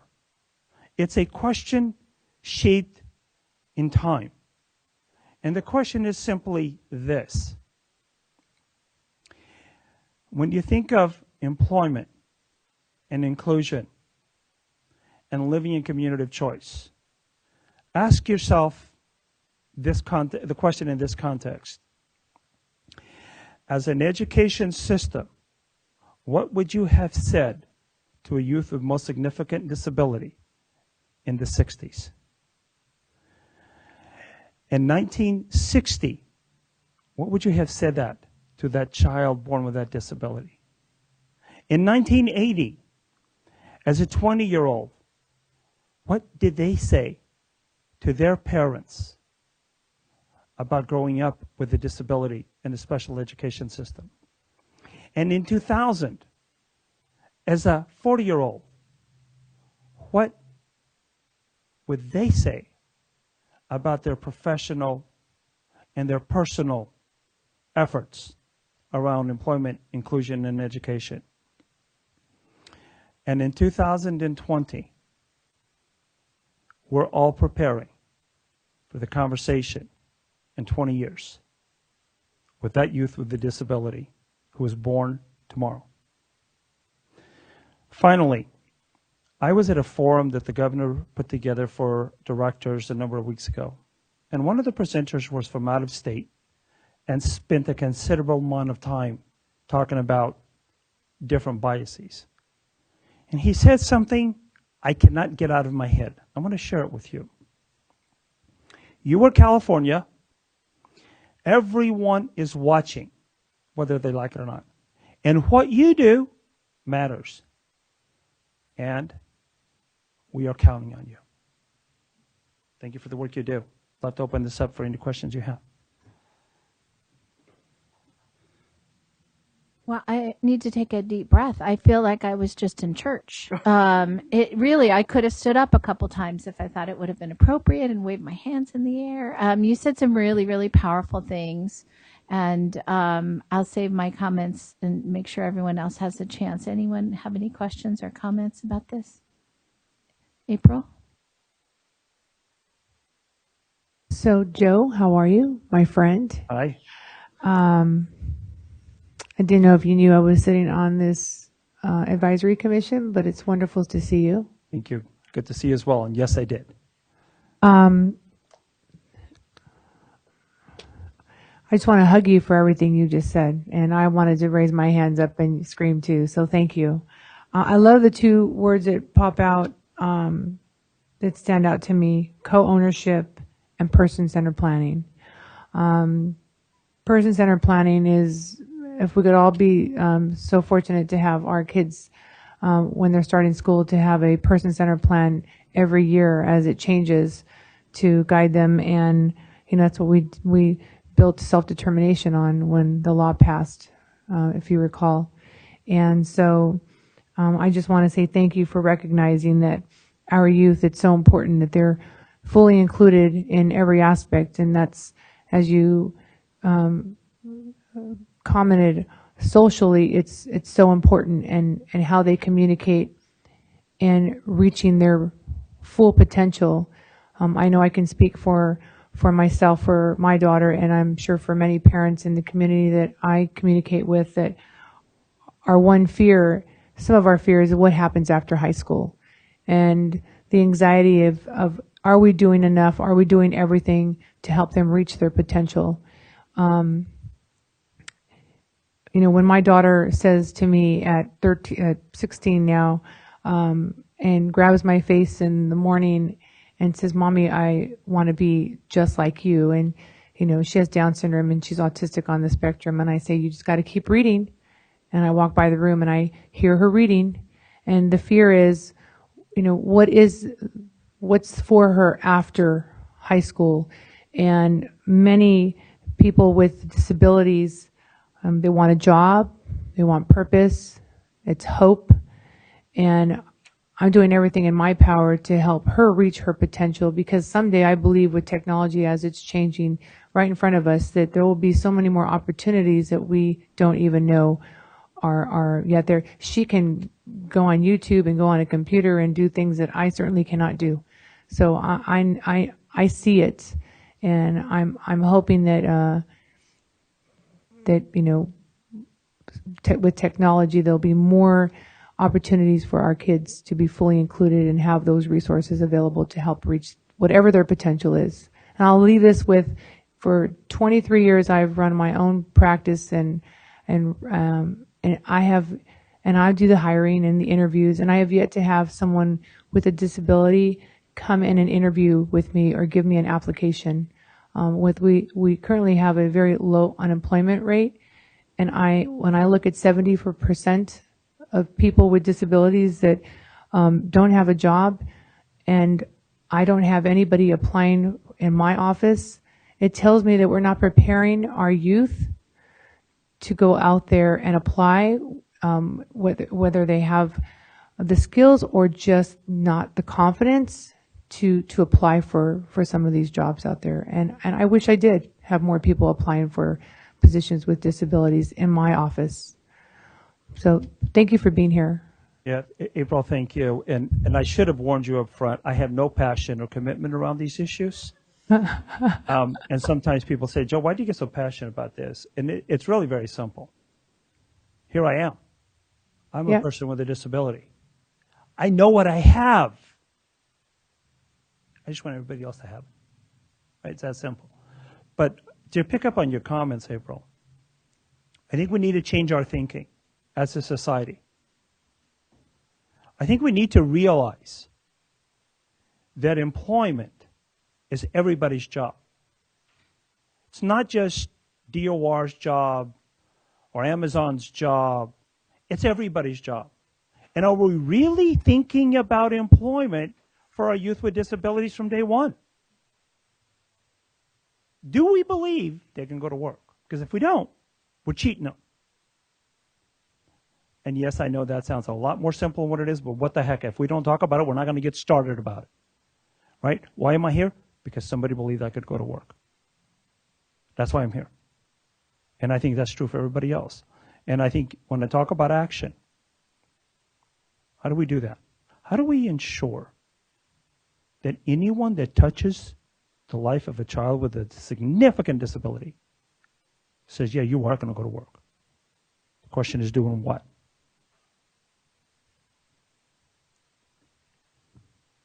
Kimberly, did you have a question?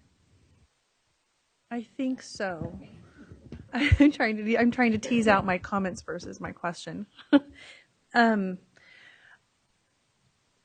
I've spent a lot of years in education, writing IEPs, reading IEPs, facilitating IEPs, etc.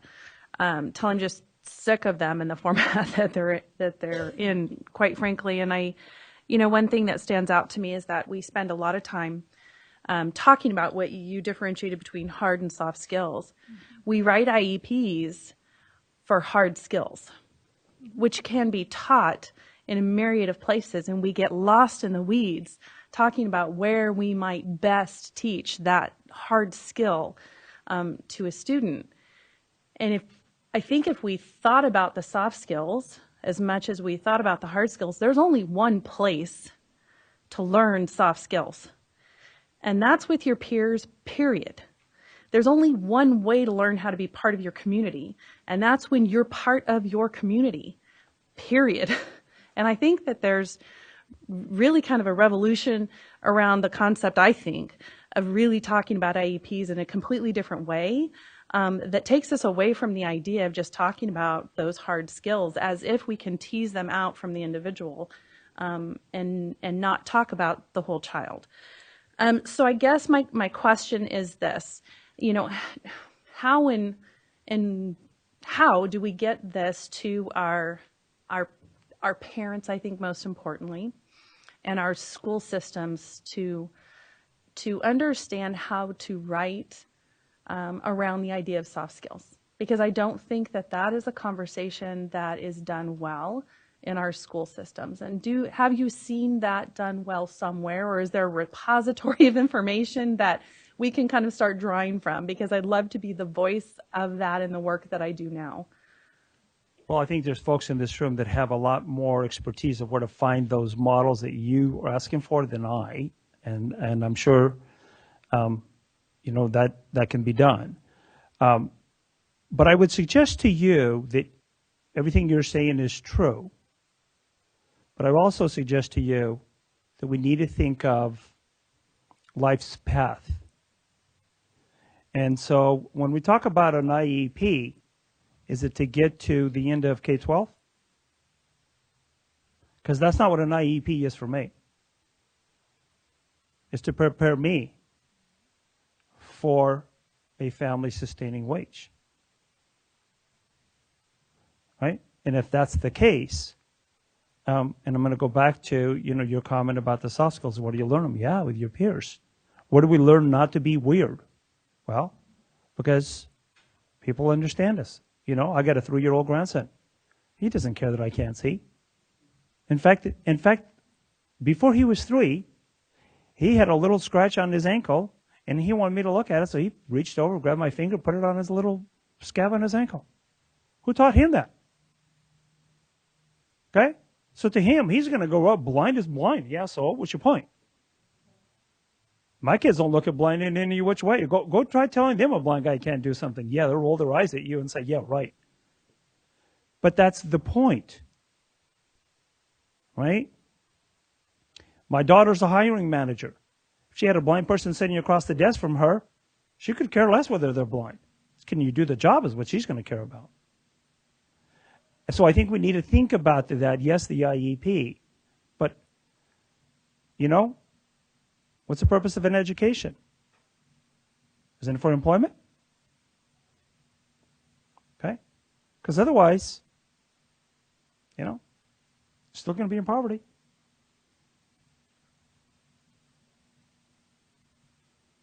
Good afternoon, Joe. I'm David Toston. I'm one of the commissioners. Like Kimberly, I've been trying to compose my thoughts, but I can't. But the two things that keep coming back to me, or three things, is first, dude, thank you so much. You've totally changed my perspective, because we often talk about transition and getting students jobs as though that is the medal and that is the end. When you frame it as a family-sustaining wage, because there are many times, speak for myself at work, that on my job, I'm thinking, when can I retire?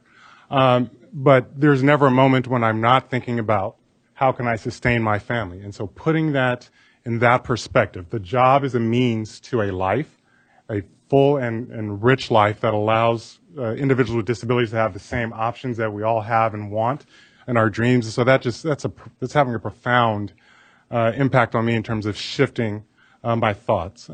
I also wanted to connect this conversation with where we started this morning, with early childhood. And as we're talking about LRE decreasing and we're heading in the wrong direction, we focus on the skills that students with disabilities need, but there's a second side to that. And as Joe just touched on, individuals without disabilities tend to be and have the privilege of being in hiring decisions. If I have never engaged or collaborated with someone with a with significant needs or a severe disability, all I'm thinking about in that interview is, wow, how is that individual going to be able to do that job? Yep. Had I spent 18 years of my education with a friend, with a classmate, a lot of that would have been informed and would make a significant difference when I have that responsibility for hiring. So, Joe, thank you so much for sharing that. No questions, but thank you. If I could just real quickly, Kristen? You up there? Okay. You moved on me. Don't do that to a blind guy. It's cheating. So, credit where credit is due. When Kristen took her job, she and I came over. And we sat down in her office and we were having a conversation. And she said, I think everybody needs to end up in a place where they're earning enough money to feed their family. I said, okay, we're done. Let's go. I'm out of here. So the credit for the terminology of a family-sustaining wage belongs to Kristen Wright. She's an absolute champion of it, and we couldn't be more proud than to have her and the rest of you as partners, because she believes in it, and there's just no simpler way to say it. If you don't have a family-sustaining wage, you're going to live in poverty, and that's not okay.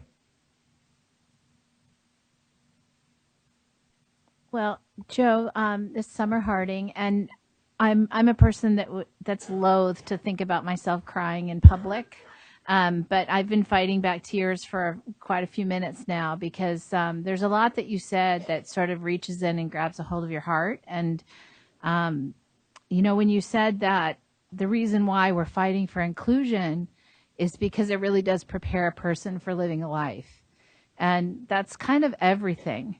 And then when Kristen and you are using terminology of family sustaining wage, everybody's entitled to a family. And what April said about the fear of a parent of a child with a significant disability is what becomes of my family when it's no longer me here. So if we solve all of those issues, and think about inclusion in those terms as preparing a human being to lead a full life, then it starts having so much meaning and so much importance that's where I can fight back tears, because it really feels like a mission that we all are embarked upon. And the part that is sad for me to report is there's a number of people that I've worked with over the years. You know, I come from the gen ed world. People know it. I've just always loved students with disabilities from the time I was a teacher. They were just a key that I was trying to unlock to, you know, help them be their best selves and see how I could serve them. There's a lot of people that work on the special ed side that are starting to say to me things like, I just want all my students in general education.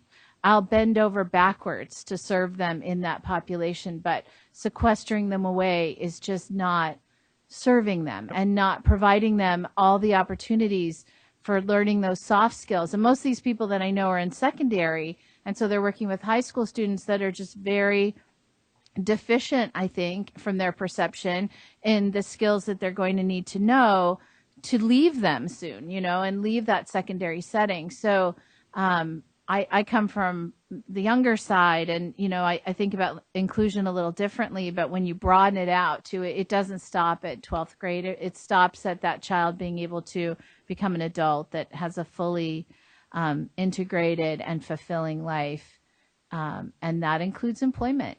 So I really appreciate the passion that you say you don't have for this subject, because I think it moved all of us. And to go back that this is National Disability Employment Awareness Month in October, you know, we should have that on websites and all kinds of places so people can begin to celebrate it. And April can have people walking into her office that may want to apply for a job that she might have. And that would be a great thing if we could get to that place. So I thank you very much. I don't know if any other commissioners have any other questions. Okay, Kristen.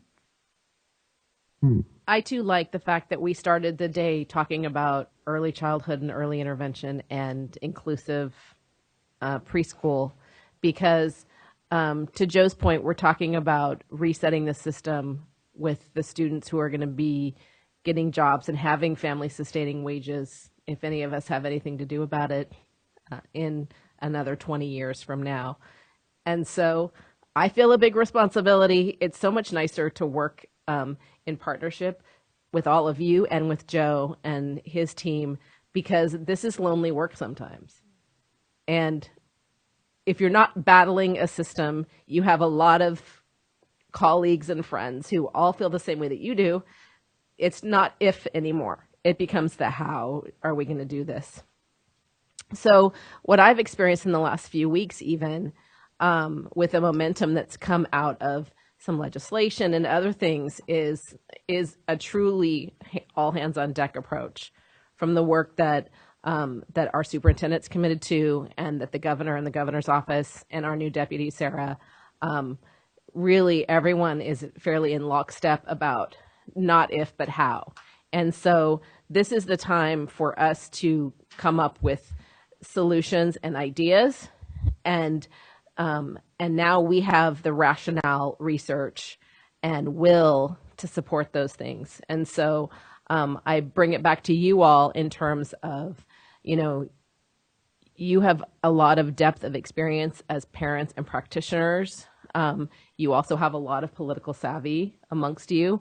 You know, this is the avenue and the arena for you to be able to put forward some real ideas and some really progressive ideas about how we can shift the landscape. So I appreciate Joe coming. It's really exciting to be working in partnership with him and the department and all his staff. And I see us continuing to do so moving forward. But we definitely always could use the support and the new great ideas, especially from those who are experiencing things out in the field that are working really well, or there's a real will right now to address any state statutory or perceived barriers to anything working. Now would be the time to blow up those old institutionalized ideas that are preventing our students from being included. And I often, you know, talk about how for many years with my own daughter, I measured the success of a day by her happiness level. And I never equated that with her feeling a sense of purpose, but more about, were we entertaining her enough in a day that she wasn't sad? And my test for that has changed and evolved. And so instead of, and I think about what I ask my other children about their day. You know, you ask them what they learned, or their interactions with people, not just, you know, when I talk to her support staff, did she have a good day? So it's my own bias as a parent of a child with a severe disability to move beyond that, to ask real questions, and hold society accountable, not just for her being happy and people smiling at her, which is great, but what else? And what are we working towards when we're spending the days out in the community building job skills or whatever? What is our measurement of that, and how are we holding ourselves accountable to that? So thank you, Joe, for coming. Thank you. We will have a conversation with that 20-year-old in 20 years. What is that conversation that we want to have? What is it? And if that doesn't motivate us, then what will? Thank you very much. Are there any public comments? Okay. Thank you so much. We really appreciated your presentation. You can tell it moved us all. Commissioners, we've reached the end of our day. It's been a really great day, I think, from start to finish. And we covered a lot of topics, and we're very thoughtful about all of them. So I appreciate that from you. Before I let you all go for the day, I want you to join me in recognizing the hard work of Mary Grady. She has let us know that the Special Ed Annual Report, which is, Michelle was just saying when I got up here, she was reading it. Isn't this great? When we first started our meeting this morning. It's the Advisory Commission report. Special Ed, right? It's not the Special Ed.